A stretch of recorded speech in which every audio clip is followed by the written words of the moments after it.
I got up this morning and saw some awful, heartbreaking news that I want to talk about a little bit here and kind of honor the memory of a great man that we've just now lost. Daniel Naroditsky has unfortunately passed away. Daniel was my chess teacher for over a year and my friend. And even though I may have retired my jersey in professional chess playing, I never lost the passion for it, but I never stopped following the chess community, and in particular, Daniel and his achievements. Daniel was such a bright light in the chess community and just such a fucking amazing guy. For so many people, Daniel Naroditsky was their entry into chess. He had the most educational streams. He was the best instructor at it. He was able to make it exciting. His love of the game was infectious, and he was able to teach people that had no prior knowledge of chess at all how to really get into it and what it all means and make it just so fucking fun. He was an amazing teacher, an amazing player, and an incredible friend. And, I mean this genuinely. He had such a profound effect on my life in just that year and a half of him being my fucking sensei here, taking me into his dojo of discipline and teaching me the ins and outs of this game. Throughout my 19 years of making shit online, there's a few moments that stand out to me as unforgettable experiences that I will remember for the rest of my fucking life. Like, even if the Men in Black hit me with a neuralizer, those memories will somehow remain. They will persist through that. And at the top of that list is the PogChamps tournament where Daniel Naroditsky was mentoring me, teaching me chess, and preparing me for my biggest match against XQC. Because when you bring out the bishop like this, it can become very vulnerable right away. So I'm not sure that I like the variational approach here. No, please don't. And it's too soon. It's too soon, Hikaru. We didn't even reach a climax.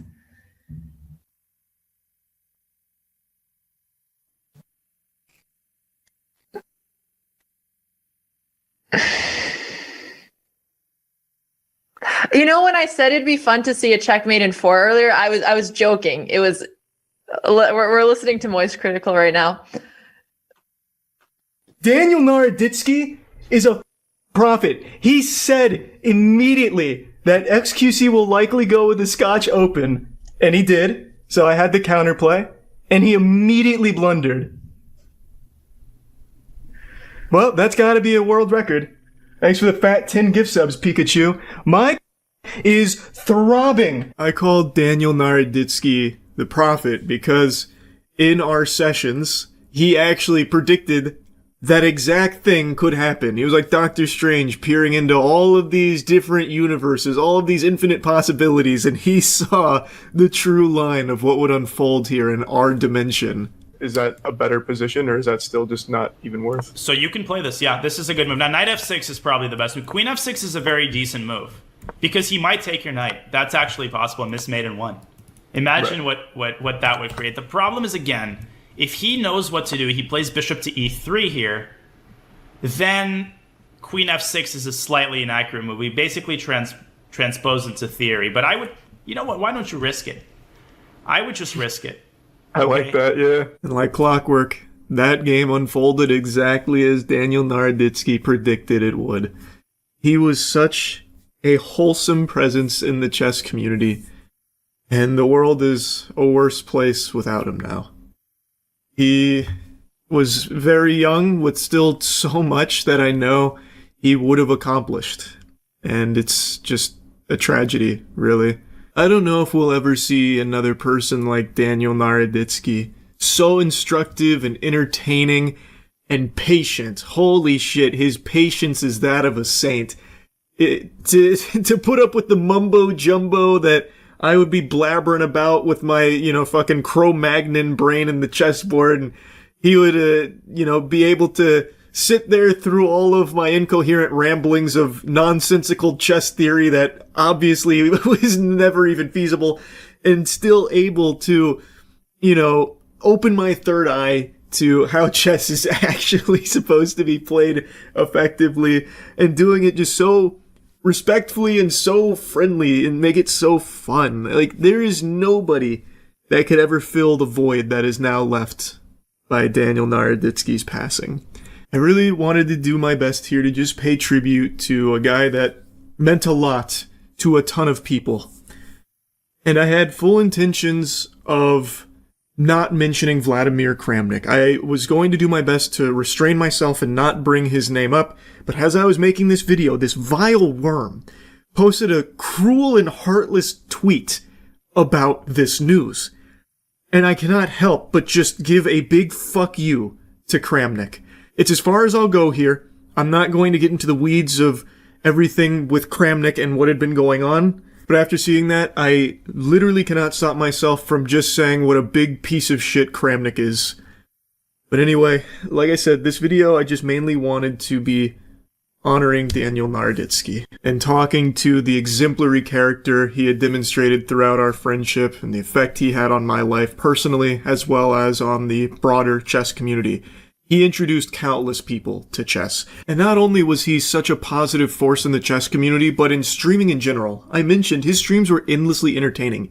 And that's to anybody, even if you have no idea what chess even is. Even if your only exposure to chess is through fucking Harry Potter and the Sorcerer's Stone when they play wizard's chess. If you have no idea what the game even is, if you stumbled across his stream, you probably stuck around and got hooked because he himself was just so fun to watch. He was a great, great guy who accomplished so much in his life. GM Daniel Naroditsky is a name that will always live on as a invaluable piece of chess history. And I am very happy to have been able to call him a friend, and I will forever regret not reaching out more often in recent times. If Daniel's family ever need anything at all, please feel free to reach out. I would like to help in any way I can. And anyway, I just wanted to kind of talk about this a little bit. That's it. So yeah. It happened. Doomsday is upon us. Nostradamus tried to warn us, but we plugged our ears and refused to listen. But now we have been dragged kicking and screaming into the end times. Pranksters found AI. Or at least one of them did. This one courageous soul bravely peeled himself away from his daily routine of eating glue to use AI to have an overwhelmingly negative impact on strangers' days. Full disclosure though, I don't think every video they've posted doing this prank is real. Because some of them are just so outrageous that I find it hard to believe that he wouldn't have had his ass beaten right then and there for doing it.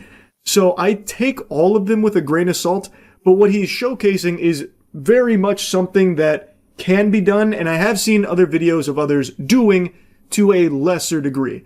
This guy, however, has made it his entire identity to do these AI pranks. So he's the one that I want to talk about today to show.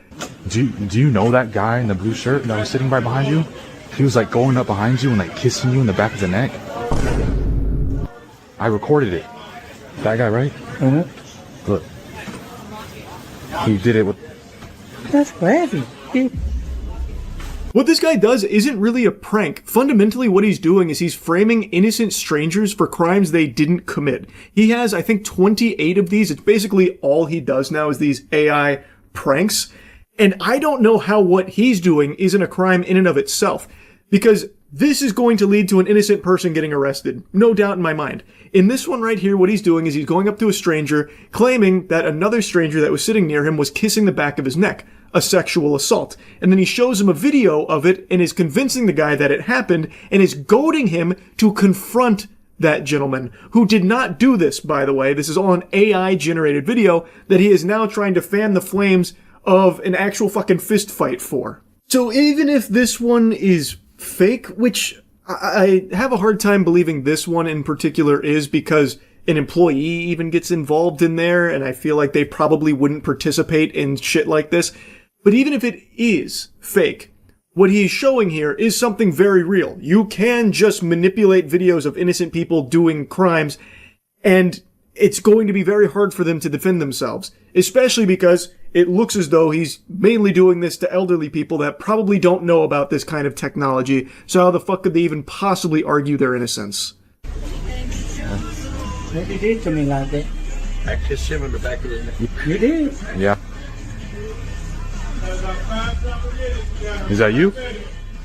I didn't even touch this guy. That was a lie. Yeah. Hey, did you see me touch this guy? Look at that camera. Oh my God, where'd that come from? Him. Damn. He. Damn. No, it didn't. Yes, You sir. did. I kissed nobody in the back of the neck. That's right there. That's weird. That's weird. So they can't really argue against him because he's showing them a video of what happened and convincing everyone else that this is a real video. And eventually it's going to lead to one of these people getting arrested or getting beaten up. Like in this case right here, that guy who felt violated, who's to say he didn't just start swinging on this man after seeing this video? Again, assuming of course this is real and not with like paid actors, which I'm leaning towards it being authentic here. I think there's too many moving parts, as well as like someone who does appear to be an employee coming over. I do think he did this to just random strangers. And if that is the case, then this could have gone severely off the rails, all based on a manipulated video here that's not real. And this corny goofball has the audacity to say that these are harmless pranks and that what he's doing is, you know, basically a righteous effort as an AI social experiment to raise awareness on how AI can be dangerous. But you homunculus, everyone knows that. This is a very legitimate fear a ton of people have, where someone like you could fake a video of them committing a crime to get them in trouble. This isn't some valuable PSA. This is something people already know about and are already worried about. There's absolutely nothing educational about just framing these innocent people as criminals or like sexual degenerates or something, or trying to like have them fight each other like fucking fisticuffs, all based on AI generated videos. That doesn't do anything besides just have an overwhelmingly negative effect on these strangers. When you guys are like taking forever, he got mad and like went back there.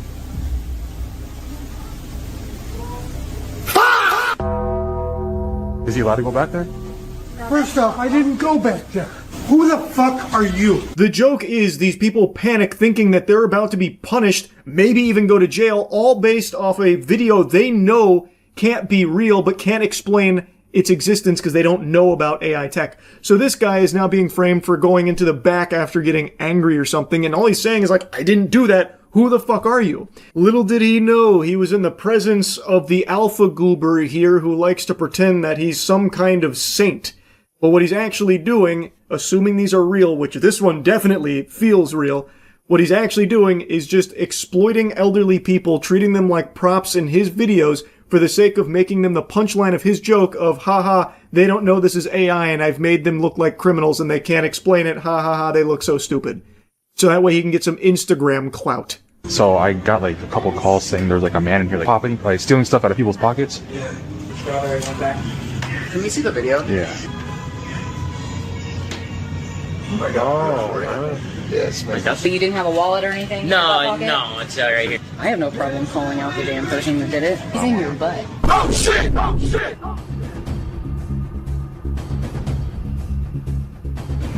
Enemy spotted. Here he's actually going up to store staff about a stranger pickpocketing one of the employees. Again, this is a crime. They even all go together as a group to confront this guy they think stole from this man or was attempting to. Who's to say they wouldn't have just called the police right then and there and this innocent man being taken away in handcuffs? Now, I imagine at that point he probably would have stepped in and said it's an AI-generated video. Maybe, but maybe he wouldn't. Maybe he would be afraid that then he'd be in trouble. So maybe he'd just keep his fucking mouth shut and that guy would then go to jail all based on this AI-generated video. It's terrifying. Not only is he trying to suckle from the titty of clout, but he's also just trying to promote some dogshit website that's probably a scam. It's why he has his watermark plastered all over the place there, and in every single one of these videos he is shamelessly shilling for that site constantly. I imagine it is a fraudulent website based on this guy's behavior and the way that it gets discussed here, which should be further evidence to this guy's true motives not being something positive about AI awareness, but instead to get Instagram followers and money through his affiliate partnership here with that site that he is constantly plugging. Now again, there is a chance that this is all scripted, but I find ones like these hard to believe that he would have the wherewithal to fake it and be able to get this many people on board with it. Because that does appear to be like actual Sprouts staff.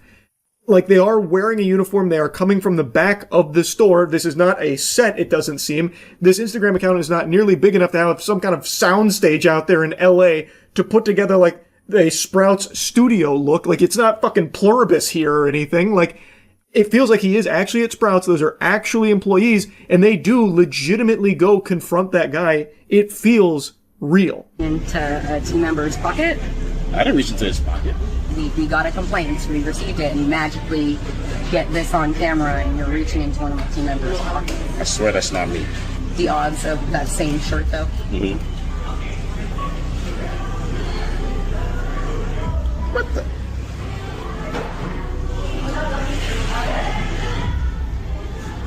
I don't know what the hell's going on. I did not go in his pocket. This is not making any sense to me. This is ridiculous. I did not touch his pockets or his pants. So I don't know what the hell this is. Now, one thing I will say is he shows 2 different AI generated videos here for the evidence about what happened. And it feels like it should be obvious that something's very fishy there. Like, surely the employee would have felt something or, something like that. Like, it doesn't make sense. But I also could see a side of things where they have these videos from a customer who's making this complaint about being, witness to a crime. So they're acting on that information without really like thinking too deeply on it because they have this evidence here. So they confront that customer who seems very confused by it. I do think his reaction is less than I would have expected it to be when so many people kind of like gank him here about like him stealing or attempting to steal from an employee. But overall, I just can't imagine this one being like faked. Like maybe he's in on it, so he's just playing along. But in that case, wouldn't he be worried about facing repercussions? Because those do appear to be real employees. And like I said, if they did alert authorities and authorities showed up, would this guy have piped up and said like, oh no, it's an AI generated video. I made it all up. It's fake. I don't think he would have, because I bet he would have been worried that the cops would turn around and like throw him in cuffs for like falsifying evidence or something, because it is a misleading testimony. It's fake, and all of it is geared towards getting this guy in trouble for the sake of his Instagram prank. Now, while I can't say for 100% certain whether or not all of these are real or not, what is real is pranksters are integrating AI into their dog shit. The ones that I've seen arising on TikTok that I think some of you have probably already seen by now are people that are AI generating like fake IDs of employees to show them and be like, look at this, I found your ID, that kind of thing. And it's like very quick in and out, and they like laugh at them for not knowing how that's possible, which is trash, but it's not to this level. This is the only account I've seen doing AI pranks like this.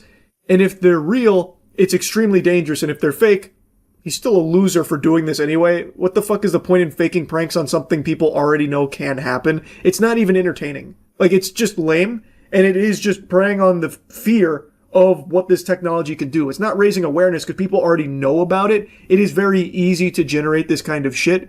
It is just useless. It is solely here as a vessel for him to promote his Instagram and his affiliate website that he is constantly just throwing out there. Because I'm guessing he makes a few bucks from people that get referred to it. It's trash. Like, even if it's fake, it's still dog shit.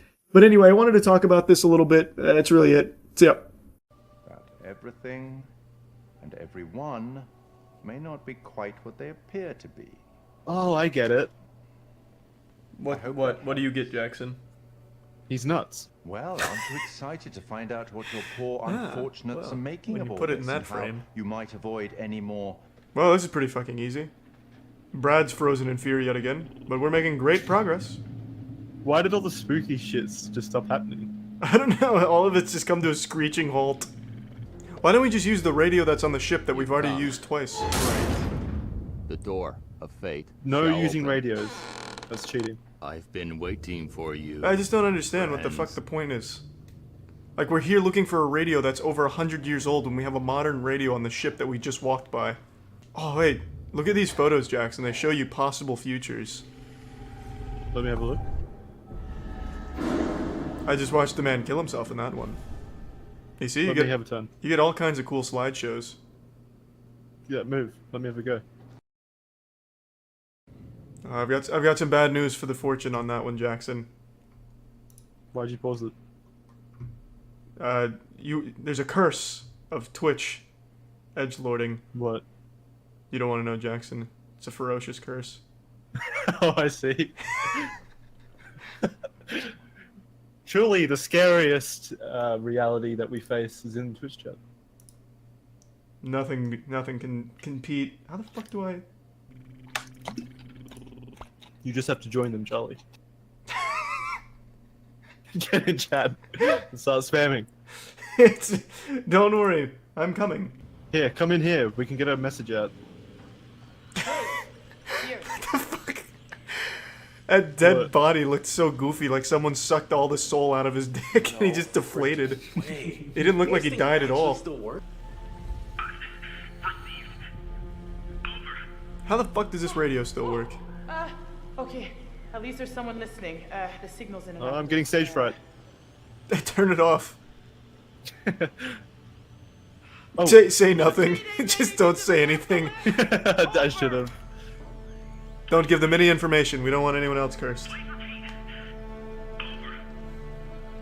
Well, in that case, I refuse.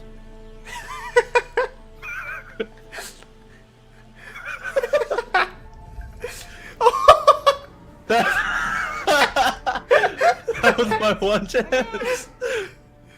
Conrad, you fucking idiot! You blew it. Yo. Now we'll never be free. Check it out. Is there another radio down there? Perhaps? You think we'll find a cell phone this time? This has got to lead somewhere. Maybe we can find a way to get the power back. We need to get that radio working. I think someone should wait here in case a message comes through. I gotta be honest. I don't think I'm gonna make it down there in my shape. I'll go. Right. Obviously. I'm back in it. I was sending a I can text. do this. I should be the one to go. Are you kidding me? You? Come on. Sounds like you're scared of someone stepping out of your shadow. Scared of my idiot brother getting himself killed? That was How about fucked showing up. me some brotherly love? I feel like the two brothers haven't spoken at all throughout the entire game. They really haven't, except when he told a shitty, scary story. I'm coming too. Hey, what? Julia, no. You're not my bodyguard. I can take care of myself. Propose, damn it. Whoa, whoa. If Julia says she can handle it, she can handle it. Fuck yeah, girl power. Case closed. Okay. No, she did not look like she was confident in her abilities there at all. Just don't say anything. Don't let them know we're okay. Now, I think we're dead. Well, wait here by the radio. Whoa, why didn't he? Yeah. he's just angry. You won't talk to me, fine.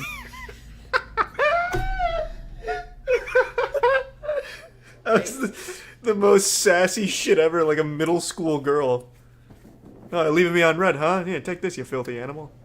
Less than an hour left, people are saying. Okay. Mm-hmm. Man, you really do finish it in like one big. sitting. You do big generalizations. I've been looking at the chat almost exclusively, and only one person has said less than an hour left. Well, I was looking at my chat. Oh, okay, fair enough. Well, wait here by the radio. But still only one person said it here as well. But the chat's not moving, so I'm just staring at that one message. It's really adding up. Hey. It's just constantly weighing on you, yeah.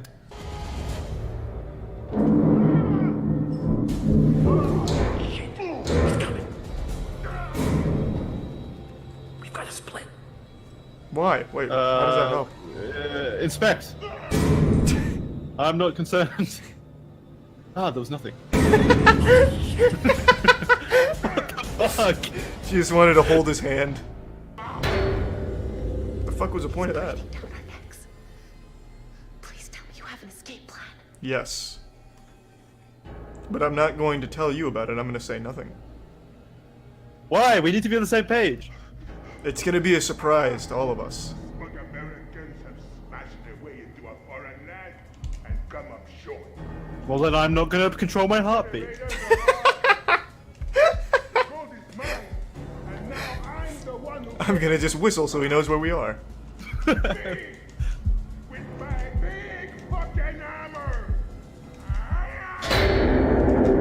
Oh, that was actually entirely on me. I wasn't paying attention. But my rebreather! Wait, that was part of my plan. Oh, it actually worked. We blinded him and he's one good eye. Stop! It's in one of us, isn't it? Take the ball, Jackson. Brad must survive. Or try and save us both. Breathed any weird mist. It was him. It was Brad. He couldn't stop himself. He's been huffing it, yes. Snorting it like crack. I can feel it. He loves the mist. I use it like a goddamn inhaler. I have asthma. Come on, man. There is no mist. Oh, that's convincing. Ah! I tried. Julia, you bitch! His eyebrows are still twitching. You killed my brother's boyfriend! I mean, my boyfriend's brother. So Brad's entire story was hiding under a bed on the small boat for half of the game. And then showing up out of nowhere and dying. Well, it's even worse than that. His whole story arc was, I'm a coward, alright, I'm gonna be brave, and he gets shot.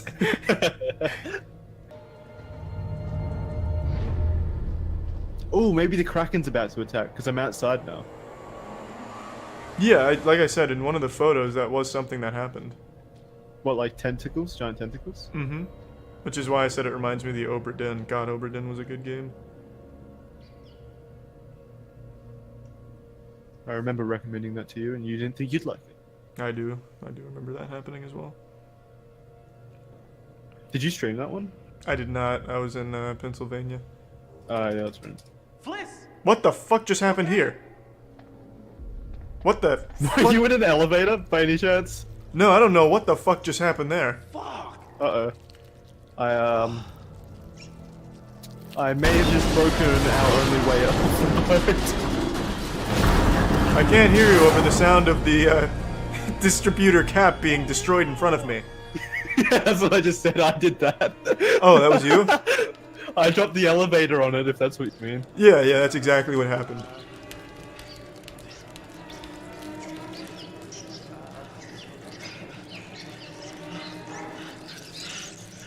You also sicked the rats on me, so... Yeah, well, there's no rats. I can't see any rats. Oh, it's Ghost Brad.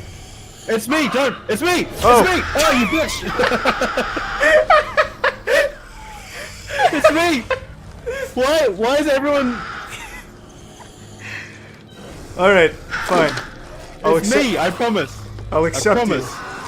I'll accept you into my ranks.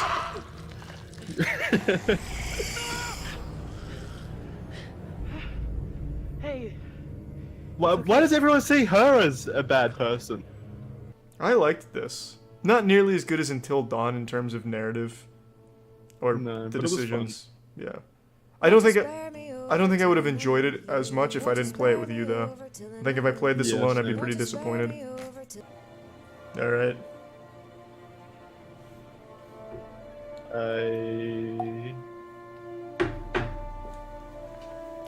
I gotta say, I don't understand what the fuck the point of that after credit scene was. I think you could have just assumed that they were still wandering the sea aimlessly. I mean, that's what they showed beforehand as well. Who are you?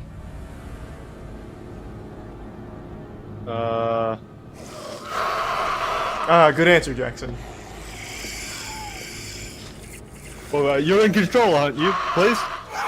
I'm not. I have no control over what's happening now. Oh, what? You could have told me that. I thought you were in control.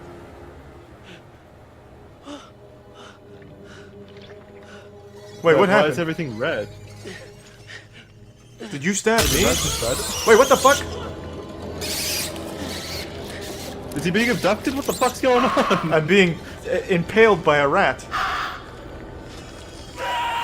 Thanks to the tier 1, Monchris. How did that happen? What happened? A rat. There's nothing wrong with you on my screen. A rat popped out of his stomach. Why did you do that? There's a rat here. Don't stab it. It's not there. Oh, I was fooled. I told you 3 times there's no rat. I didn't believe you. Oh, there's a rat. There's a rat in your trousers. That's weird. Well, they did it. Roblox decided to double down on their decision to ban and threaten legal action against someone that was trying to keep their platform safer for children, a responsibility Roblox doesn't seem to want to do themselves, at least not in an efficient way. So the quick and dirty of it, if you don't know the lore, I'll give you the nutshell breakdown here. I made a video on it a couple days ago, but earlier this week, a YouTuber named Schlep just got permanently IP banned by Roblox HQ and threatened with legal action because he colored outside the lines here. He was a little naughty in the eyes of the Roblox corpo overlords, the fucking weasels in suits over there, those grease goblins. Apparently when Schlep was young, he was the victim of a bad actor on Roblox, and as he grew up, he wanted to do what he could to make the platform safer for children so they didn't have to experience what he did. And thus he started actively catching predators and has actually had a few of them even arrested. He is doing what he can to just try and make the platform safer. Roblox takes a huge issue with that. One of the big criticisms of Roblox that has existed for years is how poorly they handle predators on Roblox. They are very hands-off when it comes to safety. Basically, their philosophy boils down to the old Luigi method in Mario Party, where if you do nothing, maybe you'll win. But in this case, that is not happening. You see, their tactics here of basically just plugging their ears and closing their eyes and then wiping their ass with all of the reports that flood in, it's led to a massive issue with Roblox where there has been a very common occurrence of predators preying on kids through their platform. You've probably seen tons and tons of headlines about pedophiles through Roblox by this point. It's very clear that they are not efficient when it comes to handling this. So, the community has begun policing themselves, and Schlep was among those that were trying to do what they could to catch the predators and have them arrested, but it's not like they were going behind Roblox's back for it. Schlep was actively providing Roblox all of the evidence, all of the reports, even sending a physical binder to the Roblox headquarters, and still they sat on their hands, put their thumb up their ass, and spun around on it or something. I guess when the package arrived there, they must have treated it like the Unabomber was trying to reach them or something. Like, Schlep and all of these other predator catchers on Roblox are actively trying to go through the proper channels, so Roblox will be the ones to act on it, but they just haven't been. At least not enough, clearly, because there's still a huge problem on Roblox with this. So, Roblox shut him down and threatened legal action. That has led to a huge shitstorm for Roblox, rightfully so. This has made headlines across the globe here. A wacky new development is apparently Roblox Corporation's chief safety officer, Matthew Kaufman, just sold over $800,000 worth of company stock shortly after the platform issued a cease and desist to Schlep. Looking like a little panic over there at the HQ. That is seeming like there's some holes in the ship. You don't often see the chief safety officer cash out that much stock in the wake of a huge debate about the safety of the platform that he is supposed to be managing and operating efficiently. Sounds like he's a little worried that people are more alert to how poorly Roblox itself handles safety in general. Another thing that happened is a congressman is also now making a push for Roblox to do more to keep children safe on their platform. It's gotten so big Roblox couldn't ignore it any further, so they put out a statement clarifying and doubling down on their decision to fight back against the vigilante groups, which is mind-boggling, just straight up fucking reflaffitating that they thought that this was somehow like a W, like a PR win here. We are fighting back against the vigilante groups. And then crickets when it comes to pedophiles. Why aren't you fighting the pedophiles? Why are you laser focused with the fucking crosshairs on the vigilantes that are fighting the pedophiles? Like, this is a wild hill to die on. We are sharing more information about why it was necessary to remove vigilantes from Roblox and the ways in which we review and act on reports of abuse on Roblox. While seemingly well-intentioned, the vigilantes we've banned have taken action that are both unacceptable and create an unsafe environment for users. I just need to stop right here and just take a pause. Schlep and other vigilantes catching predators is not making the game more unsafe than it currently is by just having those predators running rampant with no one to stop them because you are not efficiently stopping them. Like, this is a crazy stance to take. Similar to actual predators, they often impersonate minors, actively approached other users, then tried to lead them to other platforms to have sexually explicit conversations, which is against our terms of use. Accurate, timely reporting from our community is important. Reporting through the appropriate channels, including our custom-designed reporting tools, immediately and with as much specific information as possible is the best way to help us remove bad actors from Roblox. These reporting tools are designed to capture key metadata and details that cannot be captured from an email or screenshot and enable faster, more efficient reviews and more thorough reporting to law enforcement when warranted. I'm going to take another break here real quick. When does that go live? Because that's definitely not live right now. Like, what do you mean? Like, that is the biggest problem. Everything you're saying right there is absolute gobbledygook. Like, that's just mumbo jumbo. You're just saying words that aren't real. That is the big problem. No matter how many times people are reporting these bad actors through your channels, there is no efficient, fast reviewing that leads to the person being, kicked off the platform. There's so many cases of predators who have literally been arrested that still actually have their Roblox accounts live. What are you talking about? That is blatantly false. And that is the issue. You can say you have all these tools and that you take in all of these reviews, but there's nothing that really shows that. It doesn't seem like if that is the case, it's made any difference. Maybe you need to overhaul that, or maybe you need to beef it up or something. Maybe you should work with the vigilante groups instead of vilifying them because they're doing a better job at getting the predators captured and taken off the platform than your systems are. I don't know why you view the vigilantes as enemies. Again, I can understand in general why vigilantes could be a bad thing, like on a broad scale, but when the company isn't doing things to ensure the safety of the users, well, vigilantes are super necessary to step in to do it for them, to keep the platform safe, because you are just not doing your job. It makes no sense to me that they would be so combative with someone like Schlep, where they'd cease and desist, ban him, and then threaten legal action. You could work with him. Why don't you guide him through the proper channels? He is doing a good service by getting these predators arrested. It is something you are not doing enough of. We realize that no platform is perfect, but we prioritize trust and safety because it's core to what we do as a company. It doesn't really seem like you prioritize it, by the way. It seems like your CEO is prioritizing trying to turn it into a fucking dating site for 17 plus, which, again, by the way, is a really weird age where he's trying to pitch a 17 plus dating service to a company, Roblox, so it'd be half gaming and half dating. It seems like that's the focus, because Dave fucking Bazooki here, the CEO of Roblox, can't stop yapping about it. It doesn't seem like the priority is trust and safety. That's all I'm saying. This is an area where we invest heavily and are always innovating. Helping keep our users safe is a critical part of our vision of connecting 1 billion people with optimism and civility, and is a strategic imperative for our creator community. And then just a bunch of blabbering here, all of which it doesn't seem to be true. Again, I understand they can't wipe them all out instantly, but it's clear that reports are falling on deaf ears. Like, there are predators, real predators, with irrefutable evidence that Roblox is not acting on. So there is a problem here, and it doesn't seem like they're doing enough.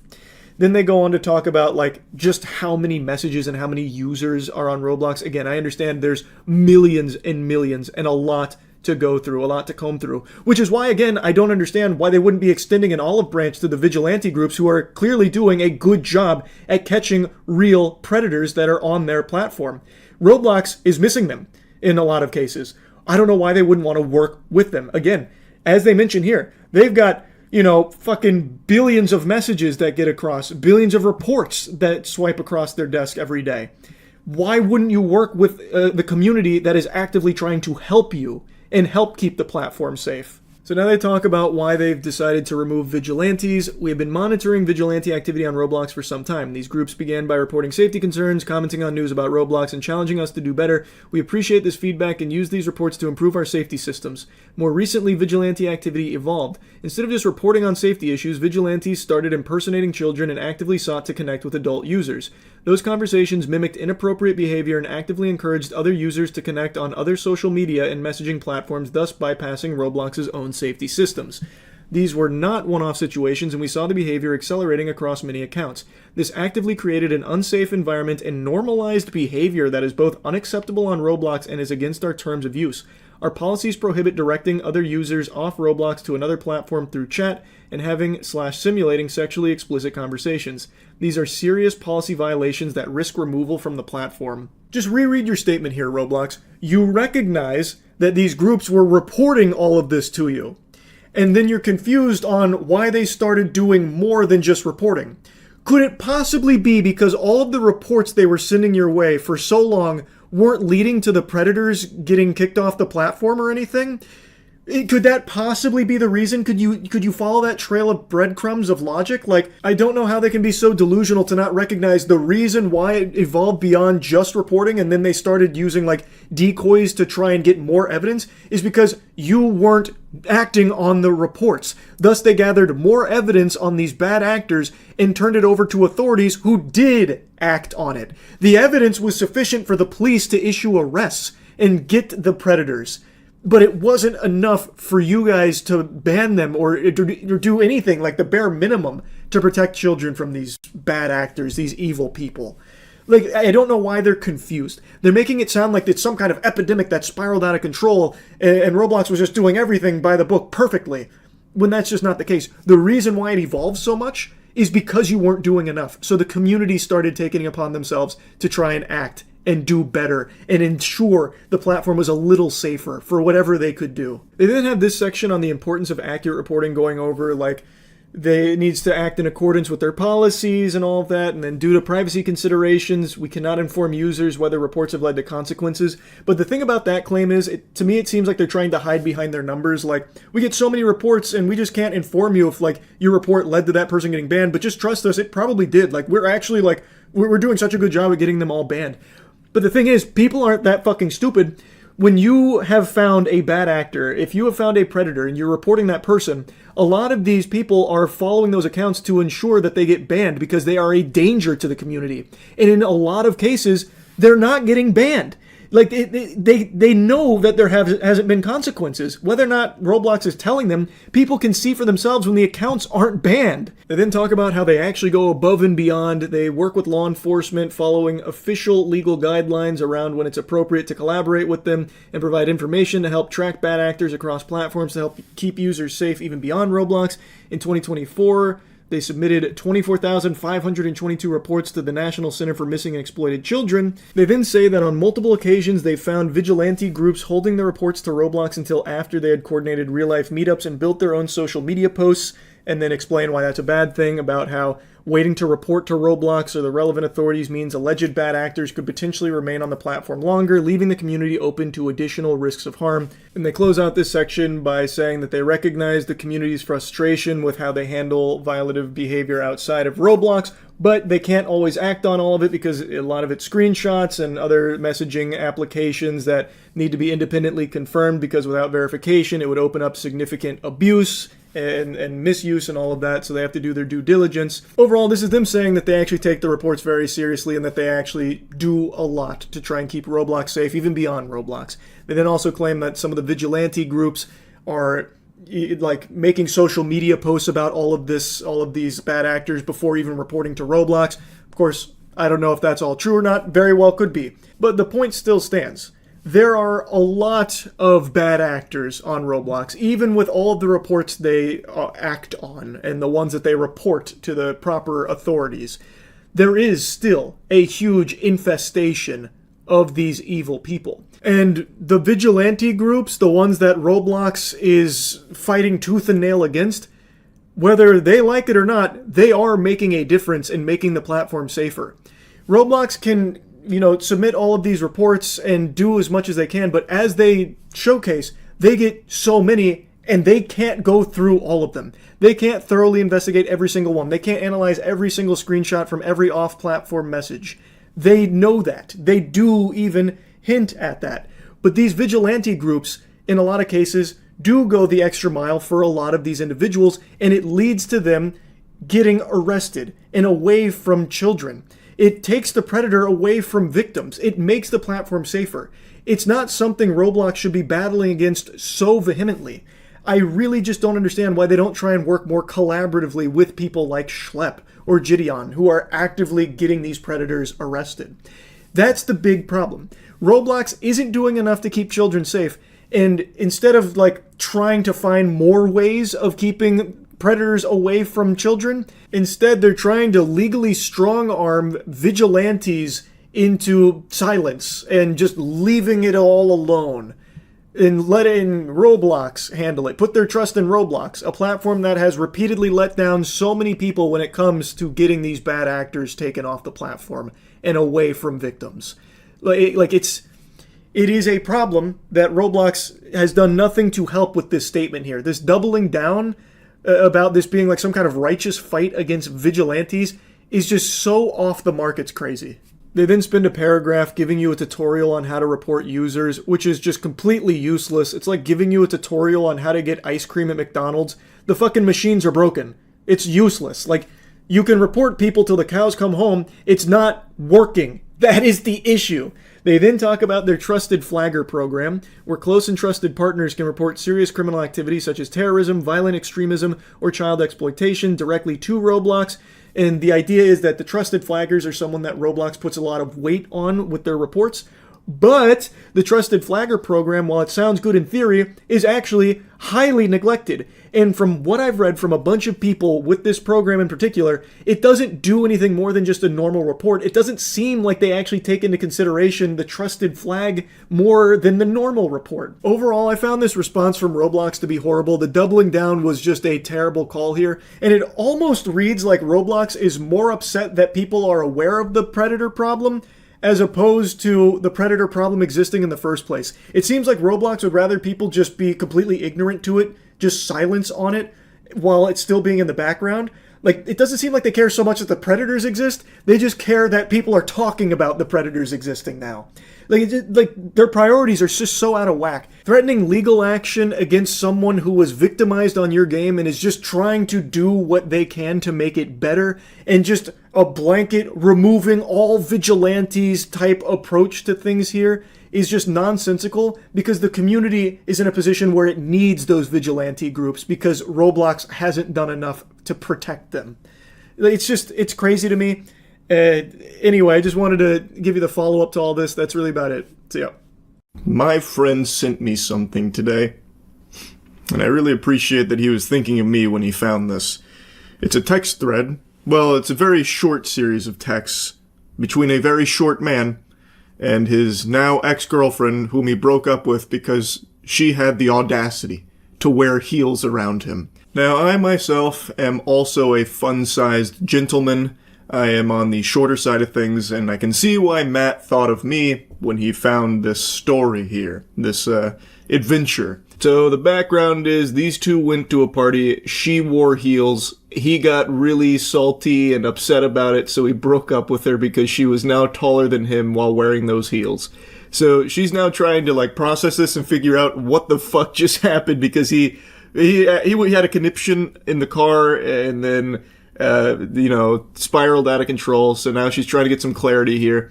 I'm still so confused. Can we just talk? I never meant to offend you. I just really like heels and wanted to look good at the party. I'm sorry. Imagine having to apologize because you wore heels. Imagine being around such a sensitive fucking loser that just wearing shoes was offensive to him. Don't chat me, man. You're embarrassing to be around, and even now I'm not with you and you're still embarrassing. Do you realize what you done? I gave you everything and you threw it back in my face. He can't even use the right threw. His fucking goober. I don't even know how you make that mistake with threw. When you're actually old enough and mature, you will remember this time and realize you fucked up. This weenie thinks that she's going to be reminiscing about this relationship in the future, as if she's ever going to think about this little McNugget in any way, shape, or form after this, other than maybe looking back on it and laughing. This is such an over-the-top reaction to something so trivial. This is comedic. So I imagine she might think about this in the future as like a, haha, you remember when I dated that gnome who got fucking pissed off because I just wore heels once? Yeah, what a crazy time that was. Meanwhile, this guy is like, fluffing himself up, thinking that he's like the best thing that's ever happened to this girl's life, and down the road she's gonna realize she made such a huge error in judgment to wear those heels to insult his masculinity at a party. She'll lose sleep over it, and she'll rue the day. I just wore heels, though. I don't mean that hostile, just literally confused. Seems like you flipped so quick, and now I'm just feeling confused. You're too masculine for me, and I deserve better. Yeah, you're too masculine. You wore heels. That's like the most masculine thing a woman can do, obviously.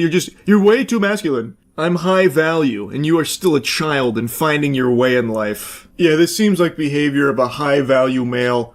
Melting down all because you're short and insecure and your girlfriend wore heels so she was taller than you and you just didn't like that. Brother, you're short. Get over it. Like, you can't change it. If you hate it that much, go get leg lengthening surgery. Goober's whining about feeling like less of a man because his girlfriend had heels on, God forbid. What a sin. There's nothing high value about having a list of things that can't be done around you so that way you don't feel like a loser.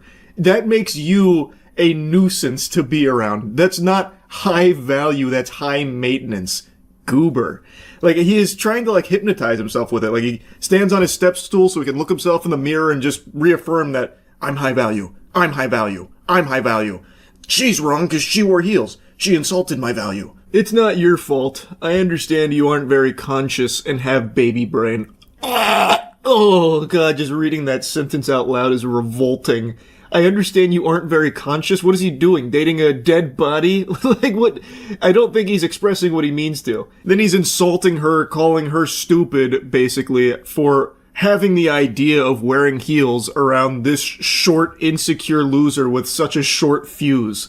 It's absurd. I really wish that she had, like, started dunking on him. He is so sensitive. All of this, all worked up because his girlfriend wore heels at a party, which made him feel emasculated. I have a high value network, and when I'm around big people, I already love the start to that sentence. Big people. I don't know if he means physically or metaphorically, like, you know, powerful people, or if he just means tall people. This man just goes to a party and, like, with average-sized people, he just thinks he wandered into the fucking Elbaf land of the giants from One Piece. It's so fucking absurd reading the things this guy had to say. All over him being just so uncomfortable in his own skin. When I'm around big people who I can network with and elevate my business and future, I need someone who shows me off and compliments me. You're so needy, brother. Oh my God. Makes me look good in front of others. You're not that. Don't message me ever again. She did nothing wrong. She wore heels. That's it. It's not like she went out there and started insulting him or anything. He just lost his mind. He's going off his gourd here just because she wore heels and was a little taller than him at a party. Who cares? Get over it. You are short. I am short. It is something you're gonna have to come to terms with, man. It's not changing, unless you do want to go through leg lengthening. And even then, even if you do go down that path, you're gonna get made fun of for that too. You're gonna get clowned on. So your best bet is to come to terms with it now, instead of letting all this hostility fester where you're lashing out at people that have done nothing wrong with this short man syndrome of being, like, so hostile to anyone you think is slighting you. She did nothing to insult you. All she did was wear heels because she likes wearing heels. That's a very normal thing to do. If she was a little taller than you, so what?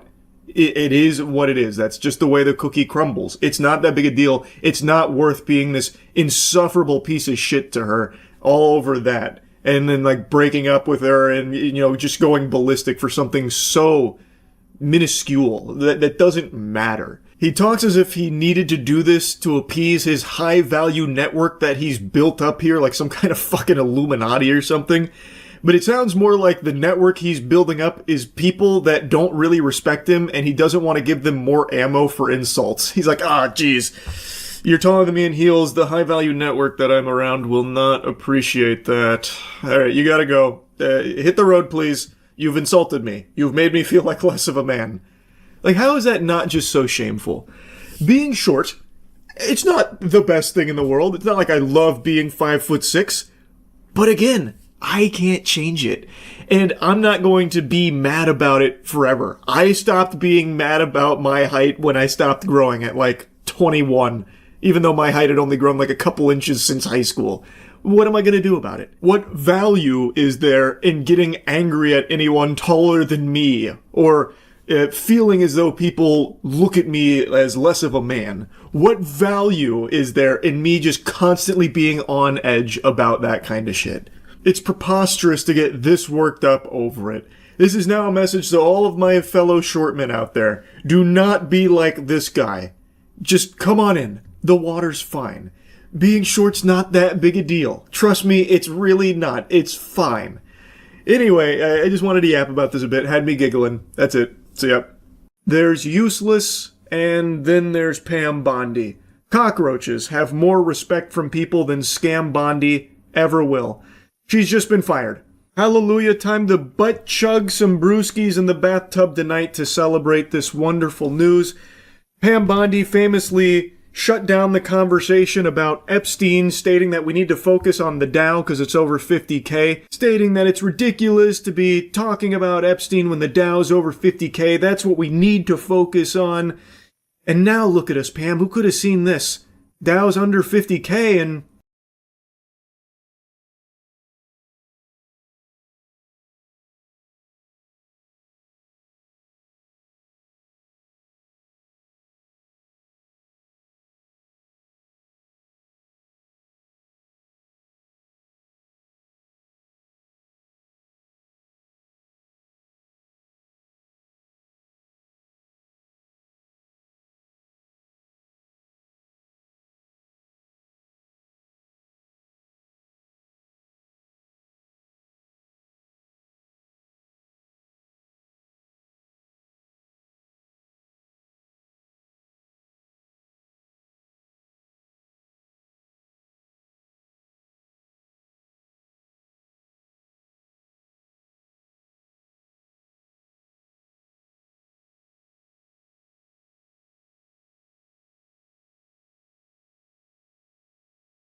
I know I've yapped a lot about Roblox, but oh well, I'm gonna keep doing it. It's one of the biggest platforms on the planet that's used predominantly by children, and it has a huge glaring issue that every single human being with a functioning frontal lobe on the planet can recognize, except for the company itself. Predators. For years, there have been innumerable cases of pedophiles utilizing that platform to prey on children, and Roblox Corp itself just doesn't do enough. It's been a huge criticism shared by tons and tons of people. And the CEO, Dave Baszucki, is so out of touch that he always minimizes how big of a problem this is and instead will shift the focus to making Roblox a dating platform, which is so laughably tone deaf it would be comical if it wasn't so depraved and so degenerate. And that's not a joke. He is always talking and preaching the gospel about how he wants Roblox to be a dating platform, even in the midst of stories like what we're about to cover right now, with kidnapping. Children being kidnapped from people they met through Roblox. There have been so many cases of predators using Roblox and going unpunished by Roblox, by the way. Some of these pedophiles that got arrested didn't even get banned on Roblox, by the way. It's just a huge issue that for some reason this company cannot recognize, and they just do not do enough to ensure the safety of the children that use their platform. This Omaha native is in a Georgia jail tonight accused of abducting a pair of sisters. Well, the young girls are home safe in Florida tonight. Deputies say a 19-year-old, Sarah Mulasse, met them on the online gaming platform Roblox. How many times have you heard of stories just like this one? If you only had $1 for every time this happened, you'd be able to rival Dave Baszucki's multi-million-dollar salary. It is fucking disgusting how common this seems to be, and again, how hands-off Roblox seems to be with safety of its users. They don't really appear to do a whole lot, even though they oftentimes try to flex their new AI moderation tools and shit like that. It's clearly not working. The best they do is maybe get tongue sahur to make a statement saying, hey, talking to strangers is bad. And they're like, well, we did all we could. It started online. Martin County Sheriff John Bootensiek telling us 2 young girls from Indiantown began talking with a man through the game Roblox. From that gaming app, these girls were then moved from Roblox over to Snapchat. This is the standard procedure here from the pedophile playbook. So in this case, Sarah Mulasse met the victims on Roblox and then got them to a different platform in order to chat further and groom them and then eventually kidnap them. Now, historically, Roblox likes to just put in this hard line in the sand well, off our platform, not our problem. Not on our plate, not anymore. Now you deal with that mess over there. Recent times, though, they've started to try and do a little bit more to stop that off-platform transition from happening from Roblox to Discord in a lot of cases. In this case, it was Snapchat.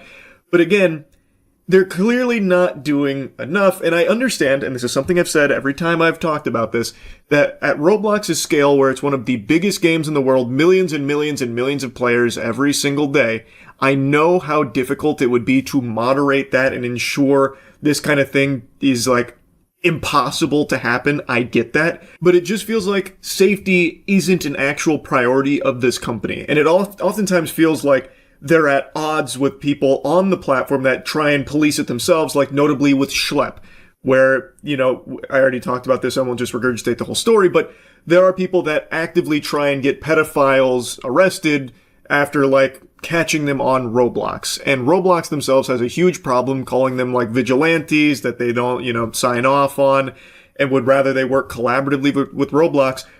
But the thing is, when people do try to work collaboratively with Roblox to catch bad people like this, Roblox does not give them the tools, the access, or the support in order to help them with those investigations or help them, they don't actually take in the information to do anything on their own, which is why people like Schlep or others that catch predators on Roblox take matters into their own hands. Or even local law enforcement at times have stepped in and arrested these predators way before Roblox does. It just seems like Roblox isn't taking the issue seriously. It doesn't feel like they view it as this huge problem that it actually is. Soon, gifts like food began showing up at the home. All these things I just mentioned were indicative of what we believe to be a grooming process that the suspect was doing with these young girls. The sheriff says her Mulase was the man on the other side of the phone, but that changed on Saturday. Our suspect left Omaha, Nebraska, and drove straight through, we believe, to Indiantown, arriving January 31st, Saturday. This revolting freak drove like 23 straight hours to kidnap these children.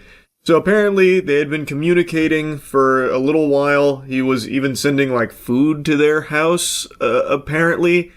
Guess he was just like ordering them Domino's or something, fucking box of chocolates, whatever. Then it eventually culminated with him making that 23-hour drive down there.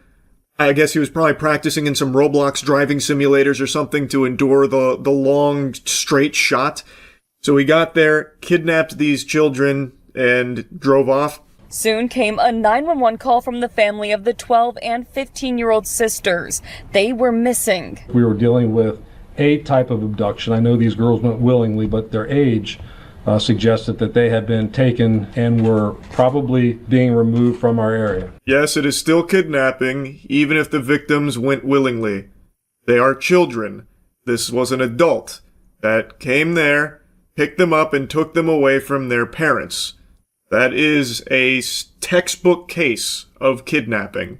Several hours later, and officials in Georgia spotted the suspect's vehicle on I-75, finding the girls safely inside. These are young, impressionable girls who might have thought this would just be something fun to do. But again, we're dealing with a grown man that drove all the way from another state, an individual they never met in person, picked them up, and we really don't know what he was going to do. He's exactly right. This is a very scary situation here, and unfortunately one that seems to be not super unusual when it comes to this platform.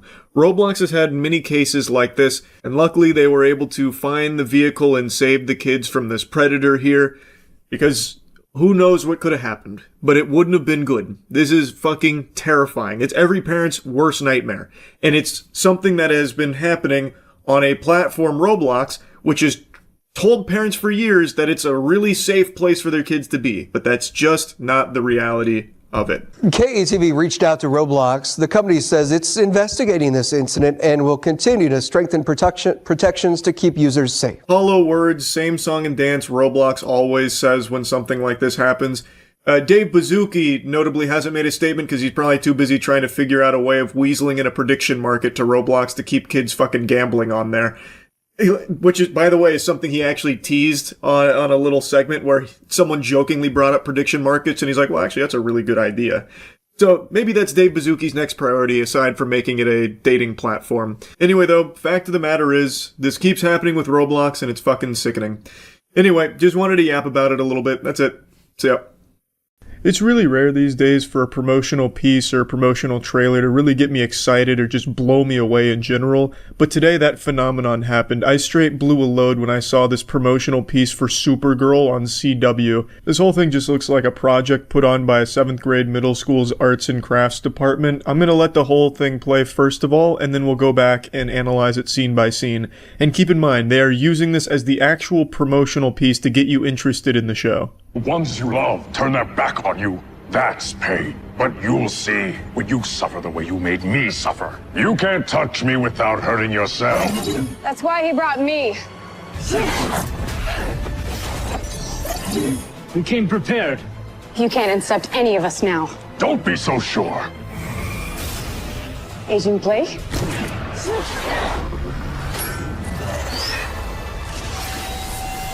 John, now!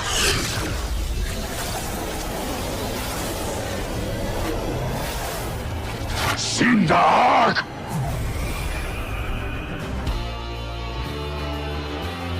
Now, if that full-throttle, high-octane, nuts-to-butts action does not have you on the edge of your seat, well then I just don't know what the fuck is wrong with you. Now, I've never seen Supergirl, I know nothing about the character, I know nothing about the show, but you bet your sweet little asshole I'm about to learn, because this shit makes me want to dive in with both feet. The ones you love turn their back on you. That's pain. Now, I thought it'd be fun to go back to the trailer and analyze it scene by scene. So it starts with Dragon Ball Evolution's Piccolo saying some super emo shit. "Oh, you don't know the real meaning of pain. My family's turned their back on me, and now I listen to Pierce the Veil in the dark while writing in my diary. Ooh." But you'll see when you suffer the way you made me suffer. You can't touch me with... Yeah, this shit here just looks like a cutscene straight out of Mortal Kombat 4 on the Nintendo 64. It looks like a Halloween trick-or-treater standing in front of a green screen while a shitty YouTuber tried to very haphazardly edit them into a scene for a skit they were making in 2009. Also, I'm gonna critique the costuming here. It's not just shitty special effects. Literally everything in this scene is fucking awful. The villain just looks super fucking goofy. He looks like a school shooter from outer space. His fucking stupid cape looks like a shag carpet dipped in motor oil. It's just top to bottom a horrible villain design. And it really does just look like a stock 3D asset that they decided to copy and paste onto the show here. It just looks low quality. But you know what's not low quality? The streams I do at twitch.tv/moistcritical. Come check that shit out, baby. Without hurting yourself. That's why he brought me. There's more cuts in this than there is in most Liam Neeson movies. The shit's jarring and disorienting. But from the split second of subliminal images I could pick up on, I was able to deduce that Supergirl was disguising herself as a construction worker, and then she deactivated her cloaking device to deliver a justice fist directly to the left cheek of the evil Cyberman as he was yanked back via cord.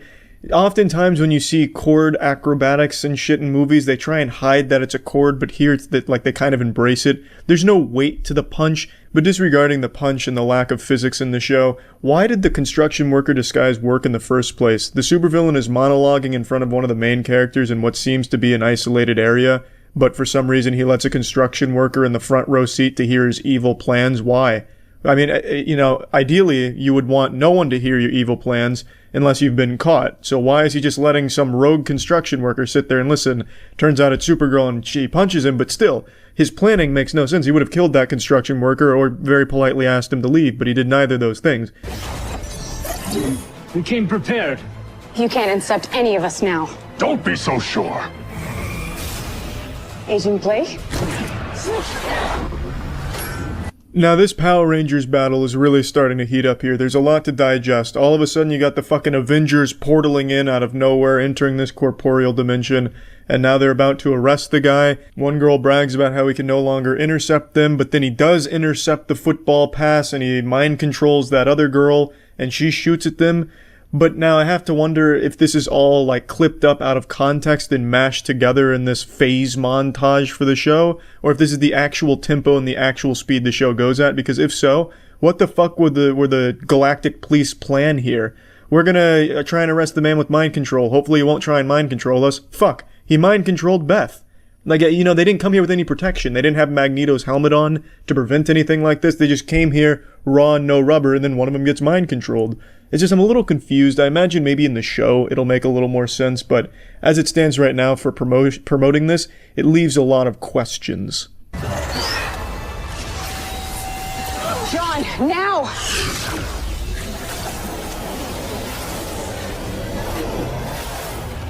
Sindark! Supergirl obviously intercepts the bullet, and then she fires a laser beam at her friend, and I have to wonder how that didn't split her in half, because she's supposed to be the equivalent of Superman or be stronger than Superman, and for some reason her laser just kind of love taps the gun out of her hand as kind of just like an inconvenience, more like a wasp's sting than a fucking eye laser. But she disarms her friend, and then all of a sudden the main guy we saw in the beginning fires like a Ghostbusters proton beam at our main villain, who then makes himself intangible, fucking Naruto Toby style, and then fades away by throwing some kind of portal device underneath him. I'm really not sure. But either way, this display of highly talented special effects departments coupled with incredible storytelling and acting, I imagine will lead to one of my favorite shows on CW. And trust me, CW's got some real good bangers when it comes to shit television. This may take the cake. I'm excited to start watching, and hats off to the Supergirl CW promotional team, because this worked like a fucking charm. That's it. See ya. Here's a story I didn't expect to be revisiting so soon. The Diana Rossini and Mike Vrabel cheating scandal. So, a couple weeks ago I made a video going over what was known at the time that Diana Rossini, who is a sports reporter, has been for a long time, was photographed in a romantic getaway with Patriots head coach Mike Vrabel. This naughty sin started blowing up immediately because Diana Rossini has been in the industry for a very long time, and she is married to a man named Kevin. Mike Vrabel has been a coach for a while. It is a very prominent coach at the moment, and he is married to a woman named Jennifer. And yet here they are with this potential affair just now broadcast out there for everyone to see. So they started scrambling to try and come up with excuses like, oh, actually we had so many friends there and you guys just didn't catch them on camera. This is totally normal for a sports reporter to be romantically hugging and touching and being in a hot tub alone with the head coach that she's probably reporting on. And make no mistake, Diana Rossini's favorite topic is Mike Vrabel. Before she deleted her Twitter account, banishing it to the Shadow Realm in a panic when people started combing through it, she had more tweets about Mike Vrabel than she did her husband and son combined. She thought about Mike Vrabel more than Garfield thinks about lasagna. She was always posting about him. And anyway, no one really knew how deep this rabbit hole went until the last couple days as more and more pictures emerged. This was an affair that had been going on for approximately 6 years. It gets fucking diabolical. Before getting into the new information though, I want to once again set the stage showing you just how much there was out there. It seemed like she was constantly gloating subtly about being unfaithful to her husband, but she wasn't shy about humiliating her husband, Kevin. In fact, that became like her anime finishing move. Diana Rossini wants to make a joke? Well, it's gotta be at the expense of her husband. To address this, it happened earlier in our program today. For those of you who weren't watching, Diana Rossini said this. And I think we all do weird things when we're in love, and we overshare and overpost. And look, he's getting married to a beautiful actress. I'm married to someone average. I don't post a lot about him. If I was married to someone beautiful, I'd overpost too. Now, this doesn't seem nice. We have put together photos of Diana's husband here for everyone to see so you can make some amends on national television. We're average together. And you know what the worst part is? He sent me a text during that segment, not watching because he actually works for a living. And he said, good luck today. Be great on Get Up. So the guy's got a heart of gold, and here I am on national TV killing him. Look, we're average together, but he makes me above average because he married me. So I am so sorry. I need to really stop killing my husband on television. I'm going to be divorced by Christmas. Good one, Diana. If I had a beautiful husband, I'd post about him too, but instead I got average Joe Schmo over here, this oaf. So of course I keep him hidden in the basement. I don't want anyone to see that. Shameful. That's crazy. And she even goes a step further, letting people know that her husband seems very sweet, even sent her an encouraging text like, you've got it, hun, you're gonna do great on the show. Only for her to then turn around and be like, oh, my husband's fucking ugly. UGLY, you ain't got no alibi. Am I fucking right, guys? My husband. Let's point and laugh at this guy, shoot spitballs at him. Not beautiful, by the way. Craziness. And this isn't the only example of her doing that. This is just the most egregious and most cruel. I think that is just brutal and heartbreaking to hear. But she has plenty of others where she'd make jokes like, there are so many things I did in Miami I can't tell my husband. He would not understand. And just a bunch of jabs at her husband. And Mike Vrabel also did the same to Jen. There is a resurfaced clip of Diana Rossini interviewing Vrabel and bringing up his wife, which is also some sick, twisted shit because these two were in an affair for an extended period of time. And Mike Vrabel also just insults his wife too. So it seemed like it was part of their bonding ritual, Diana and Mike, to insult their spouses publicly. Your wife, Jen, is a superb athlete. I would say used to be. Maybe used to be, but she still got it in her, I'm sure, the way you do. Which sport do you think Jen could beat you at now? Ping pong. Ping pong?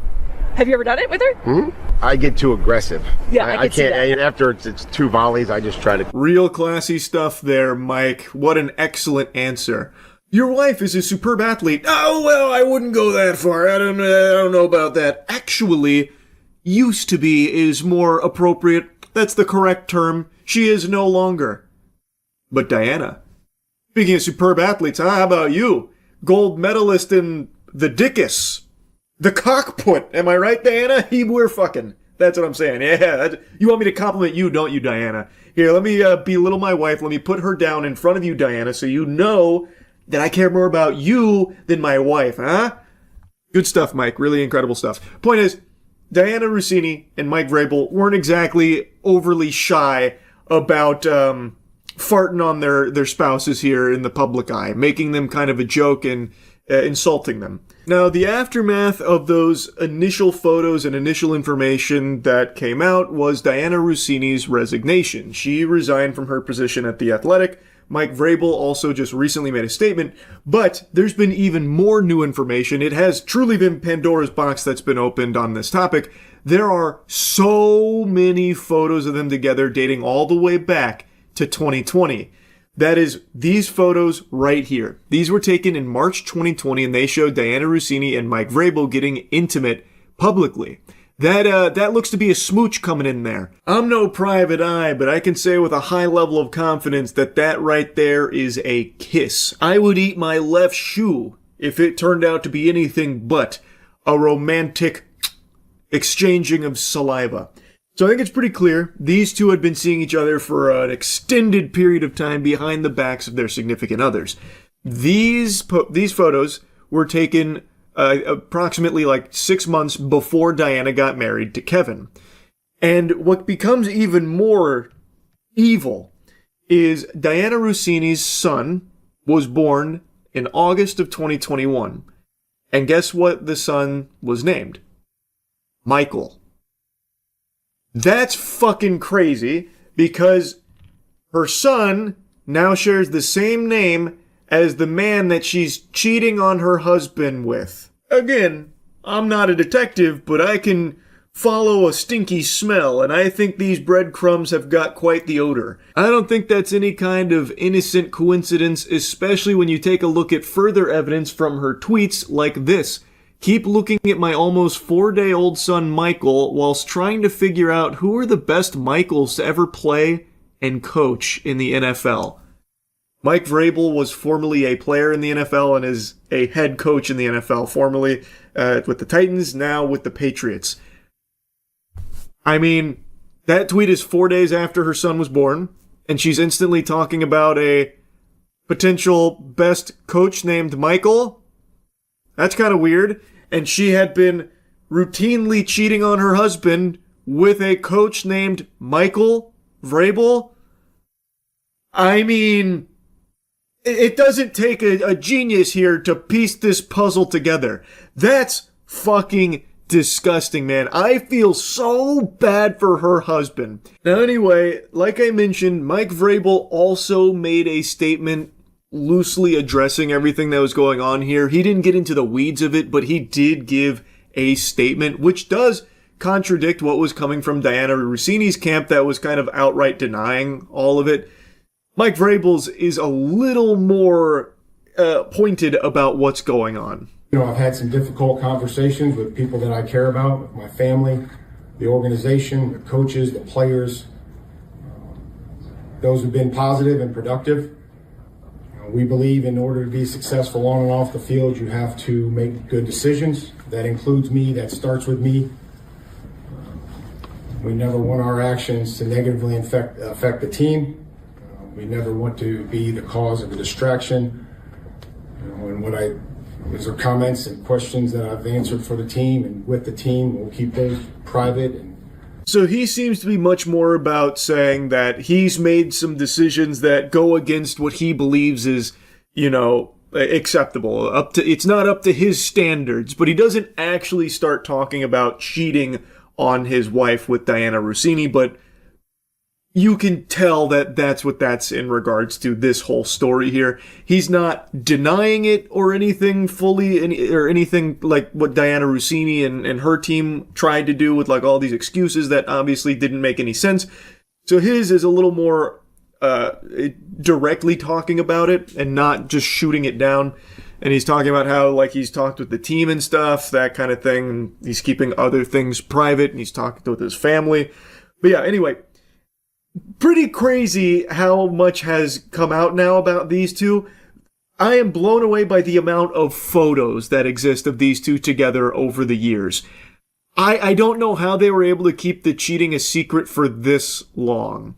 It's fucking gross stuff, man. Especially Diana Rossini naming her son Michael, seemingly after Mike Vrabel, the man she is cheating on her husband with for 6 fucking years. That actually had me audibly go, oh, when I saw that. Crazy stuff, man. It really is. Anyway, I just had to give you the follow-up. That's about it. See ya. Oh yeah, I was watching some stuff on PSA. I have been so glued to everything that's been going wrong in the TCG community. I've always hated PSA. I've spit on them a lot over the years, but I didn't even realize just how deeply corrupt the company was. Like, it's bad, and I've always known it's bad, but it's much worse than I thought. How many of you are familiar with the PSA buyback scandal? Anyone here ever heard of it? Wow, most people haven't heard of it. This channel here did a good breakdown of it. Here, let me skip around a little bit and show you. Guys have seen something like this, let me know down in the comments below, because this might be a problem that we need to sort of dig into a little bit further. But you have this post over here from Twitter where this person basically says their grades popped, they've done a grade reveal. I think they got, 30 odd cards graded. All of them came back as PSA 9s, if I recall. The account over here is Preston, PZPTCG on X. No, you're thinking of a different thing. That was the lenticular. That was a more recent PSA scandal with the potential swap. I'll sum it up. The buyback scandal is it started here, really. A user realized that their 9s that PSA had bought back from them, he checked the cert and saw that they had actually got regraded to a 10. So, to break it down, PSA has a system where they make offers, where they will offer to buy back some of your cards. So they graded his cards at a 9, and then made an offer to buy the cards at a 9 at that value. And then they turned around and apparently regraded those 9s to a 10, and PSA sells these cards. PSA sells their cards. So like with the lenticular that I talked about, they sold a card for $45,000. So they actively engage in this market. So they have a huge incentive, a big conflict of interest to lowball grades, make an offer, get the cards back for cheap, up the grade so they can sell it for more. So they double dip. You pay for the grading. And then they also have an upcharge. So if your card grades high and it's a very valuable card, they will charge you more. Even though it doesn't take more work for them, they want a bigger piece of the pie. So if you have a card, like a really valuable card, like let's say it grades and it's a card that's worth, fucking $250,000 is what it is. So you have like a base set to PSA 10 Charizard, first edition. They will upcharge you $10,000 for that grade, even though it didn't take them anything else to do. It didn't cost them more money to grade it. So if your card is more valuable, they charge you more for that. So you're paying for that. You're paying to ship the card to them. And then they might undergrade your card, offer to buy it back from you, and then they will up the grade themselves and sell it for more. That was the buyback scandal in a nutshell. It's fucking diabolical. Like, genuinely, shocking. I had heard bits and pieces of it. I had never seen the whole thing until I was, reading about it and then watching some from Dan the Cardman on it. But it's insanity. Genuine insanity that anyone would still use PSA. It's literally a triple dip, actually. Because you pay to ship it to PSA. Then you have to pay the upcharge if it graded high. So, maybe it upcharges you $300 because it grades at something that'll make it worth $5,000. They look at what the value of what they just graded is and then upcharge you based on that value. That is insane to me. Because it doesn't matter. If they graded it at a 4 or a 10, and if the card's worth $10 or $10,000, it didn't change the work that went into the grade. Why are they upcharging? Because they're greedy monsters. They're greedy little assholes, these fucking goblins. So then they do that, and they have the offers program where they are literally incentivized to prey on you by undergrading your cards, making you a lowball offer to get them back, so that way they can turn around and sell it themselves at a higher grade. Crazy. It's crazy. Didn't they artificially inflate the prices of PSA cards so they would sell higher at auction houses that they own so they would get a percentage of the sales? Didn't see that? Maybe. That one I don't have any knowledge on. Don't forget the part where they'll damage your cards and try to make you sign an NDA to not talk about it. That is, again, part of the lenticular one that I covered like a month ago, where they damaged this card, fucking torched it, and then wanted them to sign an NDA and lowballed them on what the value of the card was. It's a disgustingly scummy company. I have disliked PSA for very, very long, and I am constantly vindicated with every new thing I learn about them. Granted, these aren't super new. Like, this was being talked about 6 months ago. Buyback scandal was 4 months ago. Lenticular was like a month ago. Like, none of this is super new, but people keep using them. People continue to use PSA in spite of all of this blatant corruption. Like, I was looking at PSA's response, and their response to it is not very good. Like, nothing they say really justifies it. They blame it on, like, mistakes in something like that, or a misunderstanding. I think that's trash. A company like PSA, with the market share they have, can't be doing shit like this. And off-rip, the offers program is an immediate conflict of interest. That should never exist. That shouldn't exist. PSA should not be reselling their graded cards. I hate this company, man. I really do. Like, all of this evidence out here leads me to just one conclusion, that they are just truly fucking rotten to the core. Do CGC or TAG do anything similar? I don't know shit about CGC. TAG is the most interesting to me because they use a machine to do it all, so you can actually see why your cards got the grade that they did versus just this nebulous concept of what maybe caused the grade. So I like that idea, but there's no consistency with TAG from what I've seen. You can have the same card graded 5 times through TAG and it's a different grade every time. There's a channel that had a good video on that. I think it was Java something.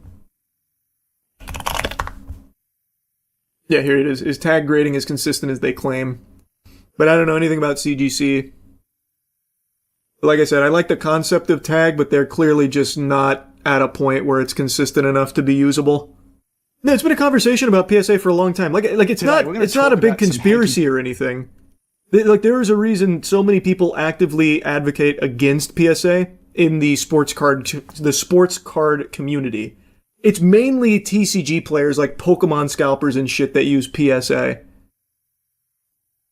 From what I've seen, the sentiment has totally changed, and like, sports card collectors don't use PSA. For reasons like this, I imagine, for all of this that gets discussed. I know that they say the insurance. You can see it on here. One of the ways that PSA tries to squeak out some kind of justification for their absurd upcharges is the insurance, our big insurance. That's why we have to do that. You get the insurance buff. I know. I don't think it's justification at all, though. It's truly outrageous. Apparently, PSA bought Beckett. No wonder the recent manga grading has no consistency or criteria. Yeah, PSA bought Beckett a while ago. But Beckett doesn't have nearly the amount of shit that PSA does. So I don't know if they've fully corrupted Beckett yet. I don't know enough about Beckett. I don't like grading in general. I don't think there's any grading companies out there right now that are truly, like, reliable. PSA has really tainted my view of the entire thing. Opinion on other grading companies. Well, that's what I was just saying. I don't know shit about CGC. TAG has a good idea from taking out, like, the guessing element.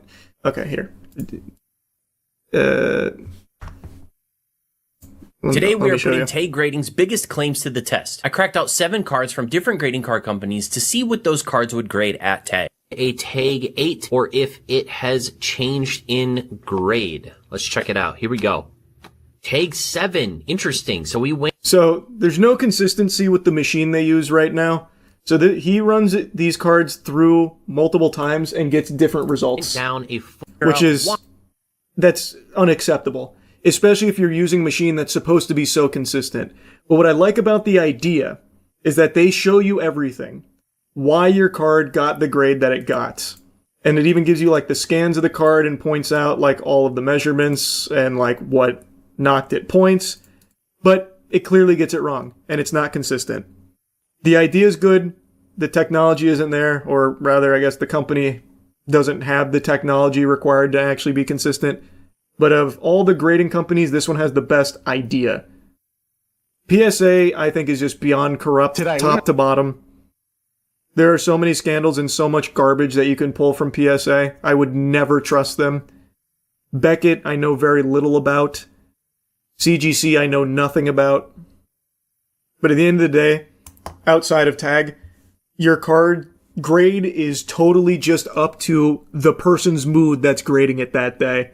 And you never know why your cards grade at whatever they come back at. They don't tell you. You have to guess.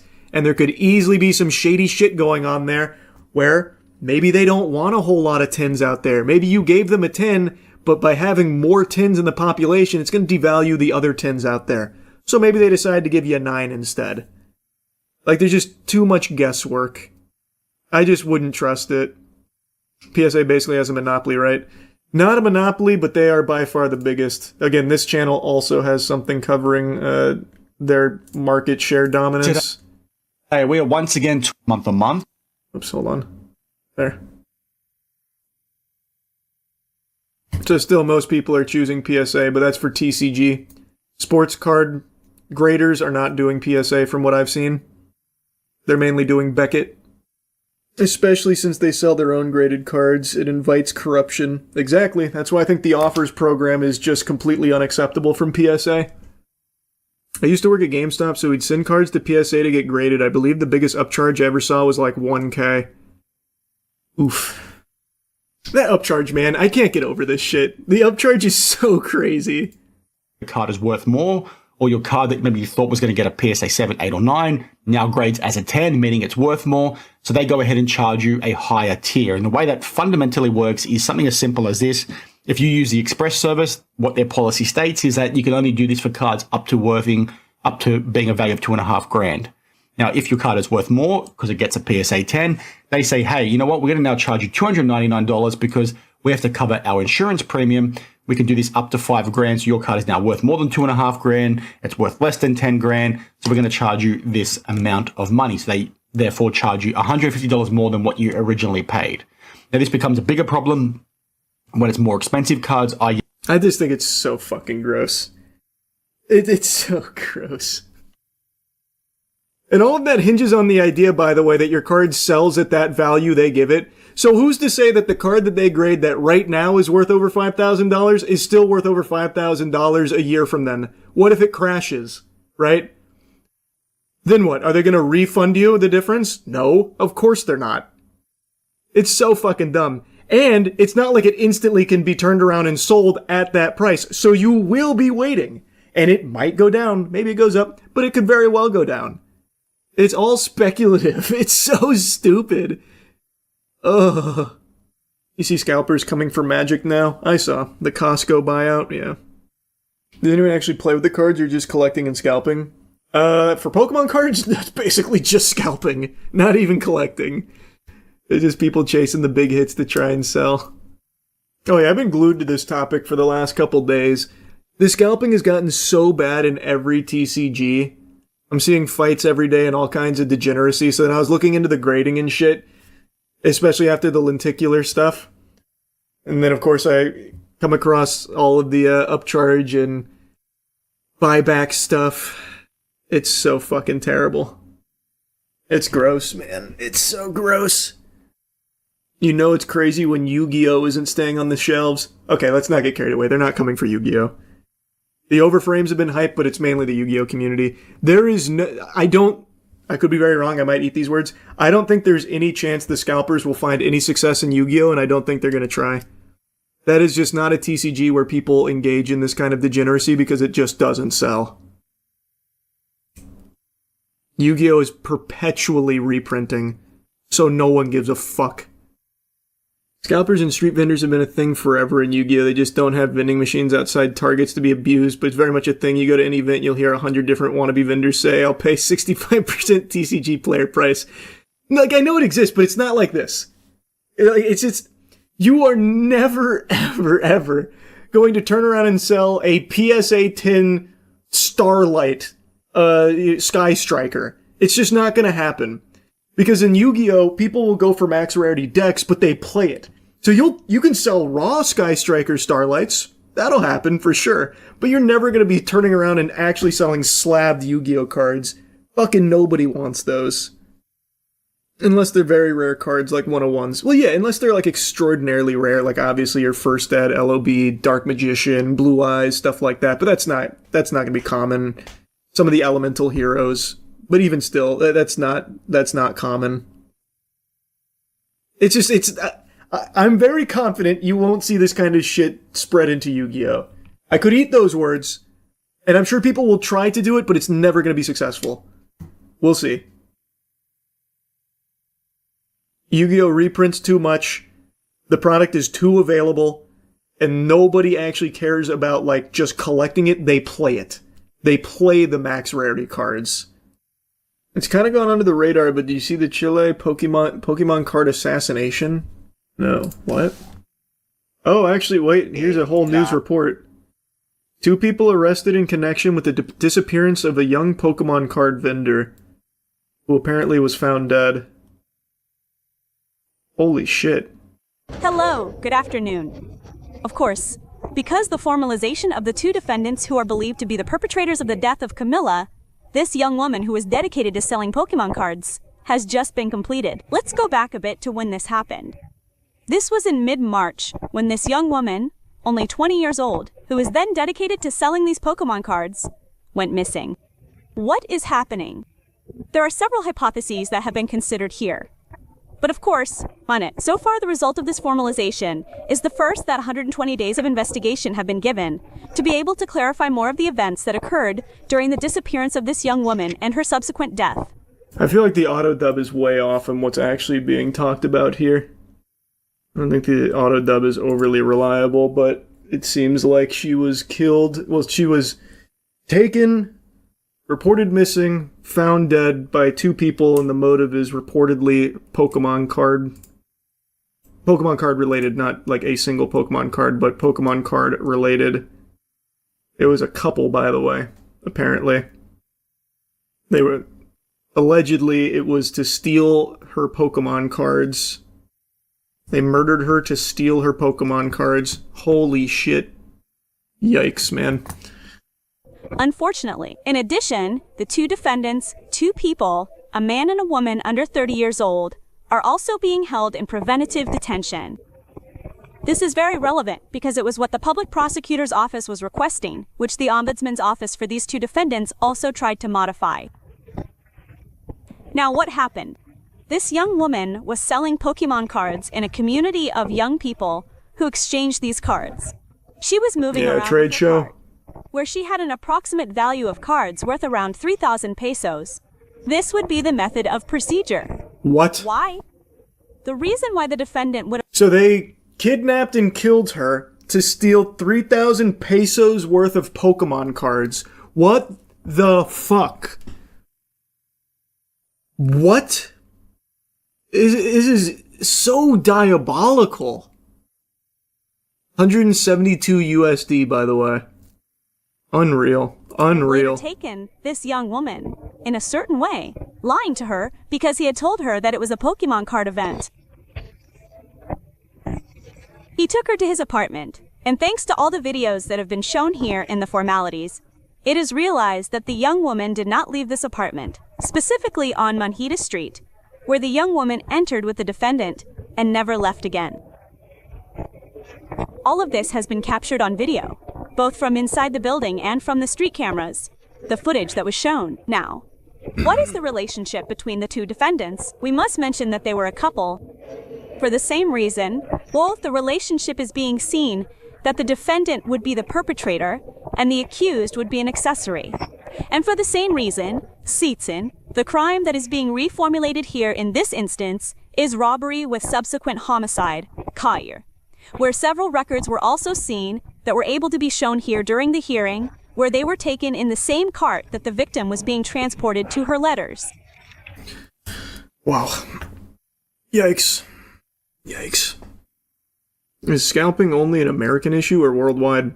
Brother, we are literally hearing a story out of Chile of a couple murdering a woman over 3,000 pesos worth of Pokemon cards.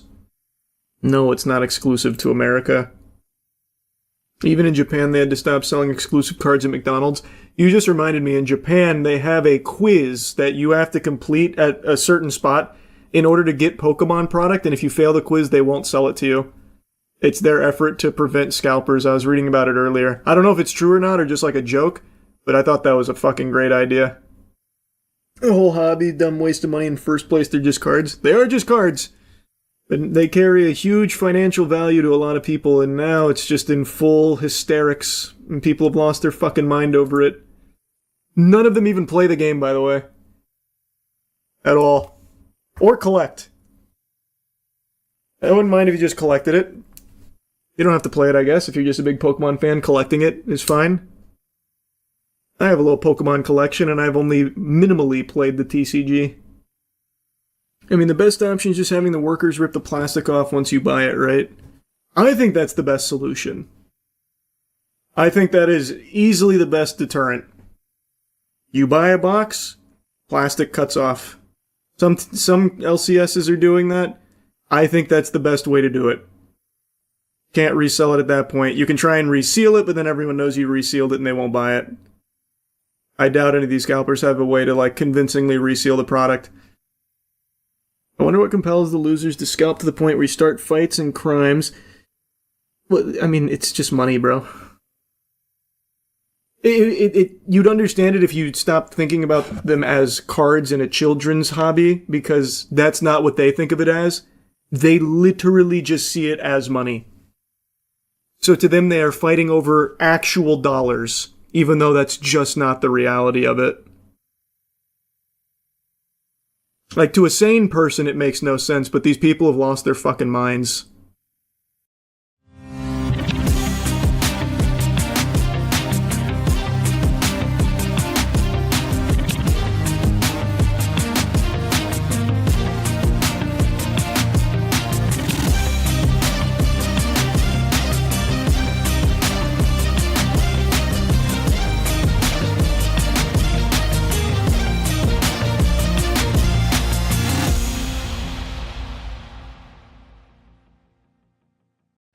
Welcome to another episode of the official podcast. You know the drill. Kaya's got topics. What the fuck's going on in your neck of the woods, Kaya?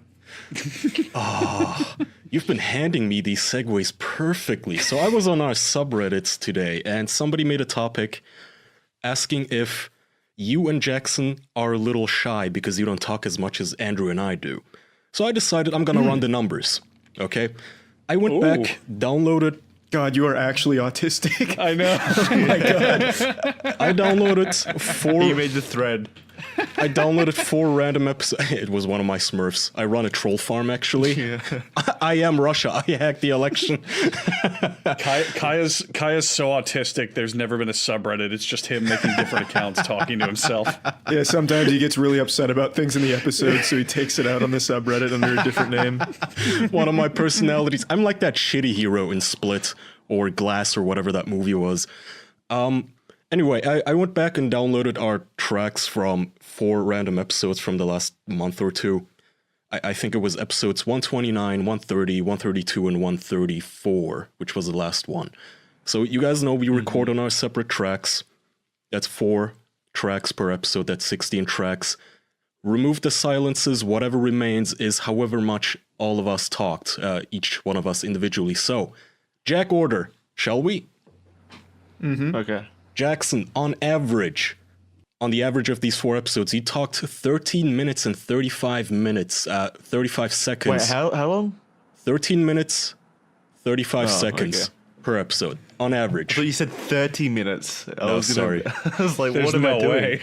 No way for Jackson. That's too much. My family would be disappointed. I misspoke. Your minimum was 10 minutes, 16 seconds. Anyway, Andrew, you... Oh, I'm the king. I'm the fucking king. I can feel it. You spoke on average 28 minutes and 58 seconds. That's not as big of a difference as I thought it would be between him and Jackson, to be honest. I expected literally an hour. I expected the full hour. I'm serious. All right. Yeah. So the minimum of yours is 23 minutes, Andrew, and maximum is 33. Charlie! There it is. Now, this is where it gets interesting. Charlie, your average is 13 minutes, 49 seconds. That's a 14-second difference between Jackson and you. It's a neck-to-neck race now. Again, I chose the wrong episodes. Both of you are at 13 minutes, but Jackson's at 35 seconds. Charlie, you're at 49 seconds, okay? Charlie's minimum is at 10 minutes and 59 seconds. I was not about to round that up. And lastly, we get to me with my big mouth. On an average, I talk 37 minutes on the second. So no, Andrew, I'm afraid I talk about 10 more minutes than you do, Andrew. Oh my god. So about the difference between me and Andrew, you talk as well. Well, the difference between you and me, Jackson, is I talk 3 times as much as you do. That sounds about right. But to be fair, though, this doesn't show in your empirical data. This is a recent change because within the last, like, I'd say 20 episodes, you came as like the showrunner with topics and stuff. Thus, you would be talking more. But before that, well, yeah, when it was all just off the cuff, I imagine the skew would be a lot closer with Andrew probably also, on top. Aren't the voicemails on your I didn't count those. Or are they separately? Those I didn't count. Oh, okay. This is my microphone track only, not the voicemail or soundboard track. Kaya, at 37 minutes, that means that for some episodes, you talked for literally more than half of them. Yeah, so our episodes sometimes run for, I don't know, hour 15. Hour 15 my maximum used to be our here, average. Roughly that. I don't know, I didn't note down which episode this was specifically, but my maximum is 45 minutes, 37 seconds.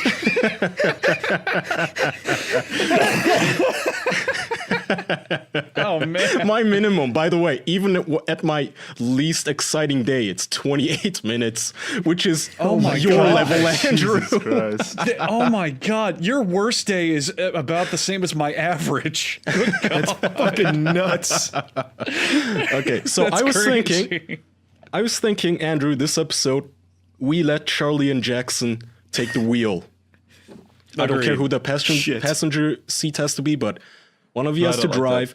And then for the next episode, I'm going to go back and I'm going to do the same process for this episode. And we're going to see whether Charlie talked more in this one or Jackson. How does that sound? I don't think you guys will be able to handle that. I think you'll be jumping in every second. Kaya just wants to make his own fucking Saw games with the podcast. So, just these deviously plots like, if you talk more, then you will be spared. But Jackson, if you don't talk for at least 10 minutes...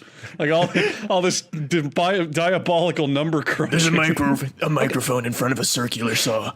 You must talk for 30 minutes straight. But every time you lean in, the saw will cut you. Let the game begin.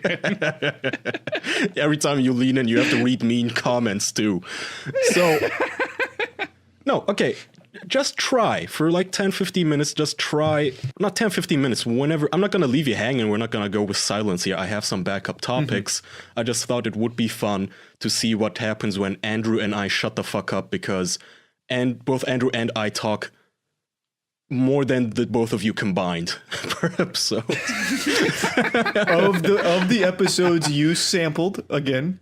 That's true, but but this person, I got the idea from this person on the Reddit, and I figured I'll just take some from the most recent. You know, Kaya, that might explain, I don't think it's because you and I are getting older, it might explain our lower back pain, because we're just carrying this show so fucking hard. Oh, shit talked. Are you just gonna take that, Charlie and Jackson? No. Yeah, go ahead and fire back. I'll stay silent. Yeah. I will not stand for this. Oh, wait a minute. I forgot. Here I go again. Jackson, this is not... he can help himself. This is not counting the bonus you missed, by the way. Oh, yeah. I should have added that to the average of 0. But I was very magnanimous and forgiving, so please go ahead, take the wheel. I'll take the helm here, Jackson. You remember when we played Destiny last night? Yes, I remember Destiny 2 last night, Charlie. I was a hunter, you were a warlock. We all came together in a raid team to do raid stuff in Destiny 2. It was just, what was your funnest part of Destiny 2 last night, Charlie? It'd be honestly hard to pick out a fun part in that raid, but what you should do is go over the mechanics from the entire raid. Had the stats. Andrew, Kaya, do you like raid mechanics in Destiny 2? Because I can talk about this for hours if you want. I don't know what it is. Maybe. Explain. God, they called the bluff, Charlie. My stats are on the sail. They're sailing right now, Jackson. You're the one treading water. You can change it if you want. So Destiny 2, where should I start? The story begins with Gol. He's a Cabal elite operative who wants to take the Traveler's Light from the Guardians, we being the Guardians. The light is the thing that powers all Guardians, and so him taking the light is obviously quite a bad thing. So you spend vanilla campaign Destiny taking out Gol, and then that leads directly into the raid on a thing called the Leviathan. That's where Charlie and I had our first encounter with the raids, and I guess I should start from the start, which is... Who made it? Oh, actually, Bungie made it. What year? 2014. 2014 was when the first Destiny was made, actually. Good, good. Yeah. I love reading the Wikipedia page discussions. Continue. Do we have any actual topics before we actually do talk about Destiny? Are you giving up? I am absolutely... I gave up long ago. Okay. Well, still, I would like to run that competition until next week. So, Charlie Jackson, it's you versus one another on who talks more seconds. Charlie, people actually contacted me privately saying, I saw through that. Charlie was a soundboard again, wasn't he? Yeah, I heard. Okay. Yeah, so people are excited about our Mario Maker 2 Flatus Fluta Palooza John Wick Marker Contest We Go Drinking contest that I've lovingly named in 100 words or less.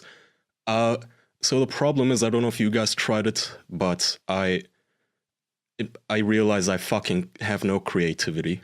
So I might have to reach out to someone and commission a track. I don't know how I'm gonna do it. That's not fair. Yeah, that's fucking sick. Come on, make it from the heart. That's cheating. Make it from the heart. I want to, but like this I said, reminds me of the time that Charlie almost paid for a raid clear in Destiny 2. Jackson trying to get that early lead. I like it. Oh yeah. This reminds me of the time Jackson hit me up on Facebook Messenger asking if $120 for a Destiny boost was a good idea. Is that real? I immediately said no. I immediately said no. That would be disrespectful to all the Guardians out there who put in their time. He put me on like a clock too. He's like, Charlie, I've got these professional gamers, as Jackson called it. He said, I've got these professional gamers on That's chat. what they called themselves. I was just being respectful. That is awesome. Yeah, that's no addiction. That is sad, yeah. Yeah, that's sad. That's fantastic. Shit, what was I gonna say? Oh yeah, so Charlie, a fan called into our voicemail and suggested that maybe we should, for the runner-ups, we could give away fleshlights. So if you want to get in touch with them, see if they would like to jump into this Leviathan of a project, we could do that. Okay. Ooh, I like that. That's a good idea. Fleshlights are actually expensive, though, aren't they? Wouldn't they be far more expensive than the Flatus Flute, especially if we're signing the Flatus Flute? Yeah, the flashlights are like $100. If it's between a Flatus flute and a flashlight, I think Flatus is more likely to do that. The fleshlight seems like as well. The fleshlight seems like it would be the grand prize, really. Fuck it, we could even come in the fleshlight. The Flatus would be the runner-up, if anything. The fleshlight would be the win. The Flatus flute is the funny one, though. I don't care if there's a monetary difference. Okay, so I just wanted to play this caller who's super excited about Mario Maker 2. Talking very big here. Hang on. What the fuck is up, Dick? Oh my god. I'm calling on behalf of the official boys, or the moist men, whatever you fucking prefer, and I would just like to say that I cannot fucking wait to absolutely destroy the competition in the Mario Maker Challenge. And I will be getting a fucking signed butt plug, and I will drive all the way from Canada to their next con, and absolutely have a grand old time with the fucking boys. I love you, Dick. And I'll close this out by saying I want to fucking make love to you and the moist man. I also get my teammates credit to fucking make this call. So better get on the fucking podcast or I will fucking lose my shit. All right, thank you. All right. The Mario Maker contest is canceled. We're afraid. We're going into witness protection. This is also the last episode of the show. We're gonna find him. I'm gonna find you and kill you. Was his audio sped up at all, or was that natural? I think he was sped up. No, not by much. I listened to these on 1.2, or rather I rendered them at 1.2 speed, I think. Okay. It's not a big difference. That makes sense.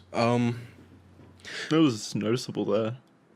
Well, yeah, I do think that Andrew's right about that one. That was just him being super hyped up about the Mario Maker contest! Woo! Okay. Mind freak. I thought they were gonna go with the chuck wagon, but that works too. Okay, so did you guys see this deepfake app pulled after many expressed concerns? Anyone? Is that the deep nude? Is Deep that nude? the one where Yes. they put Mike Tyson in the entire opening of Family Matters? No, it was the one where they took off Taylor Swift's shirt. Oh, Yeah, so okay. apparently 'Cause that's the somebody one I've been seeing. Somebody made an app that lets you take a photo of a girl or upload a photo of a girl, and then it'll show you her naked. And the headline reads, "Deepfake app pulled after many expressed concerns." I think now when they say many expressed concerns, they mean like 7 people on Twitter. But people were outraged. This app was called Deep Nude, and it got so much traction within a single day for some reason, and so much outrage from Vox News, one of the people on Twitter that wrote an article about this, about how sexist it was, because apparently it only worked on women. The guy didn't want to program dicks into it. Yeah, so true. it says, Vice's Motherboard published an article where they tested the app's capabilities on pictures of celebrities and found that it only works on women. Which is kind of funny because, would it have been okay if it worked on men too? If it was egalitarian? I think he should have covered his bases. Is that their point? Yeah. Well, yeah, he should have. But is that their point? Are they trying to crusade against this because it's unethical to show people naked in general, or is it just a sexist issue? So what's their whole argument? Like, what are they getting mad at? Oh, both things? Yeah, both. It's sexist and it's unethical. The app's developers later pulled it from the sale after much criticism. But the new technology has reignited debate about the need for social media companies and lawmakers to regulate and moderate deepfakes. Now, I want to hear you guys' opinion and my humble opinion. If I was an actual famous person, there's already gonna be a million fakes of me, right, out there? Yeah, Photoshop. They've been doing it for since decades. the fucking 90s. Ever since the technology existed. I think that's a good thing for me as a celebrity, because think about it. If there was no such thing as Photoshop or deepfaking, there are no nudes out there of you, fake or real. The moment your ex-boyfriend leaks your nudes, everyone's gonna see them, because those are the only nudes of you out there now. But if there's a ton of deepfakes, any 12-year-old with an iPhone can make nudes of you, then even if somebody leaks your real nudes, no one's gonna believe it. No one's even gonna see it. Fake. They're gonna go in the flood. Yeah, that's my opinion. No, yeah, I completely agree. I think it would. I think that this technology is going to exist no matter what.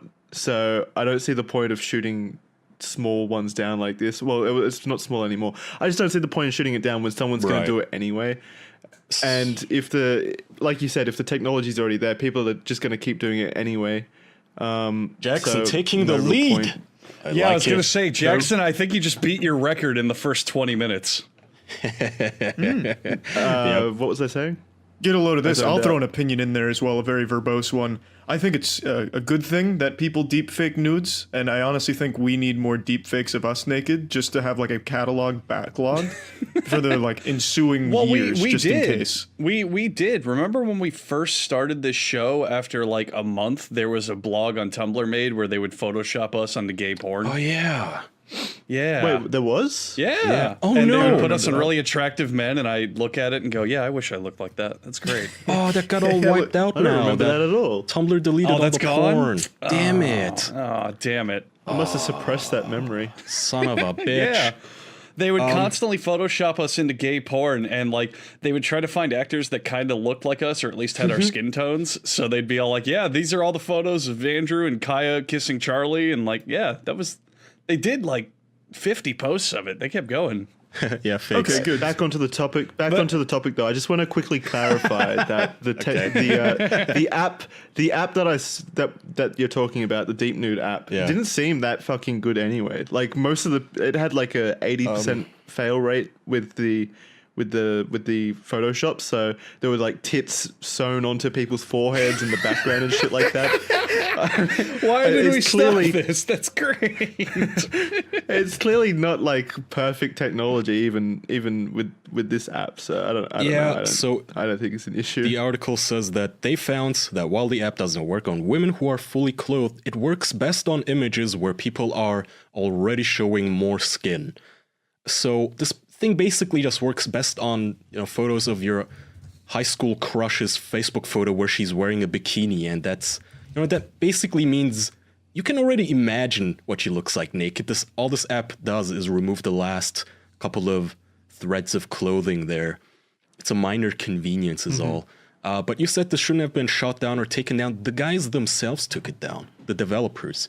They decided this power should not be in anyone's hands. Arguably.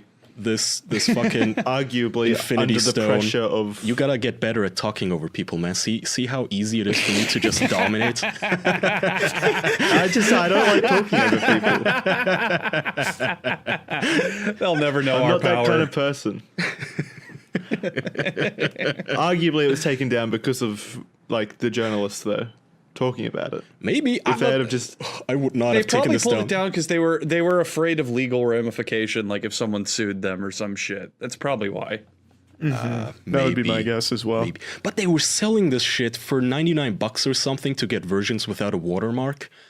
That's so much fucking money. And then they themselves even admitted that they wrote this long explanation on Twitter, and they even said this technology is inevitable. Someone's gonna do this, someone's gonna make money off of it, but we don't want to be the people to do it. You dummy. If I knew how, I'd be the person. You goddamn idiot. Hey, maybe you could reach out to them. Yeah, you could be like the kingpin. Can I have the source code? Yeah. Can I have the zip file? I have WinRAR. The Russians have already backhacked the source code from what I read on the subreddit. Of course so they have the code. Vladimir Putin's currently working on his own version. He's putting himself in all the famous Russian porn movies. Instead of tits, you just see little pictures of his face. Is Russian porn still legal? Is porn still legal in Russia? I don't know, actually. That's a good... Only if Putin's in it. Only if Putin's in it. I know Putin tried to ban some illustration of him looking gay with like lipstick on and such. That was a big thing. He tried to ban that from the internet. Russia, in a roundabout way, banned internet memes from their fucking internet because there were too many memes about Putin being gay and loving dick. So they said that anyone who makes that kind of stuff, or if they spread it, they could be legally punished in Russia. That seems so stupid to me. Why don't they just ban Putin being gay? Yeah, why doesn't he just stop wearing lipstick? Yeah, those pictures were real. I don't get it. Why did he just stop?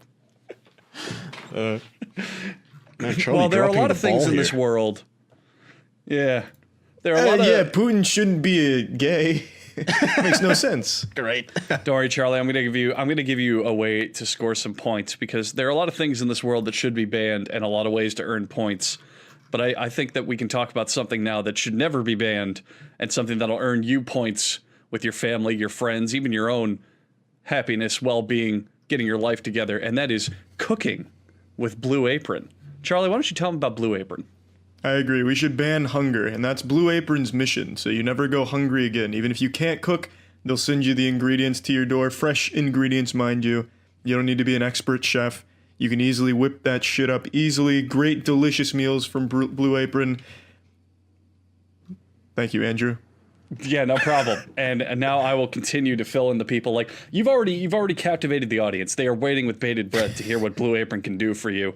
Blue Apron will help you discover your inner chef, and you can learn new recipes and techniques. It'll make cooking at home a sustainable part of your weekly routine. And if you want to start making delicious, brag-worthy meals at your house without any hassle, you just try Blue Apron. You can look at this week's menu and get $60 off. I'll go over the menu, Andrew. Thanks for offering. All right, so for this week's menu, we have seared steaks and green beans, fresh basil fettuccine, sweet pepper focaccia pizza, spiced chicken and saffron rice, seared chicken and peach salsa, or you can get salmon and avocado rice bowls with marinated vegetables and spicy mayo.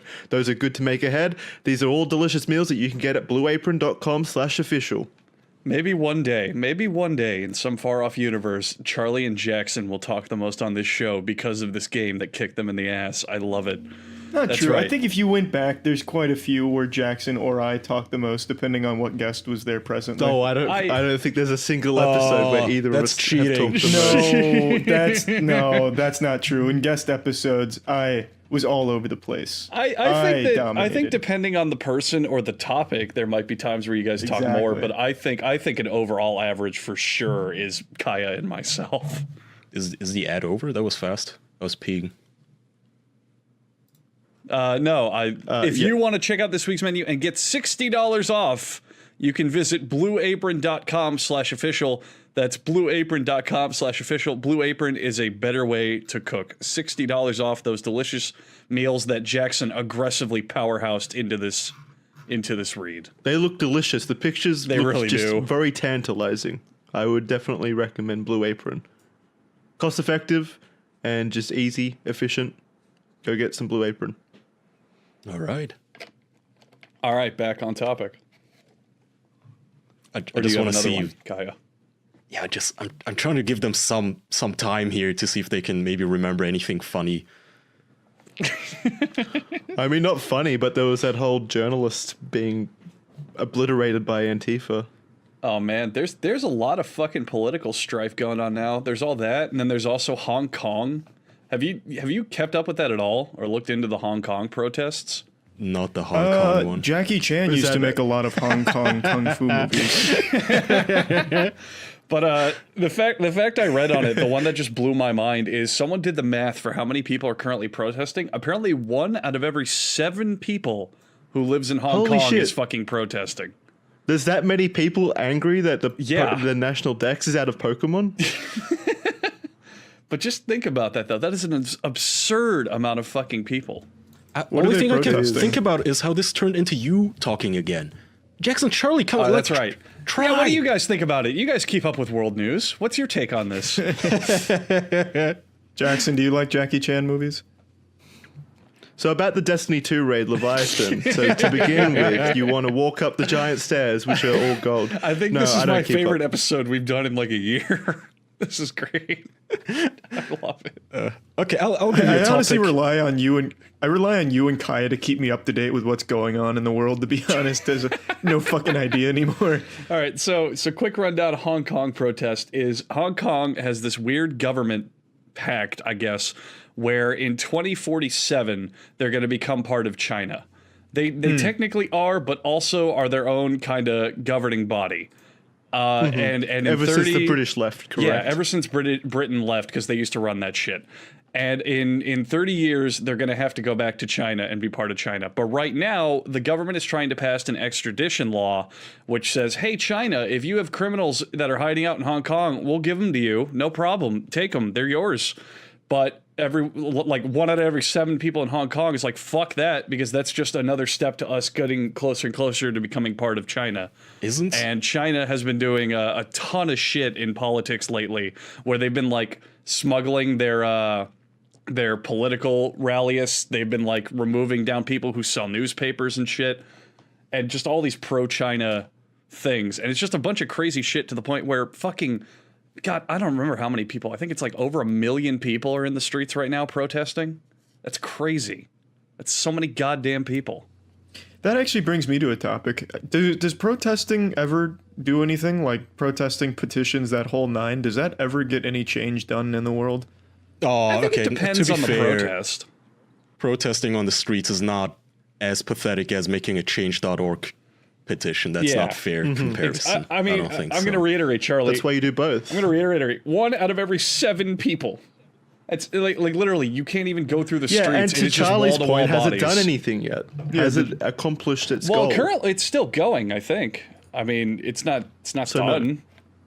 Currently, no, but Because you remember with I think it was Occupy Wall Street, they had like over 40 billion people in New York all at one time. That did nothing. Well, the problem with Occupy is they didn't have a clear message or organization. It was just people being mad that rich people are rich at the end of the day. It literally was just hippies sitting around stinking up a park that other people just wanted to walk their dogs and kids in, being angry that, rich people are rich and where's our money? And then they got pepper sprayed by the cops. But no, protesting works. I mean, the Arab Spring started as a protest. They used tools like expressvpn.com/official to run the rebellion when the government blocked their usual forms of communication. How about I toss you... Think about Oh, go ahead. I mean, if we're changing topics, I was just going to say, think about Vietnam, the Vietnam War. Think how much people fucking hated that, and a lot of that was because of protesting. You know, World War II had a lot of muscle behind it, and people loved it. But Vietnam, everyone was like, "No, don't do it." So now it's just everyone hated soldiers, and shit like that. I think people hate soldiers. What? It's not that protesting always has like a direct impact on the law or the policy, but it's just the sway of the people, and it shows what people will tend to vote for or want to change. Okay, that makes sense. Petitions still suck, though. Yeah. Oh yeah. Of course. Yeah. Change.org has never changed anything. There's a big difference between, I don't know, stop murdering gay people and remake Game of Thrones. Kind of a big difference there. God damn it, I want to take to the streets now. You hear that, Game of Thrones fans? We need to charge the streets if we want them to listen to us. All right, so this is why show prep is useful. I'm going to toss you guys a topic that's both political and video gamey. So Charlie Jackson, if you drop the ball on this one, it's on you. Trump's government blocks League of Legends in Syria and Iran amid escalating tensions. Oh, that is an act of terrorism. What escalating that is terrorist tactics. That is psychological warfare. Did one of them main a character Trump didn't like? What kind of tensions? What led to this situation? Trump and the leader of that country were middle laning, and he got counterpicked, and now he's super butthurt. I found this on the Not the Onion forum, and I tried to vet the site, like see if this is some sort of a troll website or whatever. But no, it's a mundane League of Legends esports site, and this was one of the news. It says, so you guys know how I think Iran shut down one of the US drones. So I guess your cabinet is now pissed off at Iran. So they blocked, the basic rundown is they blocked a commercial exchange with Iran. And technically speaking, microtransactions are a form of commerce. So Iranian players can no longer buy shit from League of Legends. So, but they can still play the game. No, they can still play. No. Okay, so let me read this. After a U.S. military drone was shot down by the Iranian army earlier this week, the already tenuous relationship between the two countries has immediately soured even further, and Syria is also caught up in the conflict. Quote, due to US laws and regulations, players in your country cannot access League of Legends at this time, a screen grab of the Iranian in-game message reads. Such restrictions are subject to change by the US government. So if and when that happens, we look forward to having you back on the Rift. I love that last bit. They're even adding like their press release terms to the fucking... Their branding. Tripped over the League of Legends cable. Yeah, the branding. That's cute. But isn't Riot? I didn't know Riot was an American company. I thought it was an Asian company. It's owned by Tencent. Yeah, it's American, but it's owned by Tencent, which is a Chinese superpower. Yeah. So well, that's confusing. So it is. So it does have to follow American rules. I guess. I guess so. Yeah. I mean, if they're being browbeaten into not accepting skin pack donations or whatever payments. It says the ban only applies to Syria and Iran right now, but if the US enters into future conflict with another country, those citizens potentially may have their access to League of Legends revoked. Gamers rise up. This is the second Arab Spring, damn it. You're having your access to League of Legends revoked. Oh, wait, League of Legends is a American game? I thought they were... Jesus, Andrew. I just said that. Oh, I got lost. Okay, so... Apparently it is an American game. Yeah, but they are owned by Tencent now, though, right? Yeah, yes. Okay. So you think maybe Tencent, because China is swallowing literal entire countries now, could step in and be like, no, you give them their game. You do it. No, that might start the next war between the US and China over League of Legends. Oh, that would be so fucking funny. Would we fight that war in the Rift or whatever it's called, or would we be? I think about that a lot, man. I think about that a lot. Imagine you're a little elementary school kid in the year 2062, and you open your textbook, and just no jokes, no nothing. There's a section called like the Overwatch War, the fucking Fortnite disaster. Just if something like that were to happen, you know who I'd pick for my team? It'd fucking be those EVE Online players, because they're fighting constant wars, like 16-hour days. Yeah. It is insane what these men go through to bleed for their star systems or whatever. EVE Online isn't real money involved in that case?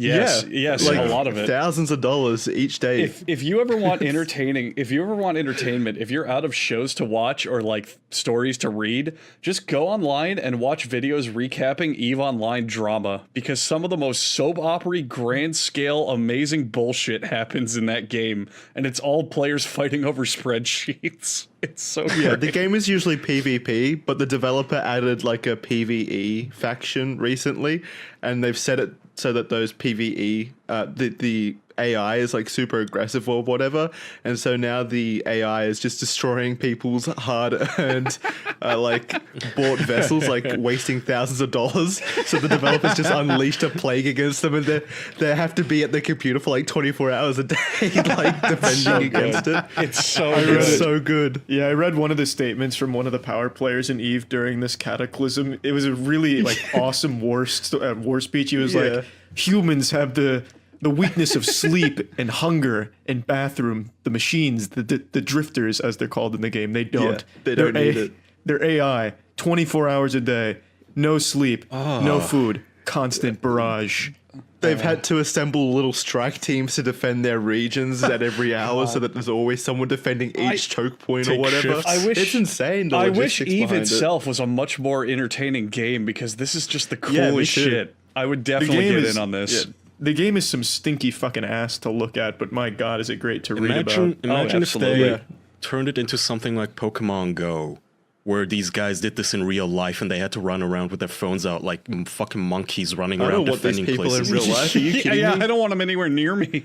It would be hilarious though, seeing them run around in the streets defending their spaceships or whatever. Diving over vehicles and bikes. Fuck the drifters! They're hitting the lefties quadrant. I love that the developer actually added some hyper aggressive enemy just to like destroy people's assets. Like these are assets that the players have paid thousands of dollars for. So it's funny that the developers just added that in for them to like lose their players' money. It's great. EVE Online is just so fucking good. It builds its own lore, and it's just purely out of nonsense. It's so good. I love it. It's always entertaining. Absolutely. Not to watch, but to learn about, read. Yeah, it's really good. To experience from a distance, yeah. It looks like looks like ass too. Isn't that the game that looks basically like RuneScape in space with the graphics?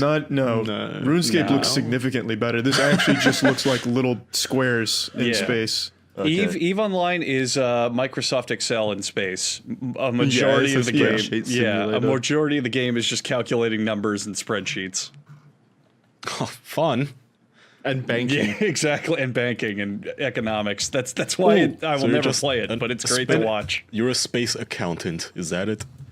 Yes, pretty much. A lot of the players are. You can either become a space warrior, a pilot, or whatever. You fill different roles based on what ship you get or buy, and what like the faction will allow. There's a lot of smaller details. The banking isn't from the game developers. Banking is done like player basis, because I remember EVE had a huge scandal where the central bank of EVE was run by one guy, and all at once he took all of the money and just quit. Yeah.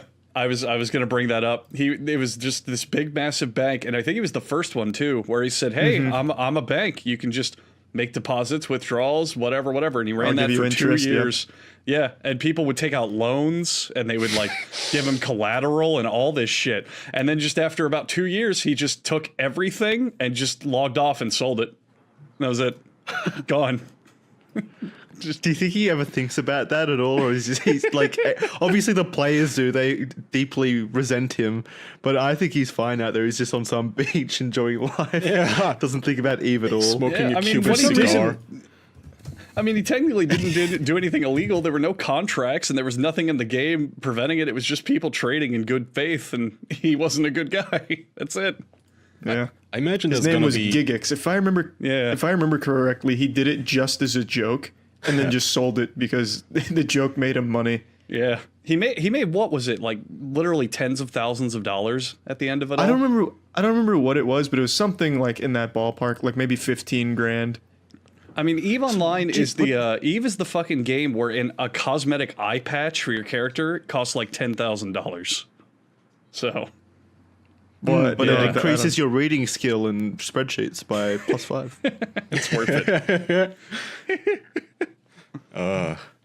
Wow. Okay. Waiting on you guys. Next one. No. I thought there was more to that statement. I'm trying to be in the back seat here. God damn it. Oh, I'm sorry. Come on. Well, hop in the driver's seat for once in your life. Oh yeah. For once. Yeah. Kaya, you really need to start bringing up topics, Kaya. Like, seriously. You're always so quiet. I know. I thought you'd have a lot to say about the EVE Online topic. Charlie and Jackson have been talking this entire episode, Kaya. You really need to speak up. Talking our ears off. Have you guys seen this shit about Leonardo DiCaprio? So some female incels are a thing. I keep saying this. People deny it and it pisses me off. Have you guys seen this chart that some woman made about the age of Leonardo DiCaprio's girlfriends? Yeah. That's kind of old. His age goes up. That was like 2 his weeks age ago, goes up, wasn't but it? all the girls' ages go down or whatever. I'm sorry, it was 2 weeks ago, Andrew. Jeez. All right. I just wanted to talk about this because it's so retarded. This woman made a chart that looks so slick, and she pointed out, I'll put it in our private chat too, just so you guys have an easier time finding it. It says Leonardo DiCaprio refuses to date a woman over 25, and it has this graphed out chart of his age. He started at 24 and now he's 44, I suppose, and all of his girlfriends have only ever been at most 25 years old. They range from 20-ish to 25-ish. The youngest was 18. To be fair, at the time, Leonardo was 24 himself. I just looked at this like... Yeah, that's fine. How fucking long did it take you to make this graph? This is so fucking pathetic. You know why Leonardo DiCaprio... it's insane that I have to spell this out and say it explicitly.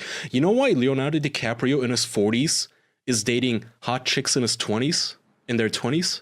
Because he likes hot chicks? Because he can. Yeah, that's the right answer. Yeah, I got it. I got the point. Ding, ding, ding.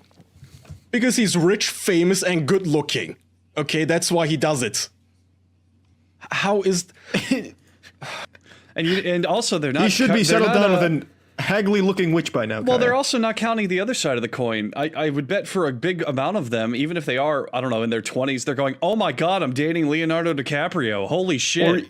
Or you don't even need to know who he is. He is just such a good-looking guy. That too. He is very He doesn't good-looking. he doesn't even need celebrity status. I mean, at the end of the day, if you're an adult and you're consenting, there's literally nothing wrong happening. The end, period. Doesn't matter. That's all. Also, I don't appreciate the bias behind this graph. Leonardo DiCaprio refuses to date a woman over 25. He doesn't refuse to date. He just doesn't want to. Yeah, it just never happened. Like, if someone's a virgin, that doesn't mean they refuse to have sex. Maybe they never met anyone to have sex with. I'm not even gonna grant that. That's still a cop-out. If I was him, I would refuse to date anybody over the age of 25. I'm gonna say that openly. If I was a fucking rich, good-looking motherfucker... first of all, it's Hollywood.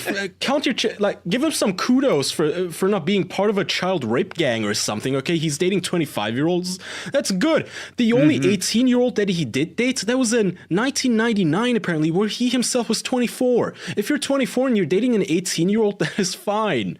I saw one comment that some salty fat soccer mom made, single mom surely, where she said, you know, one of these girls, she was only a toddler when Leonardo DiCaprio was filming Titanic. So? Yeah. Literally so. And then time passed and she grew up. Douchebag, what's your point? She used to be a toddler once, Kyle. You know what it all boils down to, She was 18 right? years old. Stop calling her a toddler. You're making it weird. She's 18. Literally all it boils down to, though, is... No, did you not get it? Their point was... I see. No, I see. Yeah. I thought they were talking about the 18-year-olds. Deduct some points from Charlie's talking scale on that one. I'll take a loss on that. Talking made us dumber. But literally all their arguments boil down to, they can have their own perspectives, or they're like, oh, it's creepy, or oh, she was so young. What doesn't matter? Literally all they're saying is, I wish he were dating me. I wish that he picked me when I was that age. If he doesn't like older women, I have no chance with him in my fantasy world. But they're just jealous. That's it. Right. That's literally all it is. That is my point, and I regularly get shits for pointing out that female incels exist. Right? This is an incel thing to do. But put the shoe on the other foot, okay? Whenever you see shit like this, change the sex here. Imagine if a man made a chart going, I don't know, Halle Berry refuses to date anyone older than 25. I thought you meant change it so Leonardo DiCaprio refuses to date a man over 25.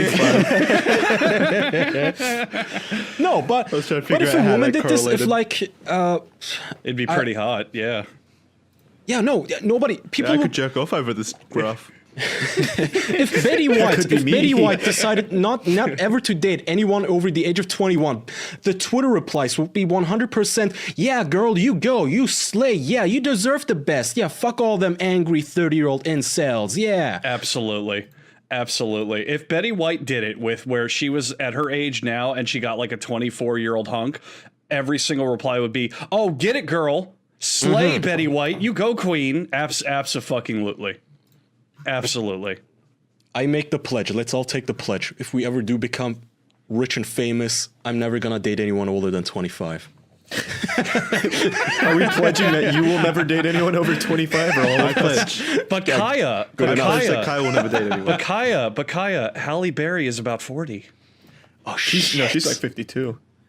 Hey, it just says date. You can still fuck her. That's true. I can marry her. That's right. It's not dating if it's a marriage. Well, go straight to marriage. Yeah, you can do that too, I guess. Okay, I can have exceptions. Damn it. But Kaya, let me ask you a question. If you're going to be dating those girls in their early 20s, you want them to look good, right? Yeah.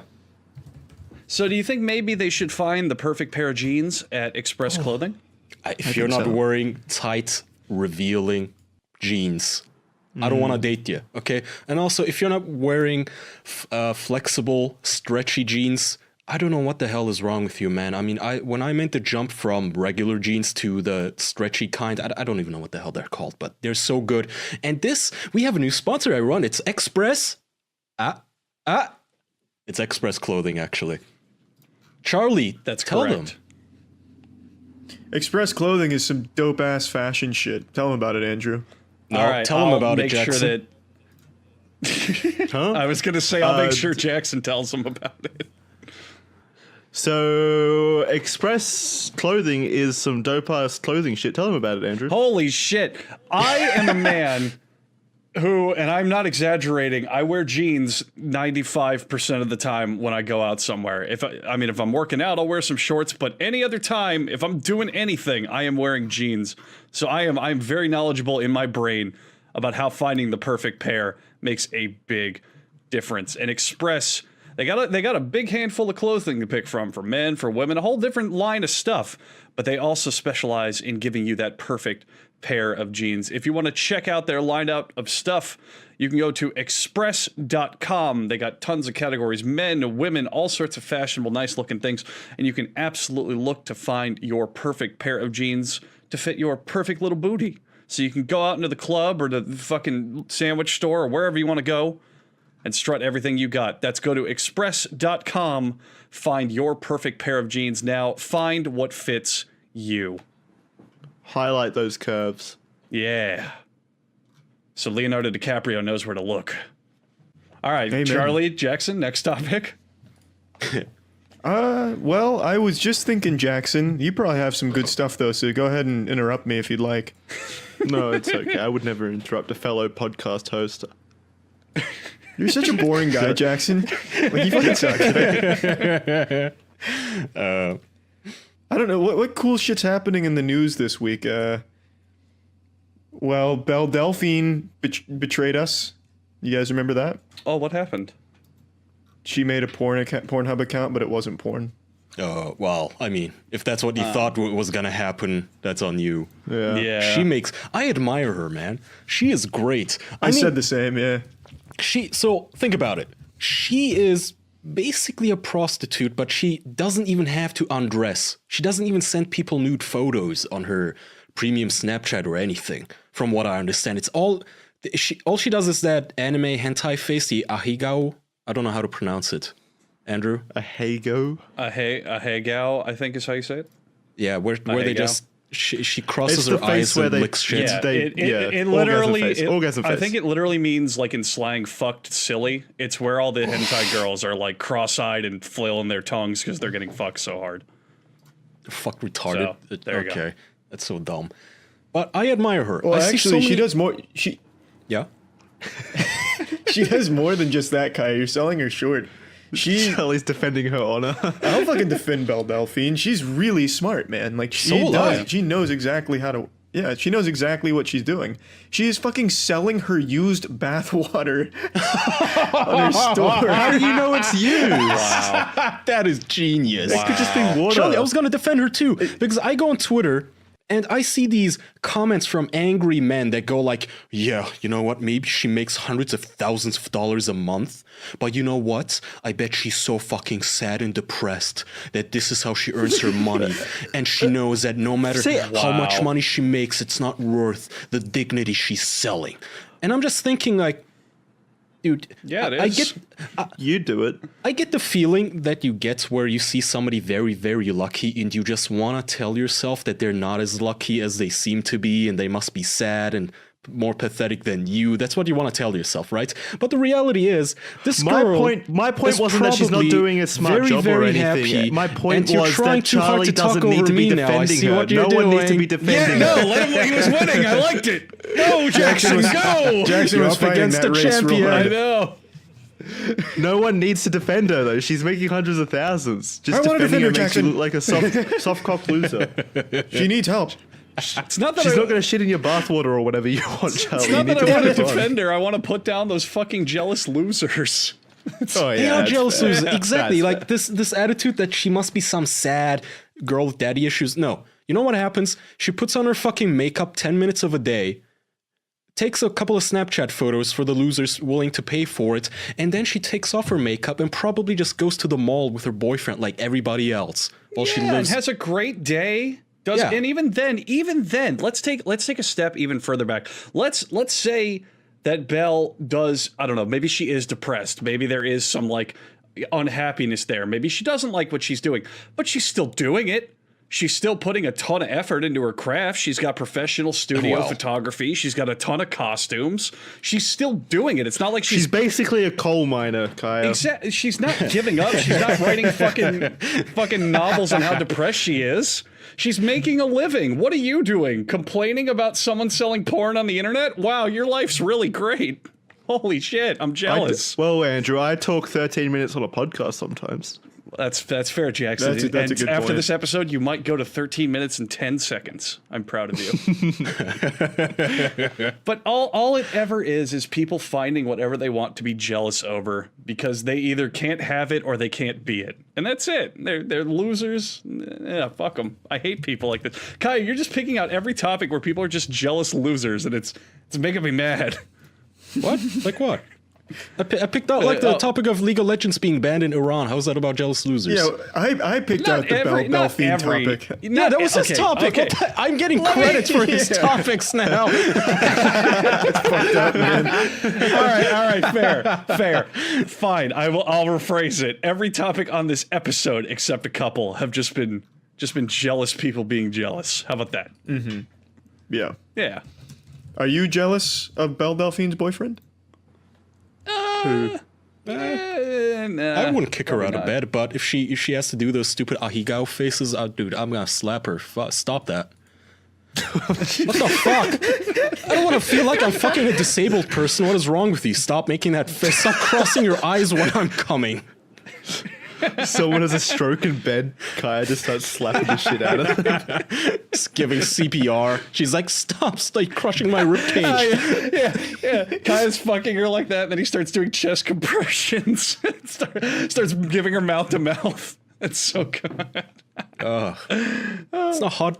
It's not hot or attractive to me at all. I don't get why that face is so attractive to people. You're just not a man of culture. You're just not a man of taste. You don't deserve her anyway, Kaya. Like, whatever. Yeah. Is it the tongue? Because you can see the tongue. Is that what's hot? No, it's not just the tongue. They also cross their eyes like idiots. Yeah, and they blush really hard and they sweat. The whole point of it is that like only anime girls sweat and blush. Yeah, it's a real cool fantasy, a girl sweating. But the whole appeal of it is that like they're getting so overwhelmed by pleasure that they just make a face where they're like going fucking crazy or, you know, uncontrollable. It's that whole fantasy of like women lusting for you and getting fucking blown away by pleasure and just always coming. So they play into that like, oh, she's getting fucked so hard she can't even see straight. Oh, that's what it is. Yeah. I guess I have to admit, I've never fucked a girl where she couldn't, like, where she got all cross-eyed, started drooling. She put on her retard helmet, like, you fuck me good. Put her back in the 3rd grade. I fucked her into the Special Olympics.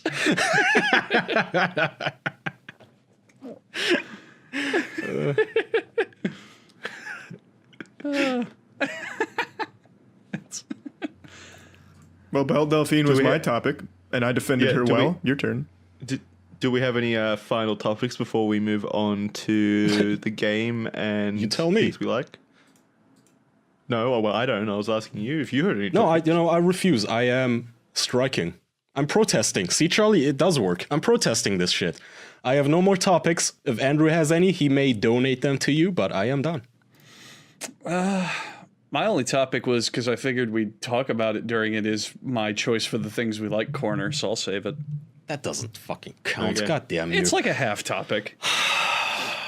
Fuck you. So we can move on to our show and things we like. My only topic, if everyone wanted to talk about it, was that the protest recently where the dude got fucking domed by pussy Antifa rioters. You do not want to make an enemy of Antifa, Jackson. They use the internet. That's right.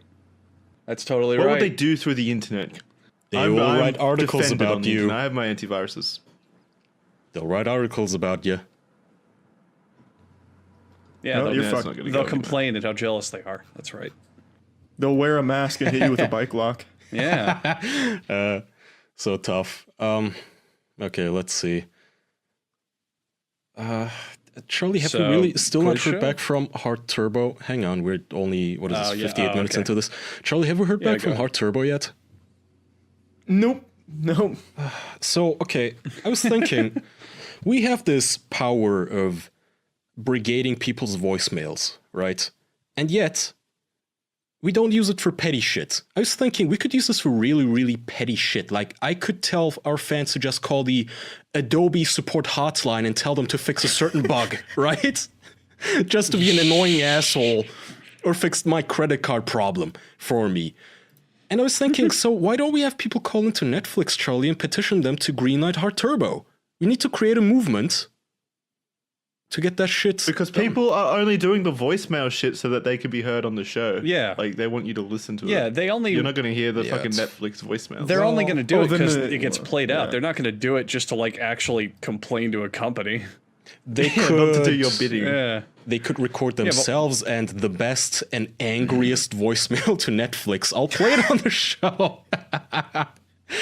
Be like, that's a good idea. Hello, Netflix, fuck Evangelion, okay? We want Heart Turbo. It's a much bigger classic. It's been around for a year and a half.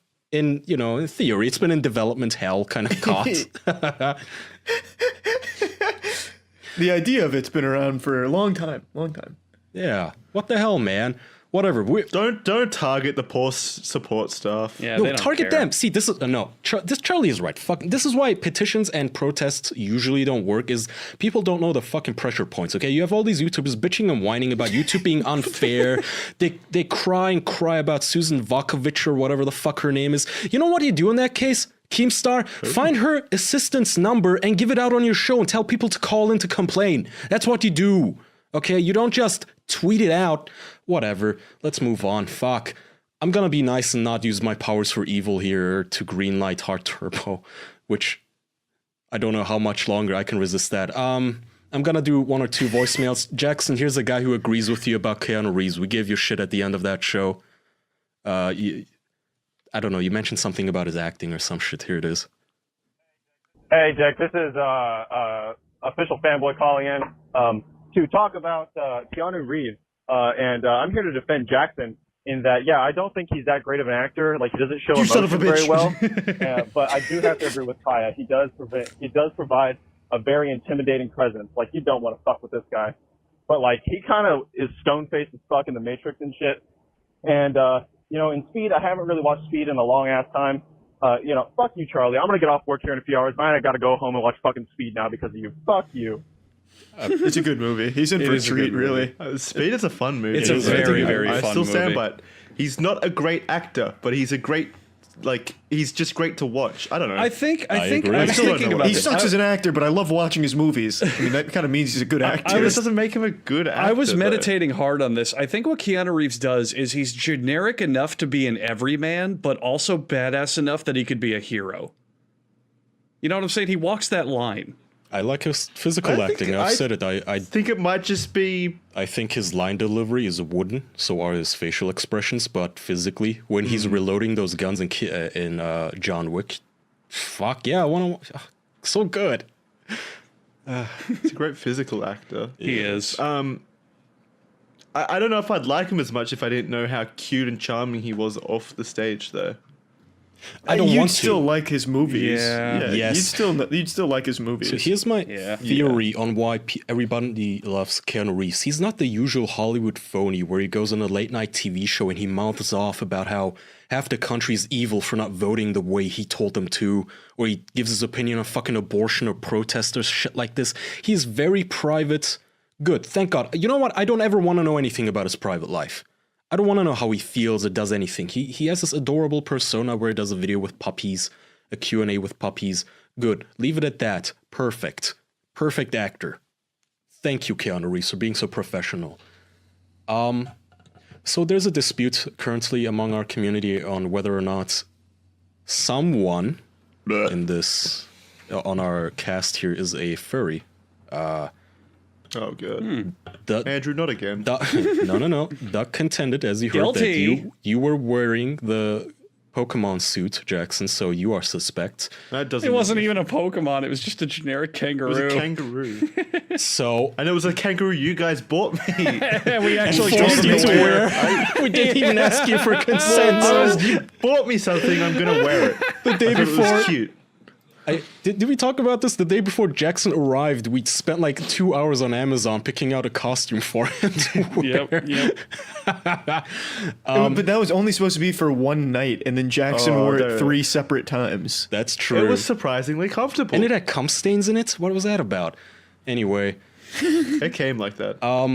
I personally, I suspect Andrew. I feel like if anybody's on this cast of furry, it has to be Andrew. But here's a caller. He's literally said that he would fuck Judy Hopps. I mean, I'm going to agree with your suspicions, Kaya. It's probably me, but who can say for sure? Still, just to play devil's advocates, here's somebody suspecting Charlie. Well, not suspecting so much as making some accusations, Charlie. Charlie is really into, like, dog dicks, like, really into them. Like, Critical started actually reviewing dog dicks. Like, when he first got on YouTube, that was his thing. Mainly just Red Rocket videos. What the fuck? Mastiffs, fucking Rovers, you know, all the dog types, just looking at their penises. But, all right. He called he told us to call you and let you know because, he's looking to get back into it, and he knows you guys are dog dick enthusiasts as well, so hopefully you guys can collaborate, and everybody can get some exposure. Okay, thanks, bye. Yeah, Charlie, what's that about? As a fellow dog dick enthusiast, yeah, what's going on, Charlie? It's purely the scientific angle. You gotta make sure, you don't want to see it. You know how you see a dog video on the internet, and then, like, the Reddit comments say why the dog's dying? That's what I'm doing. I'm just kind of looking out the dog's penis, making sure it's healthy in a good video. You appreciate the artisanship on the nudicles. So to wrap, oh, by the way, I forgot. The fucking nudicles. Spoiler alert for anybody who didn't recognize the voice. That's Dick Masterson. That's whose voicemail we used last week. Poor old Dick. He did a stream the same day. It was 1 hour and 40 minutes long of this shit. Poor man. You know, people are right. I couldn't possibly sit through those voicemails by myself. I need somebody to make them funny for me. Did he do it by himself? Yeah, he usually has his buddy Sean to be his co-host there, but he did them by himself. Bless his soul. But okay, I will point out though, Carl, Doug, Anthony, Dick, all of them have made fun of our callers, and I've seen a lot of people make fun of our callers too in our audience for being like calling in like 12-year-olds and doing these dumb memes or being drunk and high. Listen, I want you to remember, these guys, that's the whole point. They play our random voicemails so they can rip on them. On their own shows, they curate their own voicemails. That's why their callers sound smarter. Okay? If they gave access, if like Dick Masterson gave me access to his voicemail line, I betcha if I started playing random voicemails, they would sound just as retarded. Okay? Come on, don't give them shit. That 12-year-old who said, you guys should bathe in milk, he reached out to me on Snapchat. I think it's him. And he wrote this long message. He's told me that he was feeling bad and that he's not really that like stupid in real life. And that made me feel bad. Like I told him, dude, we're hamming it up. It's fine. I don't give a shit if you're 12 and you're listening to this. If you wanna, keep in mind, I literally told people to get drunk and high and be annoying when they call into these voicemails. It's not their fault. That's what we requested. I'm not exaggerating when I say this, and I'm not joking. The Bathe in Milk is still my favorite voicemail we've ever gotten. It actually warmed my heart that someone would get that excited and enthusiastic about our show. Mine too. I'm dead serious. Okay, here, this one is for you then, Andrew. This guy called in saying, don't bathe in milk. Oh. Hey, here's a quick message to the official boys. All right. Don't bathe in milk. Rather you motherfucker. In, like, some other fluid. Jesus Christ! Not milk. Something like. Anything! Water. No, wait, no. Oh God, kill yourself.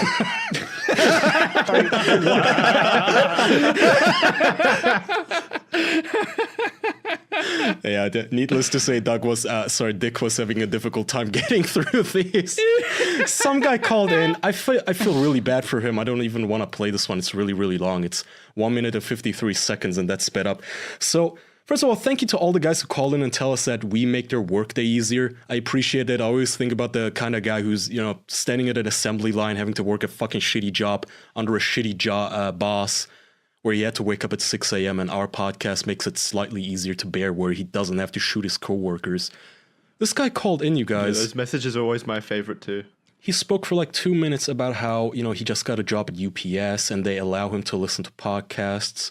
It's made it easier for him to get through his job, and his girlfriend recently broke up with him, and it's just been difficult, but our podcast gets him through it and it gives him strength. And all the meanwhile, Dick is just laughing at insulting the guy during his voicemail. Might play that one to call it out, to play us out later. But let me see. I want to make this one the last one to wrap it up about the furry discussion. Somebody is offering us this here, and I would like to agree.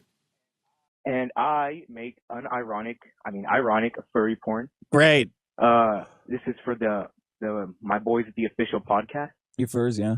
If they would like me to draw them something, they don't even have to pay me. They could even make fun of me, and I still do this. But I would unironically draw them as furries. Do it. Yes. Yeah. Do it and don't send it to me. 100% Send it to them, not me. Do it. Send it to us and Dick. Both of us, all of us. I'm down, man. I'm super fucking. I don't know if there's any rules against like porn on Reddit, on like subreddit like ours. Upload it to Twitter. our subreddit. Send it to us personally. We'll share it, man. Totally. Do us as make sure if you censor it and send it on Twitter, we'll retweet it. No, send it to my Twitter uncensored, and I'll retweet it. Porn is totally fine on Twitter. What are you talking about? Oh, it is? Yeah, it is. Yeah, okay. I don't know. There's porn stars have like some of the biggest accounts in there. I watched Riley Reid roll around in a toy car butt naked in a suburban household neighborhood. I thought people got banned for this kind of shit. hard On Instagram they do. Twitter's fine with it. But yeah, no, absolutely. It's just Instagram. Whoever that is, tell wherever you post it, the Twitter, the subreddit, just so you don't get shit, tell them you have our blessing, because I 100% would appreciate this art. Let's give them some pointers though. What animal? That goes for everyone. What animal are each of us? Kangaroo, obviously. I think mine's also obvious, a rabbit. Creative liberties to the artist. I can't think of one. Yeah, I'm thinking dealer's choice. Yeah, you pick one for me. I think I'm more of a wolf than a bear. But Someone in our I was going to say someone in our Patreon exclusive chat, which you can set up a Patreon and listen to these episodes live, has said you're a bear, Kaya, and I think that's perfect. Oh, yeah. I think 100% you're a bear. I don't think I'm fat enough to be a bear. Aren't the bears the fat ones? Bears could be Why are you acting like you haven't seen a bear ever? And then someone else brought another good point. Charlie, you should be a penguin. I guess that makes sense. But they're not furry. Charlie, I'm talking about the like gay lingo bears. I'm not. I haven't kept up with the latest issue of the Gay Pride Monthly. I don't know if bears are still the fat, hairy guys. Of course you did, Kaya. It had nothing to do with the show. You were just keeping up like you always do. What show? Gay Pride Monthly. Your favorite magazine. You tell us about it every week. Of course I do. Check out this, guys. Yeah. All right, things we like. Let's do this. Wait. I completely forgot. The quiz show hang on, goes first. Huh? Quiz show. No. Well, we can do that afterwards. Doesn't matter. I was going to play this first. Listen, Kai, I know how much you like the things we like jingle, but every time I hear it, it makes me want to rip out my quivering spine and beat to death the human manifestation of such jingle. Nothing against the person who's saying it, but I hate it, and I want you to get rid of it. I'm not getting rid of it. And here it is. Fuck you!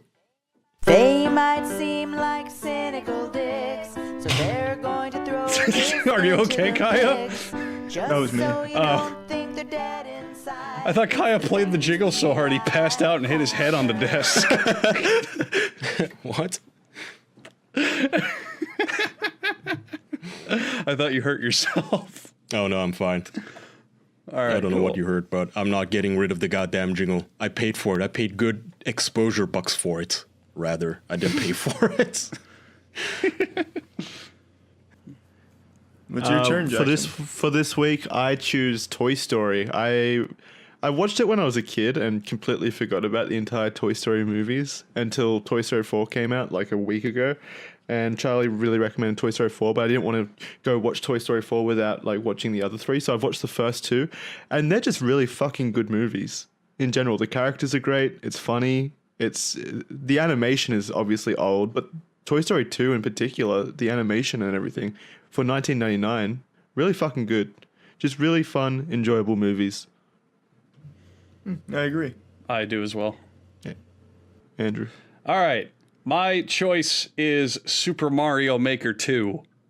It is, for a long while, I put my Wii U in my closet because especially when the Switch came out, I just had no reason to play it. And every so often I'd go, I want to hook it up. I want to play some Mario Maker. That's the only game on there that's just, I can't get it anywhere else. And it's just so good, just endless Mario. And I want to play it and make stupid shit. But, and then Mario Maker 2 comes out.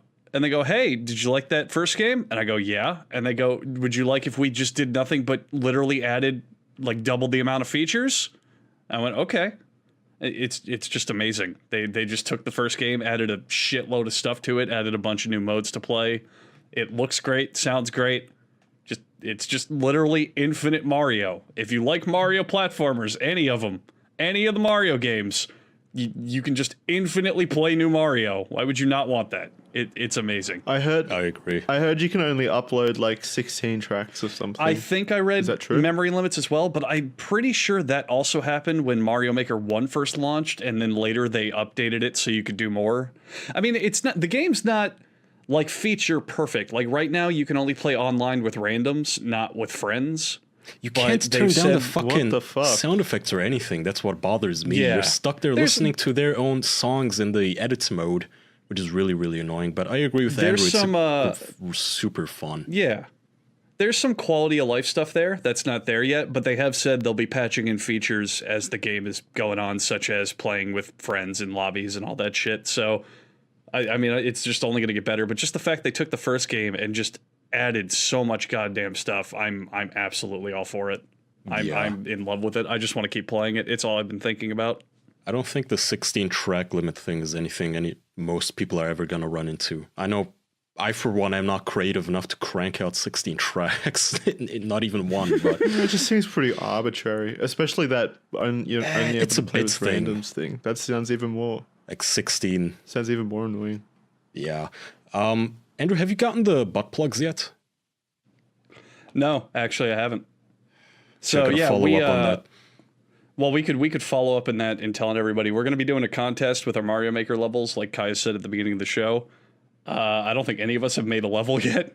No. And also, well, give us some time. It's It's difficult, very difficult. Okay, give us. Yeah, and also on that, I have not even received the prizes in the mail. So just it's going to be a while before the contest actually kicks off, but it will happen. Don't get mad. Don't complain. We got it. We're good. Okay. We'll keep you up to date. Charlie, about if you it. can reach out to the fleshlight people. Flattest Flute? No, the fleshlight. Mhm. Oh. I'm reaching out to Flattest Flute. You're the one in contact with the fleshlight guys, right? They keep sending them to you. Yeah. Yeah, okay. Reach out to that. Are we doing a con this week? Has anybody offered us a spot? I'm going to just boldly assume no. Nobody wants us. No. A con this week? Sorry, this year. Comic Con? Any? Oh no! Even if we were, we missed the window. They're all in summer, and anyone we would want to do is already either going to happen and locked or passed. So okay, not this year, unfortunately. We could go to Destiny 2 Guardian Con. No. I'm sure. Isn't that why like don't we do year-round? something more fun? And why don't we all just go to a theme park one day and tell people we'll be there? I'm serious. And then we'll all just as a big group get on rides when and no one shows up. Yeah, that'll be the worst birthday but party. yeah, when no one showed up to our panel, even though we filled the room. Oh yeah, I remember that. Andrew is right Yeah, about fuck that all one. you. People show up. Yeah. People will absolutely show up. Yeah, but I think that'd be a fun thing to do. We tell everyone, hey, we're going to be at Universal this, Saturday, and we get a big group and everyone does rides and shit. Dude, let's fun. raid a fur con. Just all of us show up, but without furry costumes. And if anybody asks, we're like, dude, what are you, racist? I don't need a costume to be a furry. Can't you tell I'm a bear? I'll take off my shirt if I have to. It's in the heart. Yeah, it's in the heart. Dude, that would be And cool. if anyone questions it, we'll hold up that professionally drawn furry porn of us. This is my persona. We have little ID cards and business cards with us as bears and otters.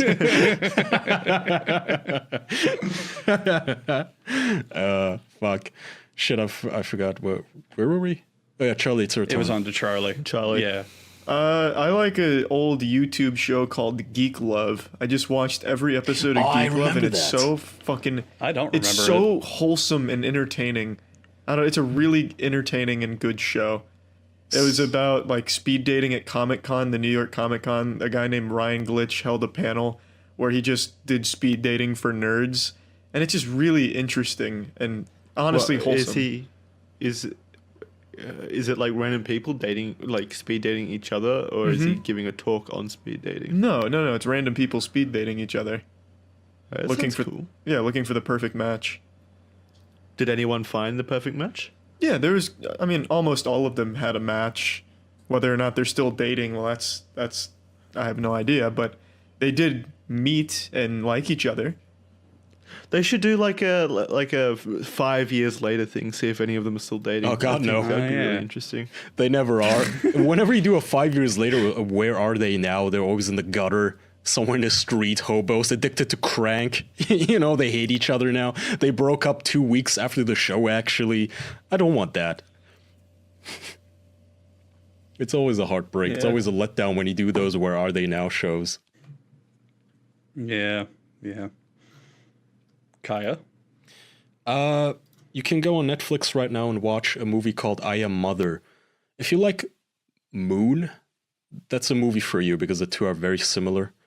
Just like the Moon, what it is one, it's one person on a sci-fi space station, basically. It's not a space station, but in a sci-fi facility where one computer AI is taking care of that person, but you quickly realize that there's something off about this AI. It's a good movie. One actress, and it has one. I think it's the whole movie has two actresses and one robot. It's a good movie. I Am Mother, just like Moon. If you like sci-fi stuff, it's fun. If you don't like that, go fucking watch Indiana Jones because that's cool too. I binged all of them. I'll do a reverse recommendation on it. I've seen Moon. I love that fucking movie. So now you've definitely got me interested in checking that out. That's by the dude that did the Warcraft movie, right? What's his name? Something Maybe. Duncan. Maybe. All I know is Moon, if it's like that, is just a very small, enjoyable, simple sci-fi movie with a really good story. Yeah, I think So you would if really that movie's enjoy. anything like Moon, It's just like Moon. It's pretty much exactly like Moon. But slightly changed then up. I'm It's- in. I'm invested. Yeah, go check it out. I Am Mother. Okay. Okay, now we can play the game. Andrew, you sent me this clip last week, I think, when we did the show with Doug and Anthony on our Patreon. By the way, I guess I could. We can plug it at the end here. I'll just play the clip. Is everybody ready? Yep. Mm-hmm. It's an easy one. This one is just literally going to be reactions. Pirates of the Caribbean. Yeah, Pirates of the Caribbean. Yeah. Damn it. So close. That was a photo finish, but Charlie got it.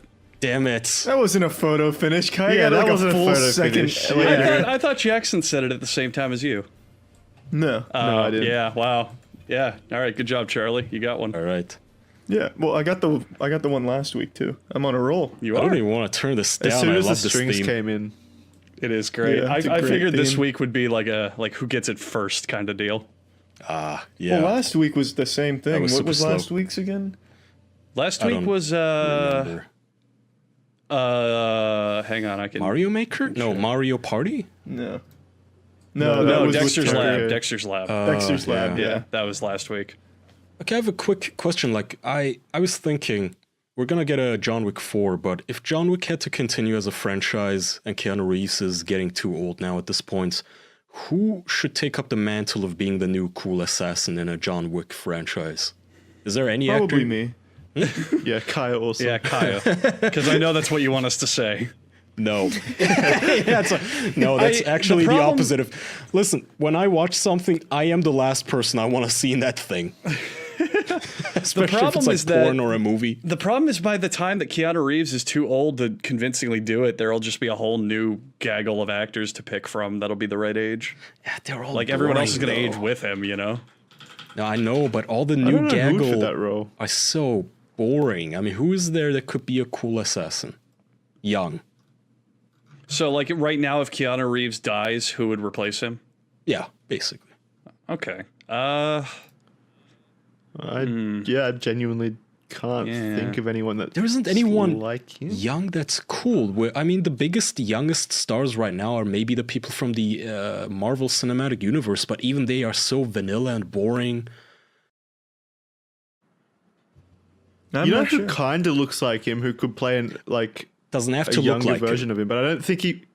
Well, okay. It only has to be a shut cool, up, Jackson. I don't think this would be. So I'm talking about a cool action star, like Rambo-esque, you know, John Wick-esque. Well, the thing about Keanu, though, is he's not a big, bulking, tough dude. Like, my Right. mind, when I think action star, always goes to Tom Hardy, because I think Tom Hardy is just amazing in everything he does, but he's too, like, buff and powerful to fill Keanu's kind of more subtle badass, you know what I mean? Exactly, that's what I was thinking. I'm thinking, well, you can't hire The Rock to be in John Wick. He's this gigantic rhinoceros gorilla man, big bulking wrestler. That's not really the same thing. But who else does that? I got it. I got it. We give him a revolution. We bring back Shia LaBeouf. Oh God, no! Fuck. Okay, Fucking well, do it. I cancel that. I'm not That's a even tough gonna count that into the second count of your track. You just lost 5 seconds, buddy. Oh fuck. What about Adam Driver from the last Star Wars? No. Fucking No, all of them are bad. Oh no, he's so lame. Oh no. I mean, he looks like does. Keanu, though. He does kind of look like Keanu, though. That's fair. I already be said he fair. doesn't have to look like Keanu. That's not what this is Yeah, about. I know. But he could play son of Keanu. Son of John Keanu. Wick. That's the next John Wick. I guess maybe, yeah. But John Wick had a hidden son with his dead wife before she died. Didn't know about it. hidden wife. Yeah, okay. Let's just discard all of the lore of John Wick. Okay. I can't think of anybody. What I would Maybe think it would be, you know what? What I think it actually would be is it would probably be someone where they pull a Heath Ledger where you just don't expect them to fit that role, but they do. Someone like Zac Efron. That's what I was gonna say. Zac Efron, right? He is because I watched him in that totally sick and absolutely wicked motherfucking clown love movie, whatever it's called, about Jeffrey Dahmer, and he's ripped and he's actually kind of a good actor. Yeah. Also, Edward. Yeah. He's a good actor, but he's too much of a pretty boy for like a John Wick role. Another one in that would be another one could be like Edward Cullen, who just got announced as Batman. It's like I think you'd have to pull from this pool of people who you don't think they would fit the role, but then they do. They do it well. Oh yeah, and that's hard to do. I don't know. Could be. I'm trying to think of actors because no one's like Keanu. He's got his own presence. Zac Efron's so fucking cool though. I wish we could look like Zac Efron. Yeah, that's true. All four of us, just clones of Zac. The official Zac Efron boys. That's what we call the podcast. The official boys that look like Zac Efron. Call this episode the official Zac Efron podcast. You know who I think could make a really good John Wick though? Zayn Malik or whatever from One Direction. I think he could be a pretty cool John Wick. You guys are going too pretty. Yeah, I think what the fuck? Who's this, Charlie? I think you're going on looks and not on ability here. This looks like a very generic soccer star or just a boy band member. It is a boy band. This looks like a frat boy douchebag, Charlie. Why the fuck would he play? This is an awful pick. I don't know, because I think he's cool. He looks like me. He looks like you. Let's just name people. Let's just name people who we think are cool and look like us. Yeah. I like this fat Turkish dude.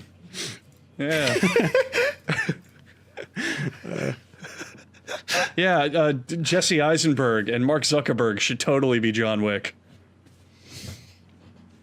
I think I had a good idea with Zayn. I still think Adam Driver's a good idea.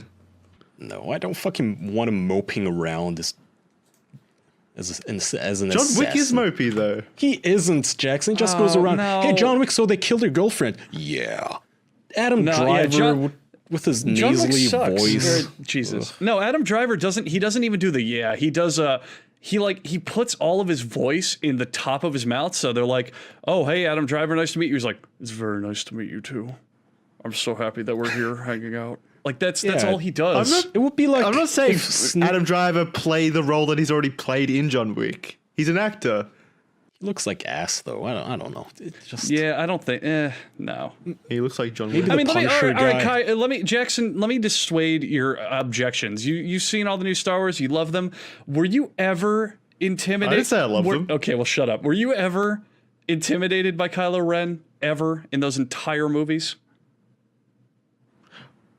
Only right at the beginning of The Force Awakens. Because he's wearing a mask. The laser bolt. Because he's wearing a mask. Yeah, exactly. He's not. Well, it's the same as Vader. I wasn't afraid of Vader when he took off his mask and he was a little scrotum-looking motherfucker. If you were a little kid, I don't know. I guess in the prequels they also do a bunch of effects to make Anakin look more intimidating when you actually see his face. Like they darken his eyes. It was a lot of lighting. Yeah, lighting and darkened eyes. But they do that with Adam Driver, and he just never in any of those movies comes off as like badass or cool. You know what I mean? That's because he keeps getting beaten. Yeah, that too. He always jobs every factory. That's just the plot. When an untrained make him win a few, and then I'd be intimidated. An untrained little girl beats you at a lightsaber fight. It's kind of difficult to look tough. I was gonna say, fuck, what's her face? Charlize Theron could have been cool, but she already did that movie. It's called Atomic Blonde. It's basically her own John Wick movie, which is also a good movie. It is a good movie. Decent movie. It's a great movie. James McAvoy's in it. He is. He's also good at it. I love her. I love Charlize Theron. Oh my god, or Theron. I like James McAvoy. Do you know James McAvoy's my height? Oh my god. All right, let's he should be John Wick. He's just listing people that look like him. Did you know that The Rock he's as hung as I am? Yeah. Okay. Let's play this out. Well, we don't have to play it out, actually. Fuck that voicemail. Do we have anything to plug? Yes, the patreon.com/theofficialpodcast. We just did an episode with Doug and Anthony from the Who's Rights podcast. I don't know which one of you is pounding your keyboard like a pile driver. Sorry. Like Steam Hammer. But it always breaks my train of thought. Now I can worm in for the most amount of words. Thank you so much for listening to the podcast. Okay. my ahead, strategy Andrew. is paid off. Kai has just deleted his recording. Go ahead, Andrew. You were saying, Jesus, Hey, man, it's difficult to think when you're hammering that thing like your girlfriend. Hey, if we're fighting for the top spot, like I get that Jackson and Charlie have no experience in this, so they're kind of learning it. But you and me, we got to fight for that top spot. We got to play dirty. There's a 10-minute difference between us. What do you mean fight? I'm trying to I'm take like the you Undertaker down. winning the fucking WWE 30 times in a row. And I'm Mankind challenging you for the title, and you throw me off with a steel cage. Fuck. See, I forgot what I was going to say. Go back to your script so you can just win. Go ahead, fine. What script? I am an asshole. That's how I interrupt people and ramble on for so long. It's not a script. This is who I am. Oh, yeah, we had Doug and Anthony from the Who's Right podcast. Jackson wasn't there. That was kind of weird. It was us, them. It got really meta. We didn't have topics, really. We didn't even do the things we like corner or anything like that. What'd you do then? Yeah, it got really meta where we talked about our podcast and theirs, but it was still really, really fun. Like there weren't these old, grumpy, boring boomers. When I asked them about their masturbatory stories, they hit us left and right with them and shitting stories. It was super fun. I enjoyed them. Okay. I mean, I agree. I thought Kai was going to continue. I didn't know he was looking for confirmation. Yeah, it was fun. They were nice. All right. Yeah, go check that out. Patreon.com/theofficialpodcast and at some point on official.man/subscribe where you can still go. I just got the email today from our domain name registrar saying that our domain is about to expire, which means that I've been sitting on building this website for almost a year. So my goal is that this website is gonna be up. Hold me to this. Hold my feet to the fire. Our fans remind me of this and call me out if it doesn't happen. By August, I think 7th, the domain expires. If the website is not up by then, you can call me a stupid lazy bastard, which you already do, but even more so. Okay, do we have anything else left to say? No, but I think that's it. That's everything, yeah. Okay. All right, everyone. Thank you. Thanks for listening. Yeah, thanks. We'll see you next week. Bye. Bye, everyone. Bye-bye. Bye. Last year, the world was plagued by what is potentially the worst film ever made, War of the Worlds starring Ice Cube. And what if I told you the producer of that abomination, that affront to God, just directed a new film for Amazon called Mercy? Well, I guess it's not for Amazon because it's in theaters right now. It's distributed by Amazon MGM. And now after experiencing the cinema that is the style of Timur Bekmambetov, I can tell you with confidence, this guy's got it. And by it, I mean terrible fucking movies to his name. Timur Bekmambetov, and I'm not sure if I'm pronouncing his name correctly, but he has been in the film industry for an extremely long time. I went through his IMDb on stream, and he has produced some bangers, like 9, or Wanted, like some classic films. He has been behind them for a long time. So at one point, he did have an eye for quality, but I guess over the last 10 years, he decided to close his eyes, because now we're getting shit like War of the Worlds and now Mercy. I don't know what's changed or what's happened. What I will say, however, is that this film is a significant improvement to War of the Worlds. But then again, War of the Worlds can make even the Borderlands movie look like it's a fucking Nolan film, so it's not exactly like the highest praise, but truly Mercy is better than that, at the very least. I would even go as far as to say the first 30-ish minutes are genuinely pretty entertaining. It's a very simple concept. There's an AI judge, and Chris Pratt is now standing trial. He is a detective who actually helped kickstart this Mercy program, that's the name of it, where an AI will look at the immutable facts in order to pass judgment and execution on those who are guilty. It's the judge, jury, and executioner, and it is there to reduce crime, which has spiraled out of control, so now they have the Mercy program to keep people in line. And now Chris Pratt is in its clutches here for the murder of his wife. And he has 1 hour and 30 minutes to try and prove his innocence. Now, when I first watched the trailer, it actually looked like Chris Pratt didn't put any effort into it at all, like he was just in a fugue state taking a paycheck. I will say, in the actual film here, he does try. And he does, I think, do a pretty solid job with this character who just found out his wife has been murdered, and now he's about to be executed for it because they have so much evidence that places him at the scene and places him as the killer. And now he's got to find a way to try and argue his case and compile new evidence and try and find who the actual killer is. In the trailer, I feel like they took his lowlights, like they actually just took his weakest moments from the film and used it as promotional material. Because again, in the actual film, he does a fine job, minus like some really rough scenes at the end. The entire third act of this film is actually just extraordinarily silly. Anyway though, this film is shot in similar fashion to War of the Worlds, where we are watching everything unfold through videos that are compiled through like cell phone footage or security camera footage or drone footage. Very much like what they did in War of the Worlds, but it seems like the budget here was a little bit higher, so the CGI doesn't look like it's straight out of fucking GeoCities from the late 90s. So it definitely looks visually a bit better, but not by a ton. There are a few explosions here towards the end of the film that genuinely look like video game cutscenes. Like, I don't know what's going on with the CGI here for these movies right now, but my god, some of the visuals were like actually bad. But for the most part, it was much better than War of the Worlds. But anyway, if you have seen Chris Pratt's movies and ever thought he moves around too much, well, let me tell you something. He doesn't move an inch in this movie. He is strapped to a chair for the entire fucking thing, save for, like, the very end. We're gonna be getting into spoilers here, because I have got to talk about some of the wackiness to this film. Now, like I said, the first 30 or so minutes were actually pretty solid. It was setting up an interesting mystery with a damn near insurmountable task of trying to prove that you weren't the killer despite all of this evidence from a near omniscient AI that has every single fact at their fingertips.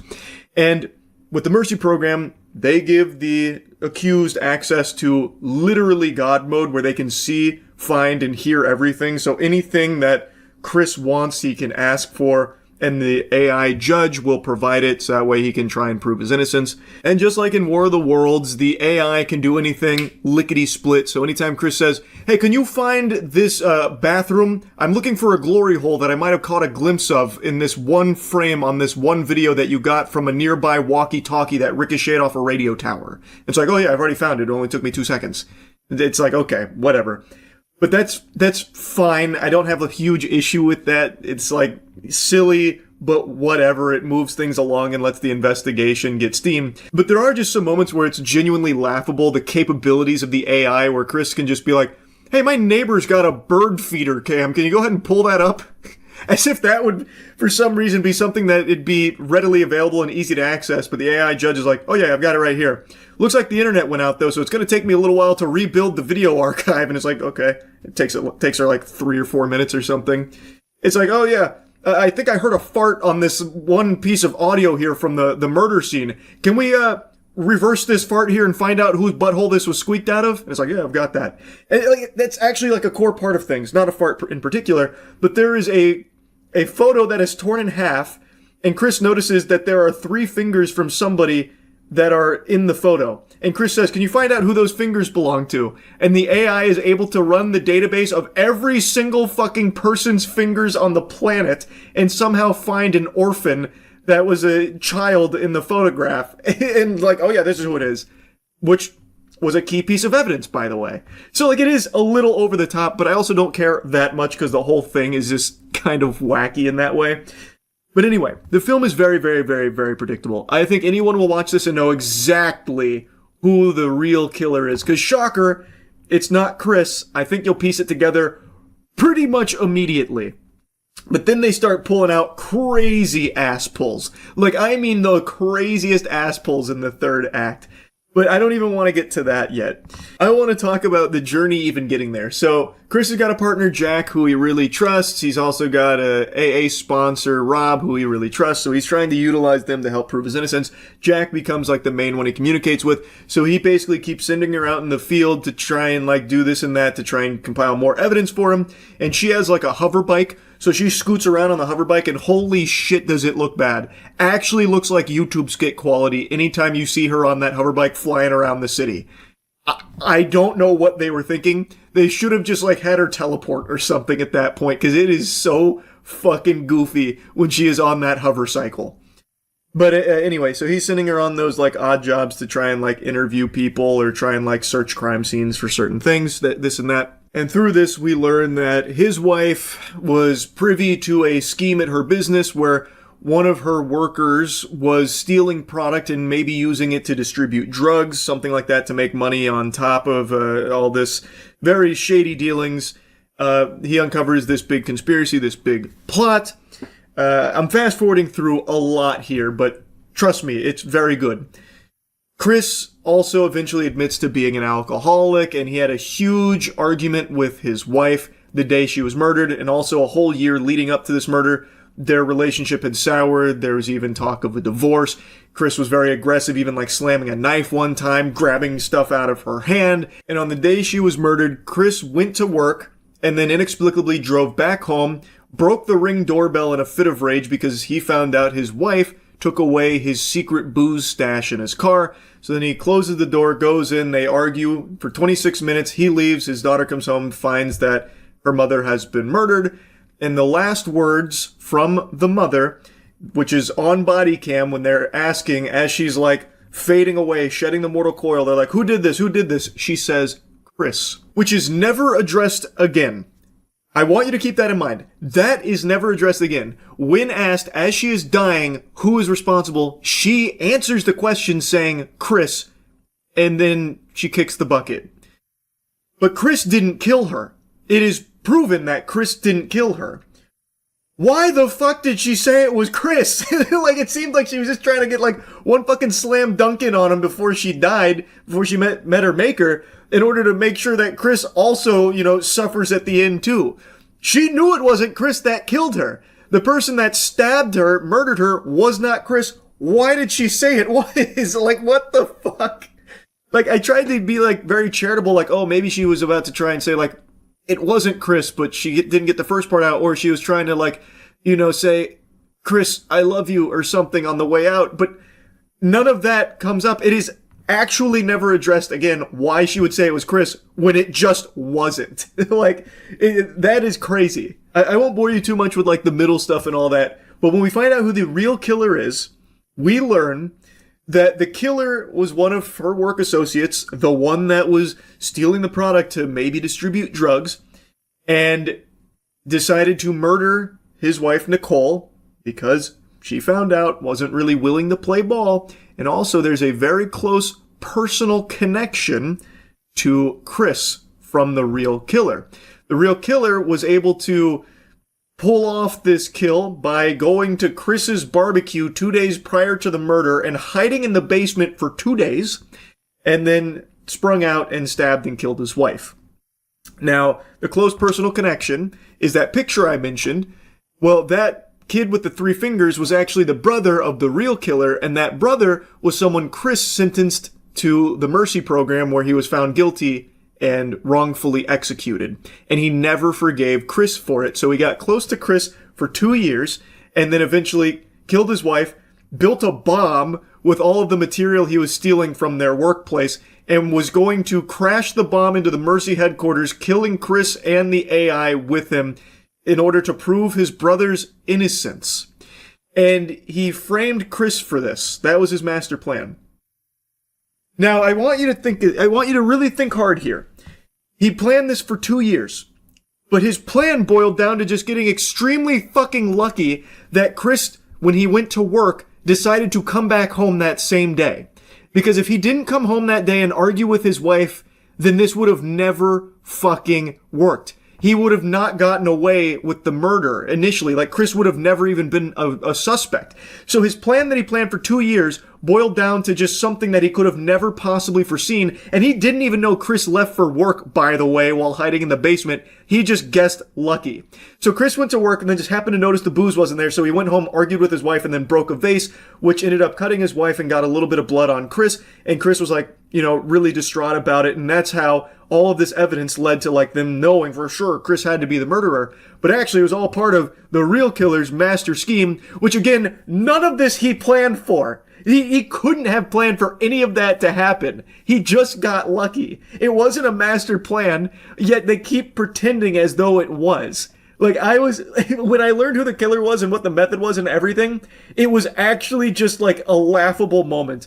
And then the entire third act, he's got this big semi with a bomb in the back that he's gonna blow up the fucking city with like the Joker.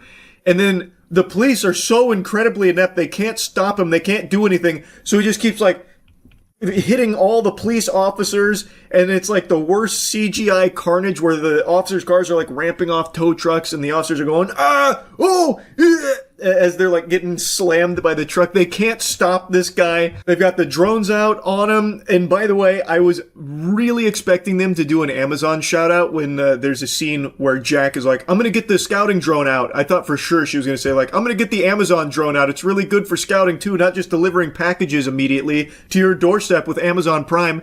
Like what we saw in War of the Worlds. I thought for sure we were going to see some Amazon plugs. Surprisingly, we did not. But anyway, they got the drones out and shit. They still can't fucking stop this guy when all he has is the semi-truck. And then he eventually makes it into the Mercy headquarters. Chris has already proven his innocence now. They clearly know it's Rob. They have him dead to rights now. He is the murderer. And he also kidnapped Chris's daughter and brought her there because he wants to ruin Chris's life just like he ruined his by killing his brother. Well, by having his brother go to Mercy, which ended up killing him.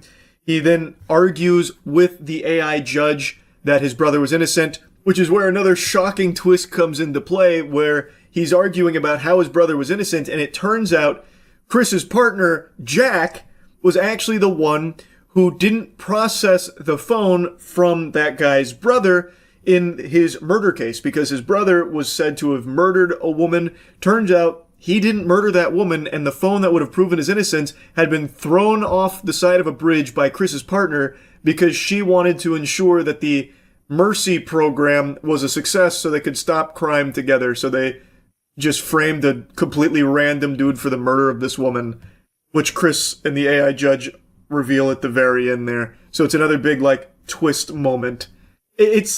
I'm serious, the entire third act is actually, like, very, very silly in, like, a fun, bad way. I probably don't need to yap any longer about it. It's not a good movie, but I will tell you, I had fun watching it. And I do think it is objectively a huge step up from War of the Worlds. So we're on an upward trajectory right now from this director-producer. So perhaps the next one's a fucking home run. Anyway, though, that's really about it. See ya. I am filthy pig stink greasy right now, and I was just about to hop in the shower, get all clean and bathed with my cheeky soap, but as I was getting the towel, I had a memory hit my hippocampus like a Jimmy Neutron brain blast. Earlier today when I was streaming during a tournament, I saw a ton of people ask me for hours what I thought of Watch Mojo making fools of themselves. Like the Watch Mojo crash out is what they were saying. And when I saw it initially, I had to do like a triple take, because I hadn't seen the name Watch Mojo in who knows how long. I'm telling you, 2026 is dusting off some fucking old school villain cameos here, like James Charles and now Watch Mojo. So I decided to pump the brakes on the whole hygiene thing so I could take a look at this before I lost the memory again forever, just have it fall into the void. And it is kind of wacky, so I do kind of want to yap about it because it's really goofy. And Watch Mojo is, again, a name that I think probably most of you haven't thought of in a long time. They were one of, like, the earliest corpo slop YouTube channels that capitalized off of, here's the 5 most terrifying Disney deaths. Here's the 8 most important lessons we learned from The Poop That Took a Pee, the musical. That kind of thing. It was just algorithm bait in the early-ish YouTube era that caught fire, blew up, and they became like a conglomerate. Nowadays, you never hear that name brought up, not even as an insult. It's just a forgotten relic of the first wave of corporatization of YouTube content. But they didn't close their doors and sail off into the sunset. They still are out there with a sad whimper, just petering through and still desperately clinging to their formula that doesn't really work anymore, but they're still just tooting out the slime goop that they always did. 13 times toothpicks appeared in Quentin Tarantino films, or top 10 moments AI made the internet mad, that kind of shit. And recently, they made a comment that everyone has been dunking on, and that's why Watch Mojo is being talked about right now, because people are making fun of them for their crash out. Well, a YouTuber known as Voyan released a video called Watch Mojo's Downfall Should Be Celebrated. The video talks about how Watch Mojo was some of the first slop content on YouTube and has slowly decreased in views over the years. Not that their content was ever high quality, but it's definitely gotten a little bit worse. A little bit worse? What are you smoking? Get off the crack pipe, Buster. Who doesn't want to look at the top 10 AI-generated songs? That's some heat right there. They're cooking. I think they're about to enter their golden age again. I got a hunch. Anyway, a YouTuber named Voyan made a video covering kind of just like the whole history of Watch Mojo, the time period in which it existed, where it was prominent, and also where it is today and how everything's kind of unraveled for them. Anyway, it is a video that is pretty harsh on Watch Mojo. And, well, they weren't about to take that on their bellies. They weren't just gonna bend over for them. So, they decided to fight back. And what battlefield did they choose for this pugilistic combat with a mean YouTube video about them? You guessed it, the YouTube comment section. They left a little piece of their mind down there, and it's pretty embarrassing. They opened strong by saying, "The day no one talks you is the day you are irrelevant, so thank you." They couldn't even get their first sentence coherent. The day no one talks you, huh? That seems like some shit that someone would rapidly type in a League of Legends solo queue game as they are melting down from ending. How do you even fuck that up? They are a company. This isn't just a guy. This is a company that's posting this, by the way. Okay, never heard of your channel, and I admit I didn't see the video, but a few points. Yeah, these are going to be really strong points. When you haven't even watched the fucking video you're responding to, what in tarnation? In 2006, when we first started, we were obviously a bit ahead of the curve. In 2012, when every channel was some vlogger sitting on the couch, we mastered our signature style, and many cried as it looked more like VH1, MTV, ESPN, and not what the vocal minority viewed as YouTube content, aka corporate brand shit. That was the complaint, that it felt soulless, that you were just delivering off of like, here's 5 games, okay, and there they are. That was the complaint. It didn't look like VH1, MTV, or ESPN. It looked like just fucking montage of 5 things that you found on Reddit that you put into your top 5 games that have punching mechanics. That was what people were talking about there. The challenge in media is staying relevant, keeping your audience guessing, etc. There's what guesswork is there with a Watch Mojo list? What the fuck? Companies like BuzzFeed, Vice, Vox, and channels that inspired themselves by us, by their own admission, all came and went. We managed to both keep our OG fans happy and innovate. Is there such thing as a Watch Mojo fan? I feel like that's not real. That's just a fairy tale. That's like being a lobotomy enthusiast. I feel like Watch Mojo doesn't have fans. It has bots or has people that just had the YouTube running in the background and Watch Mojo came on through autoplay. Or 12 years ago, they saw the title 8 times that sci-fi movies used a whoopee cushion. Some shit like that. And then they stumbled across a Watch Mojo video. But I don't think there's people that are like actively salivating over the next Watch Mojo release. Like, I can't wait to see what AI-generated song is popping this time around. Can't wait for Watch Mojo to deliver. If by downfall you mean being a survivor, having 100 plus FTEs who earn their living with us, then I will take it. How does WatchMojo have 100 plus full-time employees? I'm assuming that's what FTE stands for. There's no way. That has to be a lie, or that is the most bloated company for the simplest dog shit ever. That has to be the easiest job on the planet. They're patting themselves on the back for still drooling out the lists, but it's not like they're doing well. That's kind of like one of the big points of the video they're responding to that they admit they haven't even watched. Like, they're hanging on in the same way that Blockbuster is.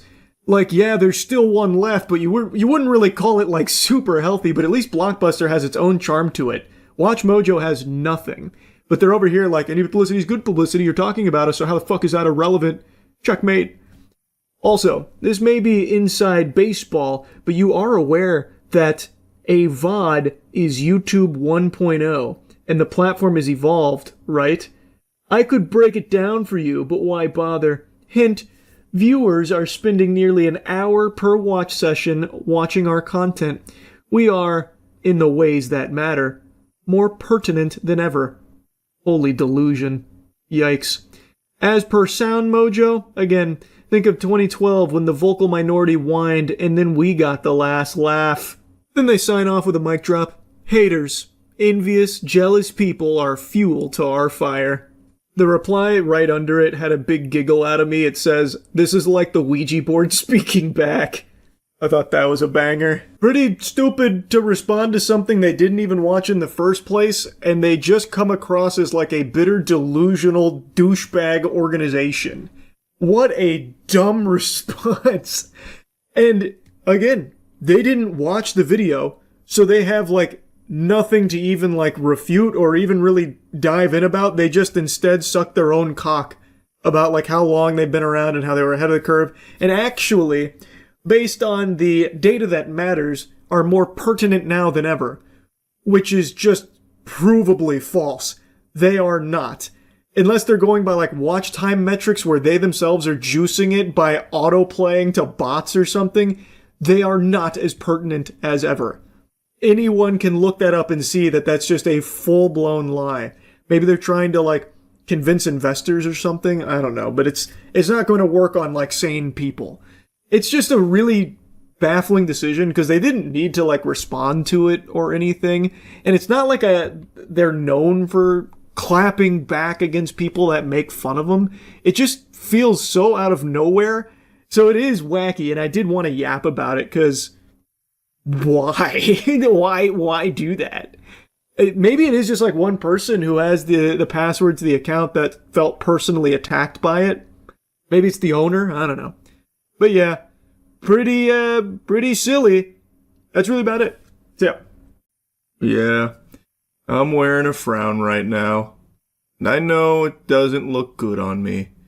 I don't like to frown, but sometimes I can't help it. This is Nick's. He has a crazy order. I want a double Butterburger. 2 of those, please. Family-sized curds, a large chocolate custard, concrete mixers. There you go. With that's chocolate ice cream or the chocolate custard, and Oreos and cheesecake. It'll be $45.79. I'm a content creator. I don't know if you've heard of me before, Will Kelly. I'm sure you have. No, unfortunately, I haven't heard of you. Sorry.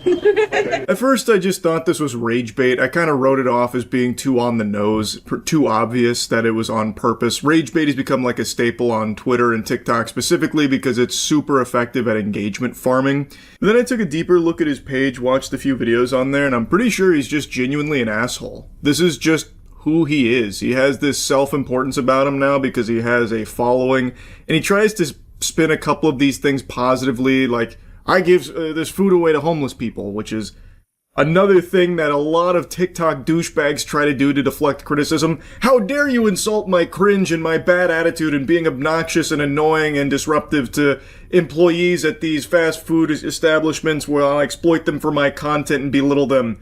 Didn't you know that I gave this homeless guy a soda once? It's such a cringe tactic that they try to do. It's not actually because they're trying to do good in the world or help somebody. It's just so they can use it as a shield to deflect criticism. So I don't think that this is rage bait on purpose. He marches into so many fast food places like fucking Bubble Bass and just causes like a stir and just tries to make a spectacle out of things. At times, well, I'll show you in a second, he even goes back and like directly confronts a worker because he wasn't getting his order taken immediately upon getting in there. They didn't roll out the fucking red carpet and have pyrotechnics going off to celebrate his arrival to this fast food place. It's so fucking embarrassing. Just me being here is like huge exposure for you, for the company. So let's make a deal. Do you really expect me to pay full price? Fortunately, I can't give you a discount. Sorry. She's the manager. She'll do it. Okay. You're good, John. I follow him on Instagram. Like I see his videos and stuff. And, like how he's inspired me through like weight loss. I don't know how he's inspired anyone to do anything other than just turn off their phone for the day from this unbearable, insufferable cringe that he produces. But I mean, it's great that he somehow had a positive impact on that guy when it comes to weight loss. But why should that entitle him to pay less for his food? That doesn't make any sense to me. Why does he get special privileges just because he posts some shit on TikTok and Instagram that has nothing to do with the order that's being placed here? I don't even understand why he's trying to haggle with them in the first place. Why is he putting up a big stink about paying full price for this meal for a guest that he brought in? His videos always follow the same formula, like 99% of the time. He brings in another overweight person and says, "This is what I ate at 600 pounds. It's crazy." Then they go in, place a huge order. Then they sit down and have a yap session, which is usually just him flirting with the guest. It's fucking miserable to watch. I'd rather watch someone steal my car than watch him flirt with more people. But that is usually how it goes. Why is he now having an issue paying for that meal? It's the entire, like, bread and butter of his fucking content. It's so cringe. And this is why I thought it was rage bait initially, because he is actually going through, like, the bullet point checklist of a douchebag influencer that everyone spits on and throws tomatoes at. Oh, just my presence being here is great exposure for you and the business. The business being Culver's, it's doing just fine without you. It's a massive business. It's also one of my favorite fast food establishments. So him going in there with this kind of behavior, besmirching the good name of Culver's, already sickens me to my core. So he goes in there, disrespects this holy ground, and just hits all of the buzzwords, goes down the checklist of shit people hate from specimen like this that have this self-entitled attitude because they have followers online. And then he just goes through it one by one. Oh, exposure for you, exposure for the business is huge. My presence here, you're so lucky. What a privilege you get to take my order, that kind of thing. And it just feels like it's on purpose. But again, after like looking more into him, I think he is just this much of a douchebag. I'm inspiring, Michelle. Right. Let's work together here. We can give you a 10% discount. This is really what you're giving me. I eat this every time. There's a reason. I mean, alrighty. You want a drink? Huh? No, I don't eat this poison anymore. They just gave you a 10% discount and you're just right in front of them calling it all poison. Very classy, Will. So they do eventually just concede. They don't want to deal with this man-child anymore. They just say, all right, here's 10%. And then he hits a little shimmy. He just gets so gleeful, which is over the top and performative for the sake of the spectacle, the fucking circus that he's putting on here where he's the main nose-honking clown for it. And even though it feels like it could be rage bait by design, I just don't think it is after looking more into his shit. And also, you can even see it kind of in the way that he treats someone who's being very positive about the impact he's had on their life, which again, is against all conventional wisdom. There's nothing that this guy has produced that I could ever see being inspirational to anyone other than just not wanting to end up like him because he's a fucking insufferable loser. But this guy at Culver's said that he knows this guy's content, and it helped him with weight loss. And you know how Will responded to it? By just shaking his head, disregarding it entirely, and then trying to leverage that as a way of benefiting himself financially where he doesn't have to pay full price for the meal. He says verbatim, after that guy gave a pretty heartfelt endorsement like, hey, this content meant this to me, Will then just says, you see that, Michelle? I'm inspiring, so let's work out a deal. Like he's fucking Rick from Pawn Stars. So he completely disregards that guy's appreciation of his content. He doesn't even give you a thank you. He doesn't even really look at the guy. He completely ignores him. Instead just shakes his head and then instantly goes into trying to capitalize off of that like we got a new bargaining chip, so I'm definitely not paying full price, right? Look, this employee over there likes my shit. So come on, what are we doing here? Obviously he likes my shit. You're weird for not knowing me, Michelle. Especially all the exposure I'm going to bring you on a personal level. You can be the guy that gave me my order. You took my order, and people are going to throw flowers at you going down the street. You're the lady from Culver's that took Will's order. Holy shit. See, that's what I could do for you, Michelle. Like, that's his attitude. That is actually how he behaves, with or without cameras, I believe. Yeah, okay. I'm changing my life. Okay, that's okay? valid. Please don't tempt me, okay? I need a support system next. You? Santiago's not real. He's the man behind the camera. Don't speak to Santiago. Them. Huh? Oh, them. Of course. Do not talk to the. I talk to the camera all the time. Okay, I'm just making sure you're not talking to the cameraman. He's not human to us. No. He's just a tripod. We're on the same page here. Say forget Santiago. Forget Santiago. Who's he? Nobody. This is something I've been making a habit on calling out, and I'm going to keep doing it because it's important people realize that these kind of fucking dweebs, these kind of twerps, are not able to do what they do by themselves. It's not a one-person show, even though they are the main protagonist clown that appears in the content doing all the garbage.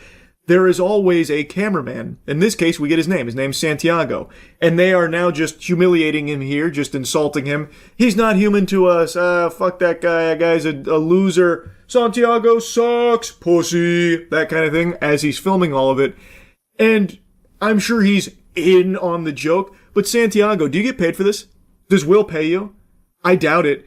These kind of worms, these scumbags, do not pay their camera people usually. And especially given Will's attitude, I bet he has convinced Santiago to do this for exposure dollars. Santiago, this is gonna blow your socials up, man. We're gonna make sure you also have a career as an influencer too. Yeah, I'll hold the camera when you start to blow up as well, man. Don't worry about it. But yeah, you're gonna do this for me, right? For free?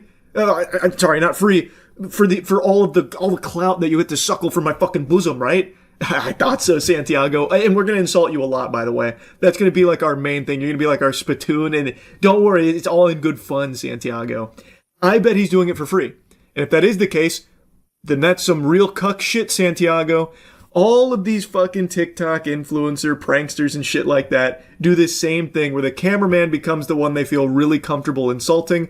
And they just take it. And they get nothing out of it. They get no money. He's definitely not splitting the ad revenue. That never happens here. And I doubt that he's getting paid a salary for it. I doubt that he's getting paid per video that he films. I bet he gets nothing for it. And that shit is just as cringe as Will himself. Have some self-respect. Next. Yes. I'm a bigger man. Mm-hmm. You've noticed this. I have. Do you find me attractive? I do. Oh, hi. Hello. I want to serve you guys. Thank you so much. Thank you. That's a lot of food. We're going to get back to it later. I'm getting my Mac game on. Gotcha. You understand? Thumbs up.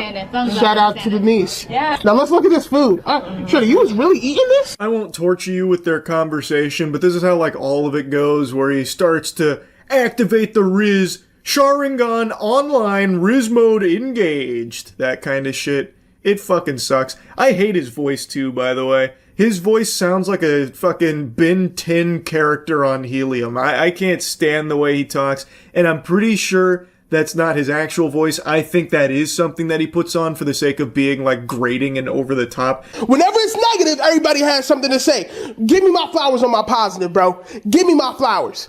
I've been going viral this week. A bunch of people have been reacting to my Culver's video, saying, who does he think he is? Who does he think he is? Will Kelly, bro. Whoa, dude, that went so hard, bro. I'm Will Kelly. Damn, oh my lord. That mic drop moment. Chills. Literal chills. It gave me goosebumps, Will. I hate this mentality where assholes like this do inevitably get talked about for some like dog shit.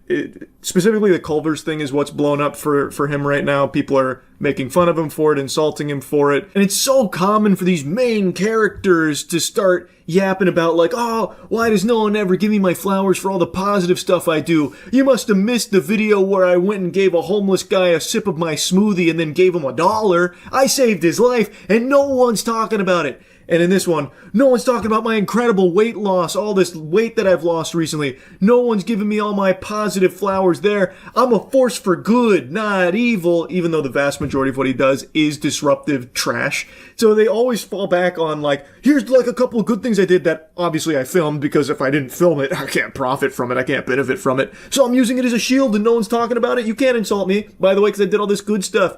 I'm positive, baby. They always do that shit, and I'm so tired of it. Will Kelly is who I think I am, dog. Will Kelly, that's who. I just lost 50 pounds in 2 months. Don't ask me why I'm arrogant. I'm the only innovator in my niche. Don't ask me why I'm arrogant. All the fat boys losing weight have copied my style of video. Don't ask me why I'm arrogant, bro. I got reasons to be, honestly. For the people who hate and just want negativity, get it off. I know you will anyway. I'm not tripping about it. I promise you I'm not. Yeah, nothing says not tripping about it, unbothered, don't care, quite like having a whole rant and raving session about it, huh? Really don't care, do ya? Now, if I may, I'm gonna try and plant a little seed up there and see if I can get those neurons to activate, give you a little something to ponder. Why do you have a reason to be arrogant? Why not just be happy about your own improved health on this weight loss journey? Why do you have to be an asshole about it? It's not a requirement. You don't need to be. You're choosing to be. Because you are just an asshole, bro.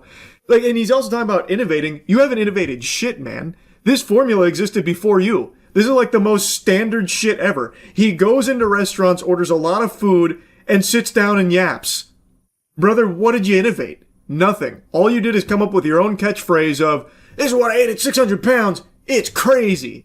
That shit sucks. That's a flop. That is a full-blown fucking blunder. There is nothing you've done that is innovative. And there's nothing you are doing that I think would warrant this kind of attitude. The way it comes across is that he was fishing for any kind of excuse to express his inner douchebaggery. Like, I've lost 50 pounds. Don't ask me why I'm arrogant. I have reasons to be, honestly. Fuck that, man. How about just not being an arrogant asshole? How about just not being a fucking loser about it and using it as maybe something inspirational? Like that guy at Culver's who somehow did find, buried deep in this trash, something motivational for his own personal health journey. And instead of like engaging with that, he instead just doesn't even look at him, gives him a side eye like, see that? Inspirational. Now, where's my money saved on this order? By the way, I'm a big deal. Yeah, Jamba Juice when I was over 600 pounds. It was crazy. Let's check it out. All right, guys. Today, we are at the legendary Jamba Juice. I actually have a Jamba Juice song. Jamba Juice, juice, juice. Jamba Juice, juice, juice. Jamba Juice, juice, juice. Jamba Juice. Do that anymore? I just order the food and give it away. Let's see what I used to get. Sure do wish I could get some service. Huge Baby Shark cover there, awesome stuff, banger. And he goes on about like what he used to order, and now he just orders it and gives it away. And then he's getting upset because he's not getting any service.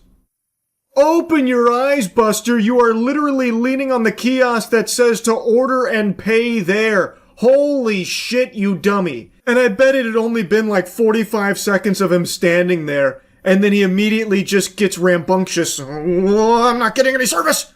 Where's the manager? This is outrageous. So he starts to walk back behind the counter to find someone to take his order, even though he was literally stationed right in front of the place where he places the order. If he didn't duct tape Santiago's mouth shut, I bet he would have piped up and said, hey man, you order right there. But perhaps he put the fear of God in Santiago where he's afraid to speak out. I don't know. But this is so cringe, man. Excuse me, sir. What's going on, man? Yo, you can't be back here. Oh, okay. Oh, my bad. I was just wondering if you could take my order. Yeah, but I'm doing stuff, so you gotta wait. Like, all right, yeah, no, I'll wait. Nah, but what you, like, can't just be walking back here. All right, bro, I'll go back over there. I do it whenever I'm not getting my order, man. I'm doing it whenever I'm not getting my order. I literally was just telling you I'm up here waiting. Bro, I'm over here now. We good. You slimy greaseball. He goes back there with the cameraman, making sure to point it at the worker, berating him. Oh, I just do this when I'm not getting my order. I always do this when I'm not getting my order. Did you know I was up there for like 15 seconds? Dude, where were you? It was a ghost town in here. What do you mean I'm supposed to order at the thing that says to place your order there? No, that can't be right. This is your fault. This is your fault. You're a bad person for making me wait. Don't you know I'm trying to do incredible things in the world right now? And you are hindering that journey. I don't even gotta take your order, but like, why are you coming back here like that? Dog, I'm back over here. We good. Got his attention. Oh, we can order on the pad, bro? Oh, okay. My bad, man. It's just you working, bro? Yeah, I feel you. Clearly hates his job. I just made his job more difficult. Kinda feel like a jerk. Kinda don't care. You're so tough, man. Holy shit. Bro just doesn't care that he made his job worse because Will gets content out of it. Huge exposure for that guy, by the way. I bet he's going to see this video and be so thankful that Will did this for him. I bet that's so awesome. Bro, Will really is a saint. You see the way that he marches back there with the camera guy and then just makes his day worse, this guy who's working at Jamba Juice, and making sure that he can use this for the maximum amount of juice for the squeeze for his content.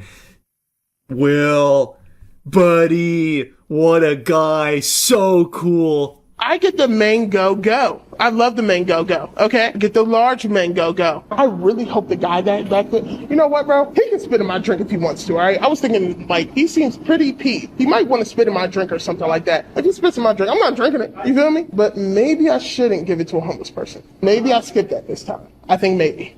This is the chocolate waffle, right? Oh. Yeah. I didn't realize that was a ball. Sorry. Nah, it's cool. My order was wrong. Am I gonna make a fuss about this? No, because I've already done way too much in this establishment. I'm glad I'm not the old Will Kelly. True, we're all thankful you're not the old Will, because the establishment wouldn't have survived. He would have burnt this bitch to the ground. He would have completely dismantled this place like he was Godzilla in there, just ravaging it for getting his order wrong. But if I may, Will, why do you care that the order's wrong if you're giving it away? You're not eating it. Why does it matter if the order's wrong? Why are you going to have them go and fix it? That seems unnecessary. If the whole point is, this is what I used to eat when I was 600 pounds, but now I don't. This is going to be given to someone that's hungry out there, a homeless person. If that's the case, Will, why make a fuss about the order being wrong? You even say that you're not going to make a big deal out of it, but you are having them fix your order and you are annoyed that they got it wrong. Doesn't really make sense now, does it? That doesn't pass the smell test. Are you eating it, Will? Is this for you? And you're just pretending to give it away? Not really sure. I don't understand why you'd be upset about that, though. But anyway, he went on about, like, oh, how unhealthy and how sugary and how many calories these things actually are, which, he's right, they are a lot of calories. And it's not like a secret. You can see the amount of calories when you're placing these orders in a lot of places. I'm not super familiar with Jamba Juice. But basically what he's doing is like the lowest form of like, look, all this food that I was eating turns out was bad for me. Insightful. Truly insightful. Anyway, I'll stop blabbering about his bad attitude. That's about it. See ya. Get your protractor out, nerd, because I'm ranting Wumbo style right now. I am so tired of the Epstein files being treated like it's Half-Life 3, where there's all these like leaks being teased all the time and then nothing. Nothing ever happens. Just release the files. It's been years, and it feels like every 6 months there's like this big push, like, they're finally coming, it's on the way, batten down the hatches because you're not ready for this bombshell, and then poof, what? Nothing new. The reason I'm ranting about this is because yesterday I kept reading and kept being told, like, tomorrow's the big day. The Epstein files are finally fully declassified and all of it's coming out tomorrow. The dam has broken, we're gonna know everyone's names, and we're not ready for it because there's names on there you'd never expect, like, fucking Commander Shepard's on there, you know? The Citadel has been compromised. Like, it's like, okay, finally, it's about time, you know? All this red tape, we finally got around it. Good, let's release it. Well, now it's tomorrow, and all I have seen, some people have this binder that they're all holding that says Epstein Files Phase 1, and they're doing this. Taking prom photos with it. They're just cheesing on top of the binder and still not releasing it. If what you have there are the Epstein files, why don't you make like a fart trapped in my butt and release it? Instead, they're just taking like these photo ops, like they're just looking for Instagram updates. Like, what the fuck? It's starting to just feel completely performative. It's feeling like it's just banished to the shadow realm forever. Because I have seen this as a talking point for a while now when people are looking for like approval on things or trying to get into a position of power. I've seen this as a big talking point, like, hey, if you choose me, when I get in there, come hell or high water, I don't care whose feelings get hurt, I'm releasing the Epstein files. I'm gonna go in there, I'm gonna take a power stance, lat spread, and teabag this shit, going right into the department, marching in there, slapping the files out of their hand, and I'm putting it in the American public's hands. Take my word for it. Well, now there's a lot of people that can do that, and it's still not happening. The names are still not being released. The most we ever get is these little tiddlywinks of Epstein file morsels that have been known for years, and they parade it around like it's new info. It's so stupid, and I'm beyond tired of it. Because there is no doubt so much redacted information that is still not publicly known that I'm fully confident they have access to. Especially judging by these pictures they're all posing with, like, here's the Epstein files, I've got them right here. Well, how about you open it and let us take a peek inside if we're that close to releasing it? Like, today was supposed to be the day. At least that's everything I kept reading and getting told. So when is it? When will we finally know all of these names and all of this information? Because it has been so long of the same song and dance. Now, as I've been making this video, a new article just dropped that states that after review of the release documents from today, most of the information has been heavily redacted and previously reported. Also, it's called into question if the information was ever even classified in the first place, and it's drawing, of course, heavy criticism because apparently it boils down to being some of Epstein's phone book. And now I just read another article that said it's being pushed to tomorrow because the FBI director is withholding thousands of pages. It's such a mess. Like, I am fully expecting tomorrow to roll around and still nothing to be there. Hopefully I'm wrong about that. We'll see. But based on what I'm reading from the people that did have access to this huge new information, it boils down to mostly redacted shit, as well as things we already knew, and then some of Epstein's phone book. So when are we actually getting the meat and potatoes, the fucking spaghetti and meatballs of all of these Epstein names and all of this absolutely evil shit that they apparently have had access to for so long but still haven't released? It just feels like I'm perpetually reading BuzzFeed slop headlines in regards to this. The first arrest will shock you. The Epstein files are coming. Okay, that's exciting. When? I'm ready to be shocked. When's that first arrest happening? Why hasn't it happened yet? Like, who is it? Who are you trying to catch? Is it fucking Adam Warlock? Like, why can't we get a handle on them? When is that first arrest happening? Like, these headlines just keep popping up over and over and over again in regards to the Epstein files, and then there's still nothing that ever gets released. It's at the point now where I really feel like there might not ever be an arrest that comes from it, and there may never come a point where the Epstein files ever get fully released. I also read a couple days ago that allegedly the FBI was working to delete some of the files, so it's just such a fucking disaster. It's so infuriating. And I keep hearing time and time again, like, it's coming, it's almost here. It's set your alarm clock. But it's become like the Bloodborne 2 of documents. It just doesn't exist, it feels like. I guess when Jeffrey Epstein mysteriously found a way to kill himself in prison, like, you know, Tony Stark of suicide, he killed himself with nothing but a box of scraps and toilet paper. Somehow, all of the evidence and everything he had vanished with him. And now it only lives on in headlines occasionally about, like, well, it's coming, maybe. No, it's actually coming this time, and then it never does. But again, hopefully I'm wrong. Maybe tomorrow is the big day with a lot of new information, a lot of new names, and maybe, God willing, some fucking consequences for the people on the Epstein list. Here's hoping. Fingers crossed. But anyway, just wanted to rant about this briefly. That's about it. So, yep. You saw the CS2 pro who just got banned for 10 years for sucker punching? I did see that clip. I didn't know this. I don't know who this player is, though. I don't think he's like an actual big name player, because this wasn't a huge event that he was at, but this shit was diabolical. That should be a ban for life. I saw this earlier. Legendenlobby!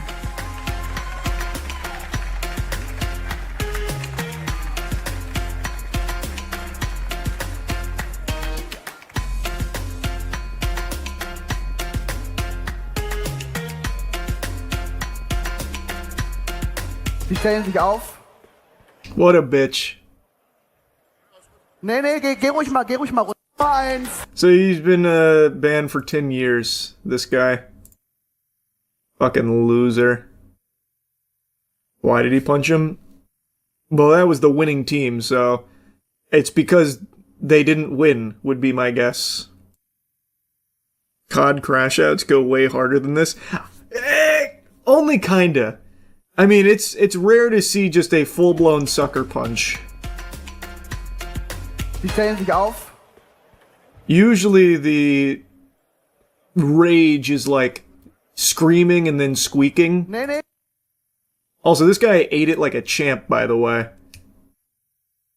Man's got pillow hands. This dude had no problem. He's just kind of confused, like, are you serious? Bitch? This is gaming's Will Smith slap moment. Yeah, I suppose so. Very, very true. What was the prize of this tournament? I have no idea. Like I said, I don't think this is a big tournament, so I couldn't tell you. I haven't heard of this one before. What would you do if he did that to you? Like, if I was up on stage, won a tournament, and then the opponent sucker punched me? It depends. Depends on how hard it was. Like, if it hurt me a lot, I'd probably just try and play it off like it wasn't that big of a deal. But if it was really weak, I'd go full, like, SGA on it and try and sell the shit out of it. Like, I'd start flopping all over the place. I'd act like I just got hit by, like, white phosphorus or something. Really sell it. And then, I don't know where I'd go from there, but I think that'd be so fucking cool. It'd be some WWE shit. I'd sell that like a stunner. But if it actually hurt me, I'd try and do my best not to cry. Some lawsuit maxing? Yeah, I guess basically, yeah. I'd sell the shit out of that. You know the robot that tripped and shattered during the robot marathon? I did not. I saw a robot won a marathon, though. He literally exploded. Dude had to be stretchered off. Let me see. I'm assuming it'll come up if I just do this. No, this is the thing I saw. This guy won. It starts He's like fucking any zooming. other race, but this one is different. 12,000 runners are competing against more than 100 humanoid robots in a 21-kilometer half marathon. Oh, is it this? Wait, is it this? Do one of these robots like trip and blow up? It is this. Oh, okay. Beijing. This is the second competition of its kind, and expectations were high. 40% of the robots are moving autonomously, using their own sensors, algorithms, and artificial intelligence to navigate the course and maintain pace. Man, they're fast. Spectators weren't disappointed. I was shocked. I never expected those robots could run and walk like humans. China's Where's the one robotic that? industry Oh, is this the one that has developed fell? fast. It's a major step up from the inaugural race in 2025, when most Oh man, yeah, I remember we watched this one. robots stumbled and overheated. Only 6 of the 21 finished.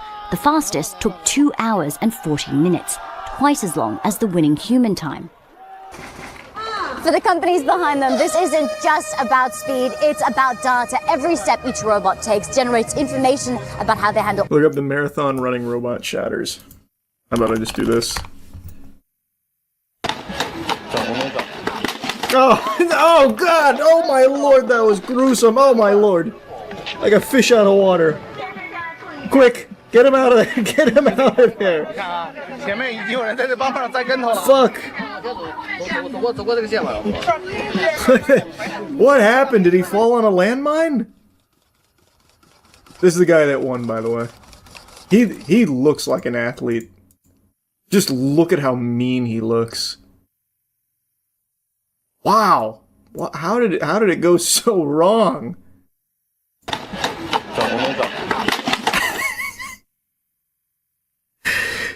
He was pissed too when he fell and blew up.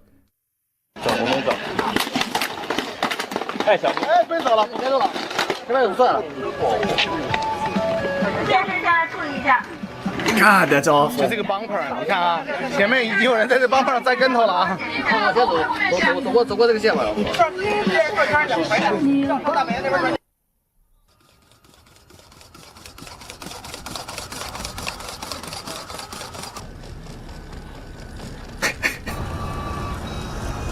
Damn, the way he's taking that turn.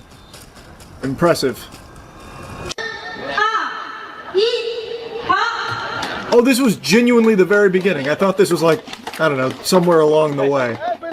He didn't even get a chance to show what he was capable of. Why do they even have this here in the first place? This could have happened to a human being as well.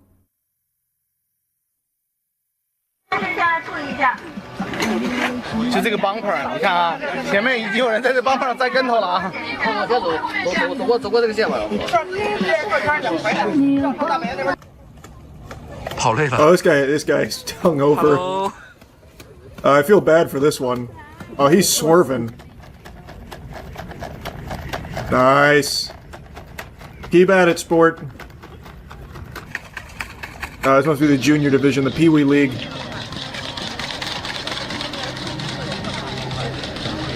That thing is remarkably fast.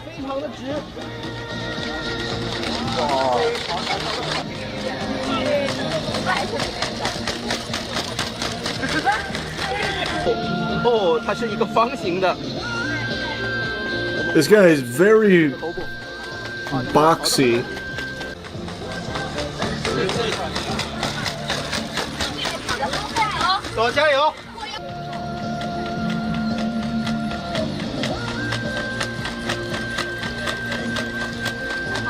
It's pretty nice how they give them shoes, some of them.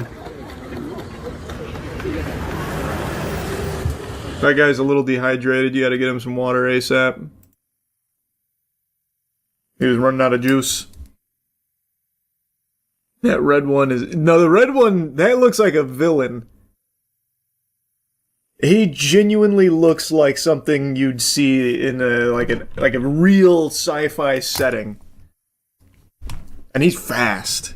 That guy is fast. Type of robot the main villain would use in real steel. Yeah, true.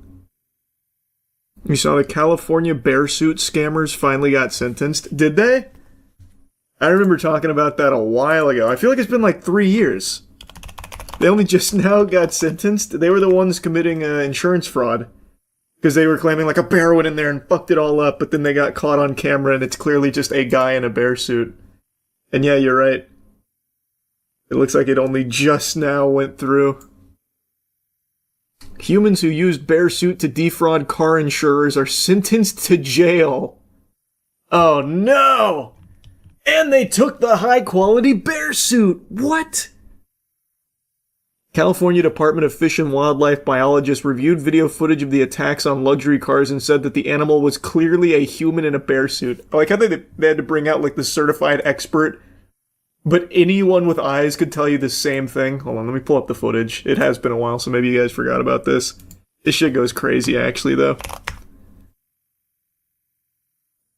It was a very interesting scheme, to be honest with you.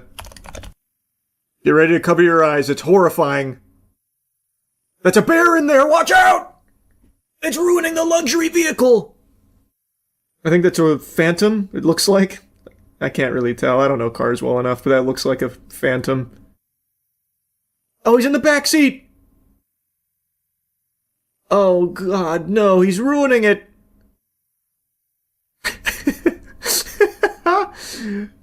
What's he doing to that degenerate? Oh, the bear's gooning in there. No! He just bought that car, too. Wow. That's brutal stuff, man. Damn, look at the damage that he was able to cause. Fuck! Oh, there he is again. That fucking maniac. That bear got a taste of luxury cars and now he can't stop. Yep, right to the back seat again. Mm-hmm. Now he's getting in there causing all kinds of commotion. A huge ruckus. Oh, wow! He's back again! Oh, look at the way he opens that door. He's so smart. Who taught him to do that? Apparently they're going to jail for this, by the way. Imagine going to jail because of this fucking scam. Absolute losers. Holy. They forgot to draw a sea bear circle around the cars. True. I truly cannot believe the horror there. So what did they rule? They were sentenced to jail after masterminding a scheme in which they staged fake bear attacks on luxury cars and collected more than $141K in insurance payouts.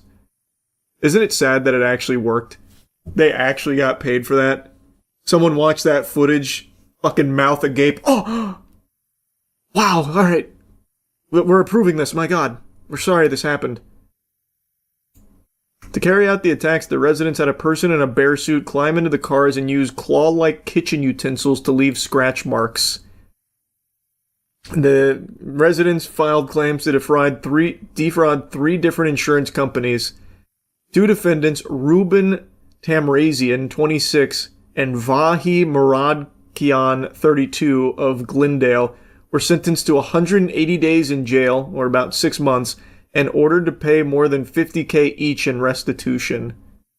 Another defendant, Alifa Zuckerman, 39, was sentenced to 180 days in jail, while a restitution amount is yet to be determined. All three had previously pled no contest to felony insurance fraud. Oh, there's a fourth one. Ararat Cherkinian, 39, of Glendale, has a preliminary court hearing scheduled for September. Not immediately clear if they had lawyers. Oh, maybe they represented themselves. Or maybe they brought someone in a bear suit to defend them. Pretty cool. Hey, Boo Boo, what do you think we're gonna find in this Rolls Royce? 180 days in jail. Good thing they brought in the biologist. They would have got away with it, too. What do you think is the most clowned upon profession in the world? Or rather, I guess to phrase it a better way, what job do you think commands the least amount of respect? Telemarketer, perhaps? Streamer, maybe? What about game journalist? I feel like over the last decade and some change, there are few jobs that are as much of a spitball magnet as game journalism. The reputation has basically been flushed down the shitter. It's basically just soiled toilet paper at this point.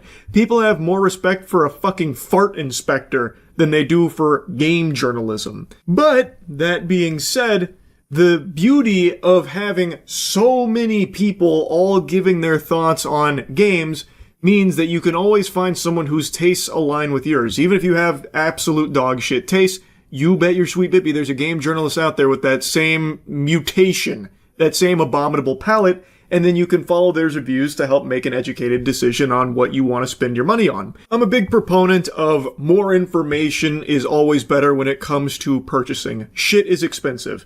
So, I think there is still value in reviews, but what's become far more standard now is people will just watch a streamer or a video on YouTube, a Let's Play of a game that they might be interested, so they could watch the gameplay for themselves and make their own educated decision based on what they're seeing. Anyway, the reason why I'm yapping about game journalism again is because a big, spicy story just broke in regards to a huge player in the space that I think a lot of you are probably familiar with, Video Gamer. Yeah, the one that's been around for fucking 2 decades, that Video Gamer. Well, it turns out the cat's been let out of the bag. They have been vomiting out AI-generated reviews after firing much of their human staff and have AI role-playing as game journalists. So, some of the reviews you've seen from Video Gamer aren't actually from a human being that used the product. Like their Resident Evil Requiem review is actually all AI mumbo-jumbo. It's riddled with the classic M-dashes that AI has become obsessed with. It's like fucking heroin to AI.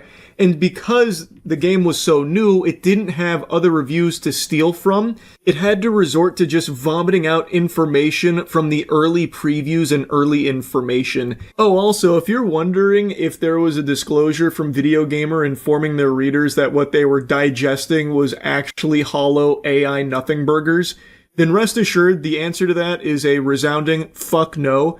At the bottom, apparently they had this: "You can trust Video Gamer. Our team of gaming experts spend hours testing and reviewing the latest games to ensure you're reading the most comprehensive guide possible. Rest assured, all imagery and advice is unique and original. Check out how we test and review games here." And the author who's credited with that Resident Evil review is, of course, the legendary Brian Marigold, whom all of us probably still have posters in our room of. They try and play this off like it's a real human being, by the way. Brian Marigold is not flesh and blood. He's AI and cringe, but they still give him a whole lore breakdown here like he's a fucking League of Legends champion. And they try and make him sound really badass like he's the Max Payne of gaming journalists. It's so unbelievably pathetic. Brian Marigold once saved 5 children from a burning orphanage and still had time to level up his battle pass and complete his gacha game dailies. He is an ultimate video gamer with enthusiasm and clarity in his writing that rivals even God himself. It's... oh my lord. I don't know how they thought no one would notice this.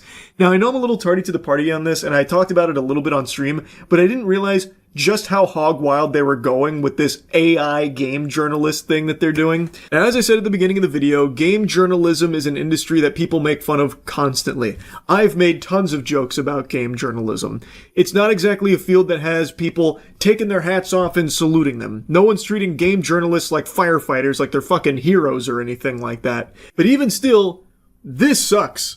This blows major butt. This is not a good direction for things to be going, because it starts with game journalism, then it'll be other journalism, then it'll be everything you consume is AI generated. And in the case of reviews specifically, this is fucking awful, because there are people that do rely on like reviews about the purchases they are potentially going to make. So if they're getting fed slop from Video Gamer that's AI generated, then they're receiving fraudulent information, not a review, which is completely worthless and potentially damaging.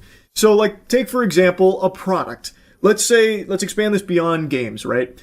If every product you see out there doesn't have real human reviews and it's all AI generated with AI pretending it was a human that used it and giving it, 5 stars out the wazoo, how are you supposed to know if it's a piece of shit, right? You'd have to like look up maybe a YouTuber or a streamer and hope that you find something there for each product. If every review is AI generated, you're not getting any real information or any real insight from a human being. Thus, it's completely useless to you. It's not actually even analyzing the product. It never had the product. It can never use the product. So you're getting phony baloney garbage, which is terrible because, again, I think it is valuable that people have as much information as possible when it comes to the products that they might be spending a lot of money on, like in the case of a $70 video game. So now the question needs to be asked, what happened to Video Gamer that got us to this point?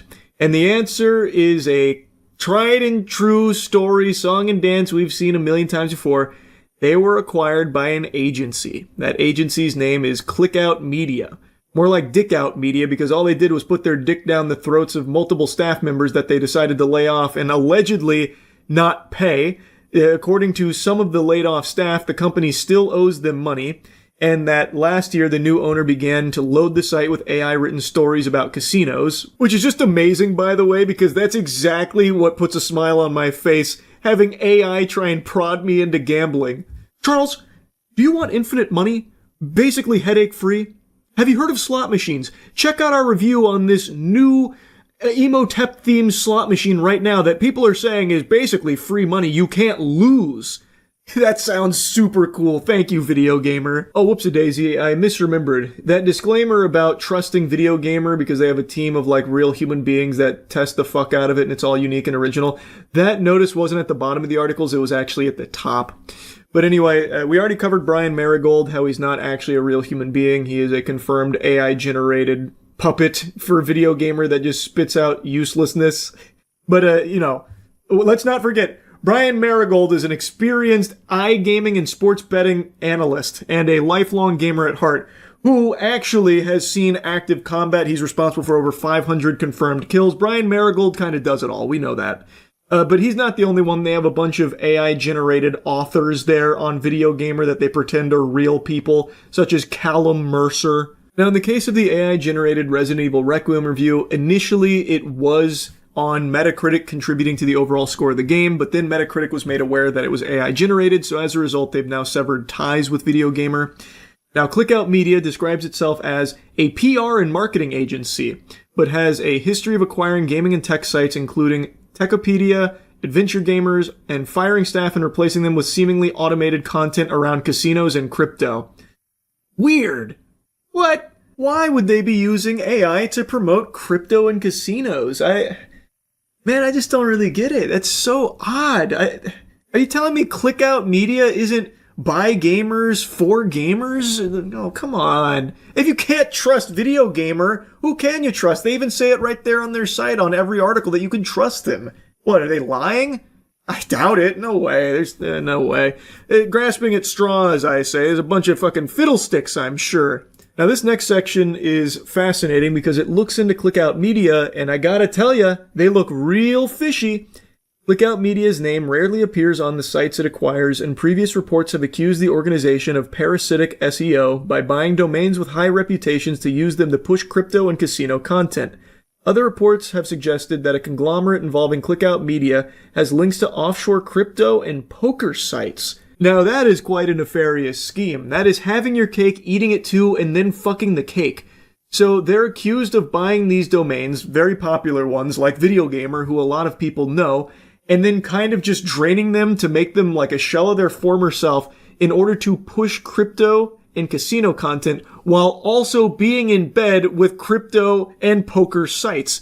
So they get to benefit greatly from that. The traffic that they drive to those sites that they're reviewing. Like on Video Gamer, the casino reviews, I'm sure you can trust. Video Gamer says you can. Pretty interesting. Their sites are monetized through links to online casino sites. In recent months, Clickout Media has bought multiple cryptocurrency news sites, poker news sites, and tech news sites, in each case turning them into AI-powered sites creating content around cryptocurrencies and casinos. Press Gazette attempted to contact Clickout Media by available email addresses and via a form on its website, but has heard nothing. Patrick Garrett, editor-in-chief of Future's B2B game industry newsletter Knowledge, said this is not an isolated incident. He told Press Gazette, "As in all media, the current watchword is survivability. Precarity in the environment has been steadily worsening for years, and generative AI, as evidenced by the Video Gamer announcement, is becoming too tempting for some to ignore in the name of efficiency. This downscaling of staff in the game media is widespread, and we've seen several large American operations hit hard in recent years." Which I think everyone has seen the writing on the walls. People for the last couple years have been talking about how AI will inevitably be replacing tons and tons and tons of jobs. It's not exactly a wonderful future when down the line things like reviews might be AI generated, dominated by bots. A lot of the things you see online are already fully dominated by bots. A lot of what you see is completely fake, made up barnacles. A lot of it is AI generated. And now we are seeing that journalism is looking to be next on the chopping block as corporations are maybe looking to phase out journalists in favor of the cheaper, more efficient AI that can immediately get an article out based on other articles out there that it just fucking steals from. We are entering into an era where a lot of what you interact with on the cyberspace is going to be fake, not real, not human-made content, just AI-produced slop for your eyes to be glued to the screen and nothing else. We're seeing the shift. It's getting pretty crazy, and I just kind of wanted to yap about this one a bit because this is probably one of the bigger publications I've seen being openly caught red-handed, just replacing game journalists with AI drivel, and also completely changing the entire site to be more about, I guess, gambling and casino content from AI-generated reviews, pushing and hawking that kind of shit, I suppose. It seems very out of control based on all this available evidence, and I just wanted to talk about it a bit. That's it. See ya. I've seen a lot of people taking their britches off to drop a big-time steamer on this movie, saying how stinky it is, and it's not worth watching, it's horrible, and I didn't think it was that bad. When I saw the previews for this, I was even somewhat optimistic. I mean, you got Nine Inch Nails doing the score for this. Come on. That's at least going to be watchable in and of its own right. And the visuals looked really cool. I'm not the biggest fan of Jared Leto's work. I know him and I look like we share the same mother, but I haven't really been a fan of anything he's been in for a while. But I thought, even in spite of that, this could still be a good movie. And I just finished watching it, and I thought it was fine. Like, I was entertained. It's not amazing by any means, but it's not nearly as bad as I've seen a lot of people saying it is. Man, there are some people talking about this movie like it came in and fucked their grandma. Like, it is... It's not that bad. Like, the worst part about this movie is everything story-related and character-related, really, when it comes to the writing around the characters. It's very, very weak when it comes to its writing. Like, that is by far the big blemish with Tron Ares. But I also just don't think it even tried. Like, I really think the entire goal of this movie here was just to deliver a visual spectacle and just let Trent Reznor, Nine Inch Nails, just go fucking ballistic on the music. Because that's what it feels like the whole movie is. Just showing you really cool looking scene after really cool looking scene with some absolute boner jams. But anyway, let's go ahead and talk about the story first and foremost. It's pretty simple. It doesn't seem to follow anything from Tron Legacy, at least not from what I remember. Granted, it's been a very long time. But you have Dillinger, that's the bad company, and you have Incom. That's the good corporation. That's the one we pump our fist for. And these two companies are battling to try and find the permanence code, which will allow their basically 3D printed doodads and everything else to exist past 29 minutes. They have these lasers that can basically just create matter, anything they want, but it can only last 29 minutes before it times out and just fucking like vaporizes itself. And the permanence code will solve that issue. Dillinger wants to get its grubby paws on the permanence code so that way it can fart out weapons and evil stuff. And Incom, headed by Eve, wants to get their hands on the permanence code so they can change the world and basically eradicate disease and hunger and everything, since they can print everything you could ever imagine endlessly. Our main character is Jared Leto, Ares. He is the basically cybersecurity hall monitor superstar of the Dillinger grid. He is an AI program in charge of basically carrying out all of Dillinger's nefarious directives without question. A soldier for him. Dillinger's Umbrella Corp here, they're the bad guys. And Ares, he starts to become, like, empathetic. Like, he starts to feel things, and he is tasked with stopping the lead of Incom, her name is Eve, who has found the permanence code. And in doing so, he decides, you know what, I'm going to defy my orders because I want to live. I'm tired of being a program that dies after 29 minutes every time I get, snapped into the real world here. I want to experience life. He becomes very curious. He develops a soul. It's nothing you haven't seen before when it comes to its writing, and it is definitely the weakest part of this movie. There's not a ton of depth to any of the characters. They're not like overly fleshed out or anything. It's very simple. But I think it's effective enough to get you from set piece to set piece. So like, they have the technology to digitize you. So Eve, she gets cornered by Ares and Athena, who is the other cybersecurity superstar of Dillinger. And then she gets fucking minted on the blockchain because they have a laser that can like reverse particle, Higgs boson, big ball buster, and like zap you into the grid. So they mint her on the blockchain, turn her into an NFT. That way they can extract the permanence code from her, killing her in the process. And Ares, this is his chance. She knows the permanence code, so he's going to save her, defying all of his orders, so that way she can help him survive past 29 minutes in the real world so he gets to experience life. He wants to funge the non-fungible. And in doing so, you get to see the grid, which is very cool looking, and you get to see some action in the real world using these 3D printed, light cycles and the programs. It's cool visually. It's just the writing is really wimpy. It's not well written, and I don't think you're going to see a lot of glaze for that. I imagine most people are going to say the same thing about this film, that it looks really cool and it sounds really cool, and that's it. And they're right, that is it. But that's a big bulk of the movie. Like, that's like, it put all of its eggs in that basket. There's not a whole lot else outside of those two things anyway. So, while the writing is weak, and while there is definitely some cringe scenes here, I don't think it, like, ruined my enjoyment of just, like, a simple popcorn flick where I'm watching, extreme lights blow up and shit and video game sound effects with, like, a really great Nine Inch Nails track playing. So yeah, it definitely has its flaws. I really think that pretty much everything it set up with the characters was a miss. I just don't see many people going into this film being like, wow, that villain was so deep and complex. Like, he is literally just one note. That's it. And I've seen that criticism about him as well, and it's true. He doesn't. That's all he is. He's just like, I must get permanence code to do bad stuff for money. He even point blank says, $1 trillion I will make with blood money, Ares, and it's your job to help me do it. That kind of thing. Like, it's very hammered home. It's not a good villain, and our main character is fine, but not super deep either. I'm talking about both Eve and Ares. Neither one of them gets a whole lot of tender loving care put into, like, building this character up to make you invested in them. But even with these flaws, I still did have fun watching the movie. Because, like I said, most of the film is just showing you really cool visuals either in the grid or even outside of the grid, because they bring the grid to the real world frequently. In fact, I don't think you're ever in the real world without the grid, being present in some way, whether it's Ares and Athena coming out there or something. Like, pretty much every scene is going to have some cool shit from the grid.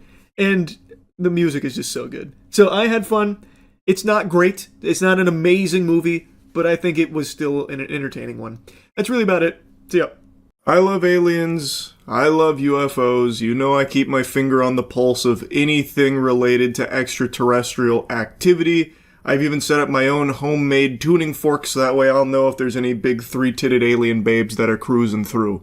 The thing is, I wasn't even going to bother talking about this latest batch of UFO files because they are just completely worthless. There was tremendous amounts of hubbub about declassifying these files. This is the truth. We're going to drag you kicking and screaming. You're not ready, but we're going to make sure you're ready. Swallow your vegetables anyway. Here it is. Cosmic beings, UFOs. And then what they actually declassified was just that. Nothing. Nothing is what they declassified. There is genuinely nothing interesting in there, yet they continued to hype and glaze it up. It's just trash. There's nothing even worth talking about. Yeah, there's the star-shaped entity thing, but that's really it. Everything else is stuff we've already seen a bit about, and others are just completely embarrassing. Why was it uninteresting? There was just nothing substantial is the problem. Just more bleh. I don't know, man, that artist rendition was pretty convincing. Ooh. Actual site photo with FBI lab-rendered graphic overlay depicting corroborating eyewitness reports from September 2023 of an apparent ellipsoid bronze metallic object materializing out of a bright light in the sky. It's pretty thought-provoking. Also, if this is what FBI lab-rendered graphics look like in 2026, that's pretty insane. You gotta give them time to catch up, man. Technology's advancing quick. They're still on that GeoCities vibe. It takes time. That shit needs DLSS 5. It's from a game in the 90s. Is it? They just grabbed an image from a game? An old 90s game? So yeah, the alien files weren't anything super cool. Still nothing. It's still no pickles. Oh, I didn't even read the statements they said about it. This is unprecedented transparency in what the US government knows about UFOs, Hegseth said, adding, these files hidden behind classifications have long fueled justified speculation, and it's time the American people see it for themselves. We can't handle this kind of truth, man. You gotta keep this under wraps. This is gonna cause a nationwide panic. He's right. Dagnabbit, he's right. From a game that was on 7 floppy disks split across them due to file size. This was probably very innovative for its time, if that's the case. Don't copy that floppy. Any day now, though, we'll get some really irrefutable, hard proof of extraterrestrial visitation. I'm telling you. See, look, they're even teasing it. There's more to come.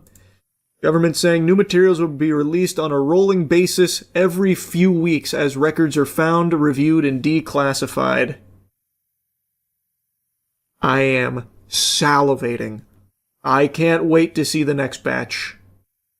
No, like I said, my dad thought that this was nothing. He texted me last night saying that it was a big nothing burger.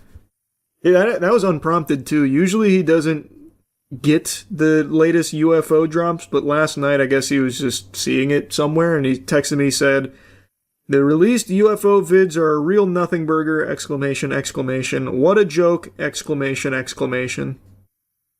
So he was pretty upset. He sounds so invested. Well, I mean, he is to a certain degree. He doesn't keep up with, the latest baloney dumps, the fucking spheres, the goddamn flying colanders, and, little soccer balls in the sky that people go crazy over. He doesn't care about that shit. But when it comes to like file releases and stuff, he at least tries to stay on top of it and take a look, but so far he has not seen anything convincing.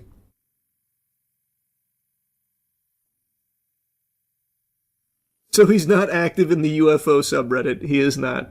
He certainly doesn't like that very much. They're hiding the real UFO pictures like Bubble Bass hiding the pickles under his tongue. Brother, I've got bad news. I'm gonna rip the Band-Aid off. There is none. Like, I'm sure they have some, like, wacky files and stuff, because they had so many old-school weirdo projects, like the MK Ultra stuff. They also had all of these, like, astral projecting projects that they were doing, the CIA was conducting with, like, the psychics and stuff, which is why, like, a year ago you saw those articles about the declassified CIA documents confirming that there was giants on Mars. But if you actually look at it, what they were doing is they had these drug-induced maniacs go in, fucking blindfold them and try and, like, guess cue cards that they were holding, and then they'd tell them stories about how they astral projected onto Mars and had conversations with giants. Like, you're not going to find anything, like, actually convincing when it gets declassified, because they did some fucking nut job shit in the CIA back in, like, the 60s and 70s. They were actually trying to do, like, Marvel X-Men stuff. And then they wrote about it as if it was, like, successful. So, like, ESP, mind readers, astral projectors, time travelers, they had all of these kind of wacky programs. They also killed a lot of people. Well, I mean, in the pursuit of mutants and superhumans, that's to be expected. The gay bomb, too. Oh, the gay bomb is a classic. The gay bomb actually is a classic. The thought being drop a bomb that would cause all the dudes to just start fucking each other and not fight anymore. The enemy is gay now. But they still shot at us. I do love that thinking, though. Like, that's going to somehow be a really effective weapon. Like, let's just assume it works. Let's assume they did create the gay bomb. They deploy it. Now all the soldiers have sex. They all blow their load. Then they go right back to what they were doing before. So you bought yourself, like, a couple of minutes where they're fucking, and then what? It was a truly baffling proposal. Might backfire on your own army. Oh, can you imagine transporting the gay bomb, but it springs a leak? Then the plane crashes because everyone's fucking themselves ferociously. No! We made the whole plane gay! No, it's gay! Shit! The one thing we couldn't plan for! No! Yeah, it was interesting stuff, man, I'm telling you. Those declassified files and the ones that we keep getting have some really wacky projects the government looked into at the very least. Some actively pursued. Oh, point I was making, to tie it back to the alien stuff, I do not think they have anything like groundbreaking in regards to aliens. Like, I don't think there's alien bodies, alien weaponry, alien craft that they've ever recovered or anything like that. Surely they have, like, unexplainable aerial phenomena, like stuff that they've already declassified, like the tic-tac, that kind of stuff, which is interesting, but I don't think it's extraterrestrial. I don't think they have anything, like, that's going to make you go, oh my god, aliens are real and they were here. Because I don't think aliens have ever been here. Because if they have, we would have never known about them. They're not going to get all the way here and fucking crash. That's not going to happen. The technology that they would need to get here, it would be unthinkable that it would somehow malfunction here. You can't even begin to understand and comprehend the technology that would be necessary for a different species to make it here. It defies our understanding of everything.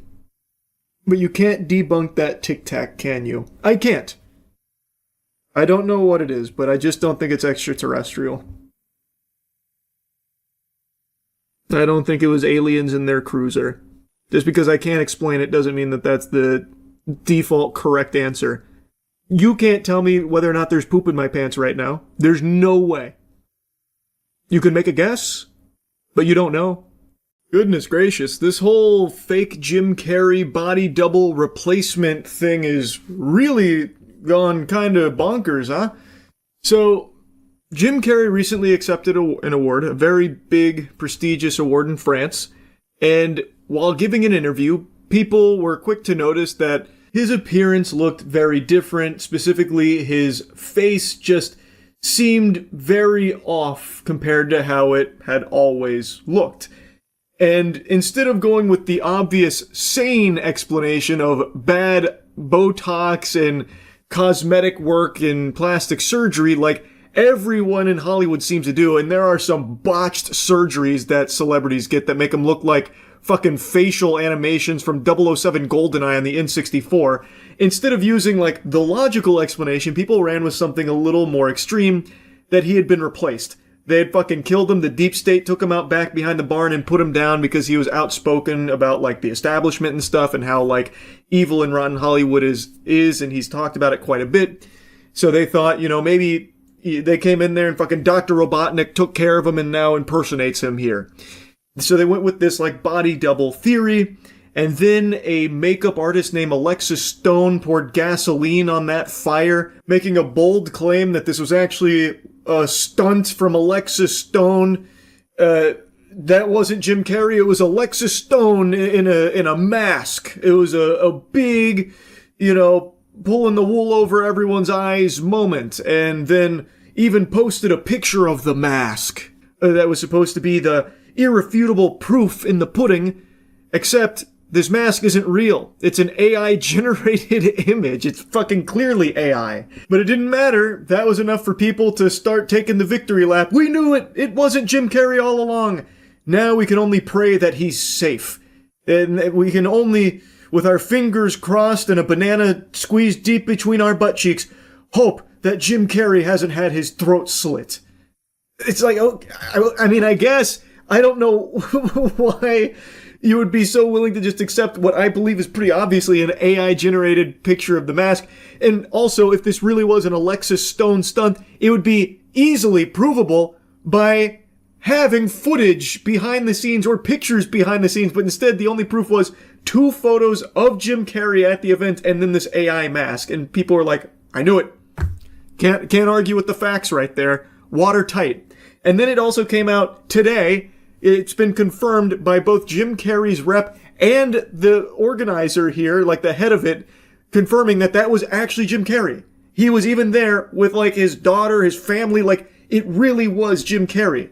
So the truth of the matter was, he just got bad plastic surgery done. He's had some bad Botox injected there, like countless other Hollywood celebrities. It's not uncommon or unusual. This shit happens all the time. I can't wrap my head around why this one was so big. I guess because it is so like uncanny, and Jim Carrey has been like outspoken about like Hollywood norms and stuff. I guess it is odd that he of all people would have work done like that, especially like very noticeable work. That is peculiar, but it is something that happens in Hollywood all the time. And it sucks, I mean, but it is what it is. And the links people ran with it in like the most wacky ways were mind-boggling. I saw a viral post about a picture of Jim Carrey from 2006 versus Jim Carrey in 2026 saying, what happened? This can't be the same guy.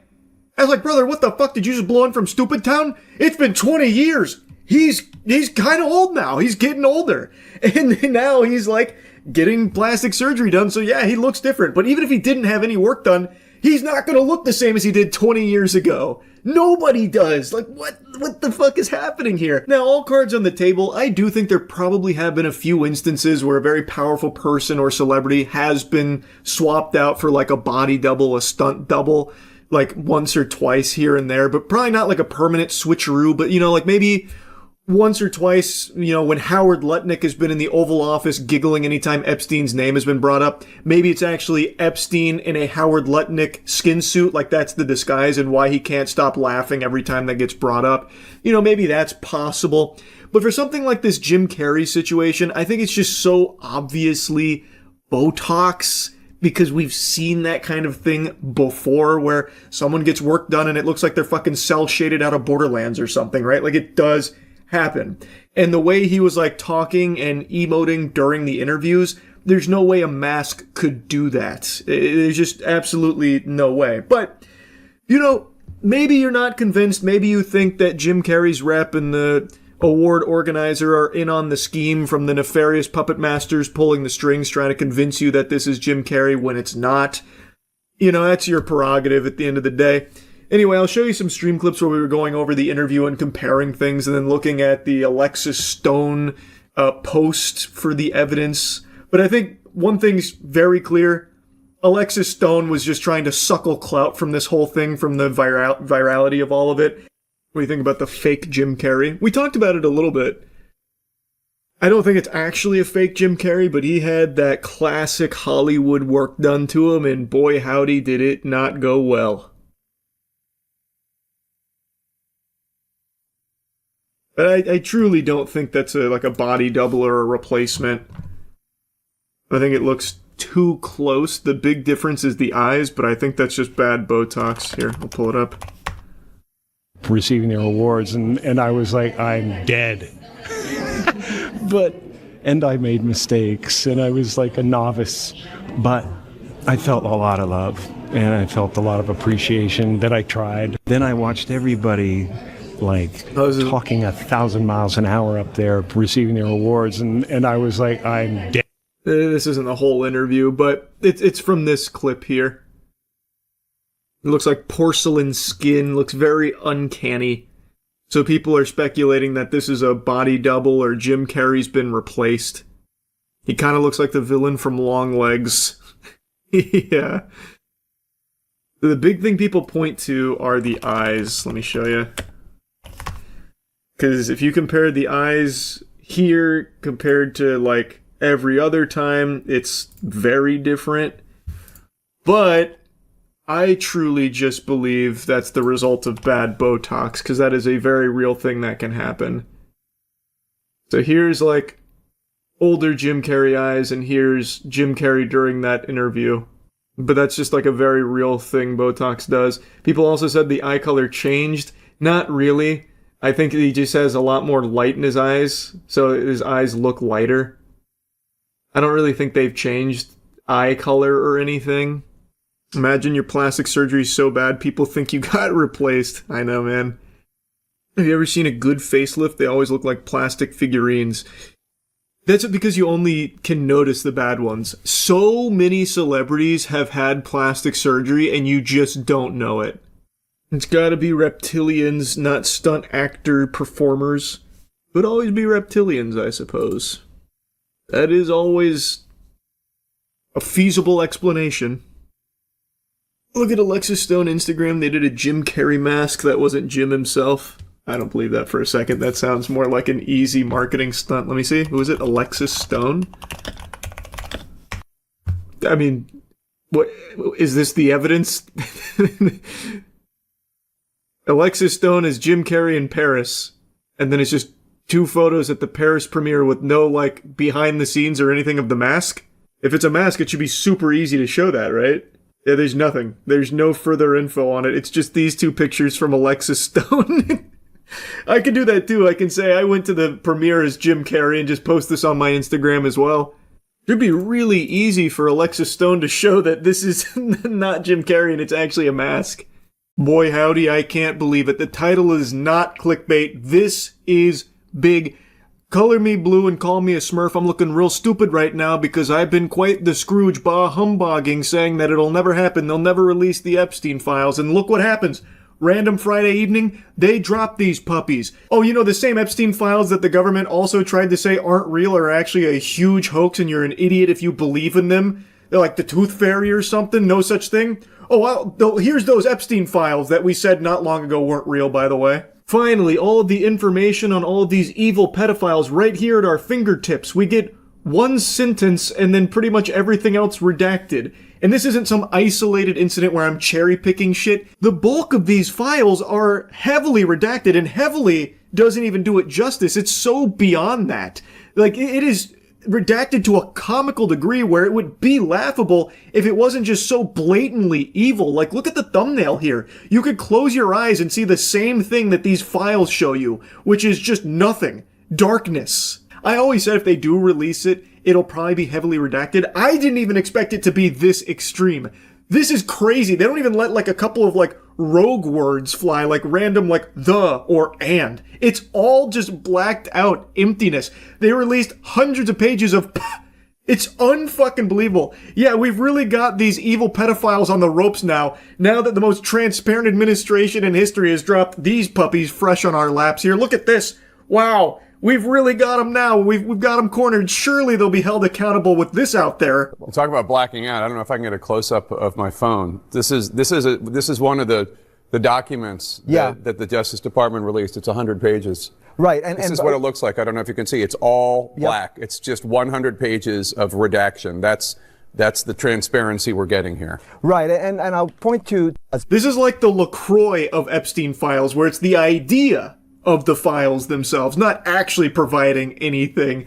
Imagine scrolling through those 100 pages of just pure void emptiness. What the fuck? That is absurd. Now, it's not just these empty files that they plopped out there in the open. They did also provide a lot of new photos that show people like Bill Clinton with Jeffrey Epstein and Maxwell, as well as like Chris Tucker, even Michael Jackson. Like, there were a large amount of photos that weren't previously public. And in those photos, there are individuals whose identity is redacted. They have like the giant black square over them. They've been censored.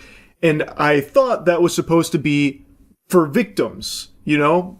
But according to what I read, this actually comes from Fox News. They said the Justice Department redacted the names and identifiers of victims. Fox News Digital has learned that the same redaction standards were applied to politically exposed individuals and government officials. What the fuck? Why would those same redaction standards be applied to politically exposed individuals? That's like the most important individual to be exposed in these Epstein files. Why would that under any circumstances be suitable for a redaction? That's fucking crazy. So, like, they can just be censored out like it's fucking Super Smash Bros. Melee when you're about to unlock a new fighter through, like, a challenge approaching you. Why? That makes no sense. That should just be reserved solely for the victims here.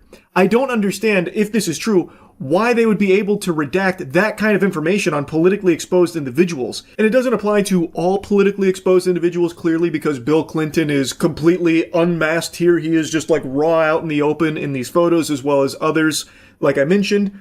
So it was, I guess there was exceptions for some of them. I'm not exactly sure how the ruling all worked.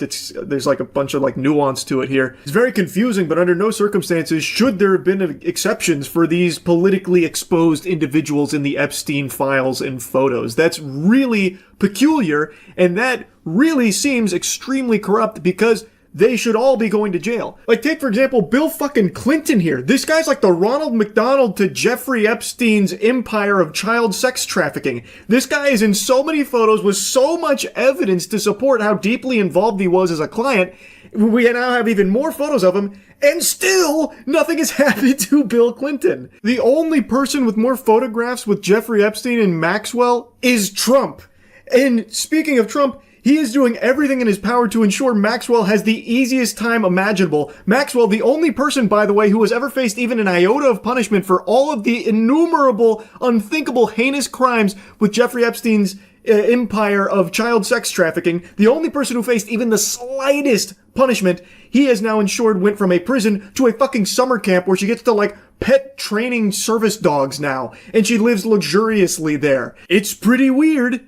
I think it's very odd that these files are so heavily redacted. I think there's also a very good chance that the photos released were probably not the entire kit and caboodle. I would bet there were probably even more photos that we don't have access to and have probably been completely burned and buried somewhere that just don't exist anymore. That would be my guess. And if you're wondering about any new photos of Trump with Jeffrey Epstein or Maxwell, there's not really anything new there, but he does appear in a few of these photos they released, like this one where there is a framed photo of him with Jeffrey Epstein and Melania in between, as well as this right here where you can see two different pictures of Trump in the drawer. So overall, no like new photos of them together, but there is a framed one and a couple in that drawer, so he did like to keep photos of Trump around of the two when they hung out.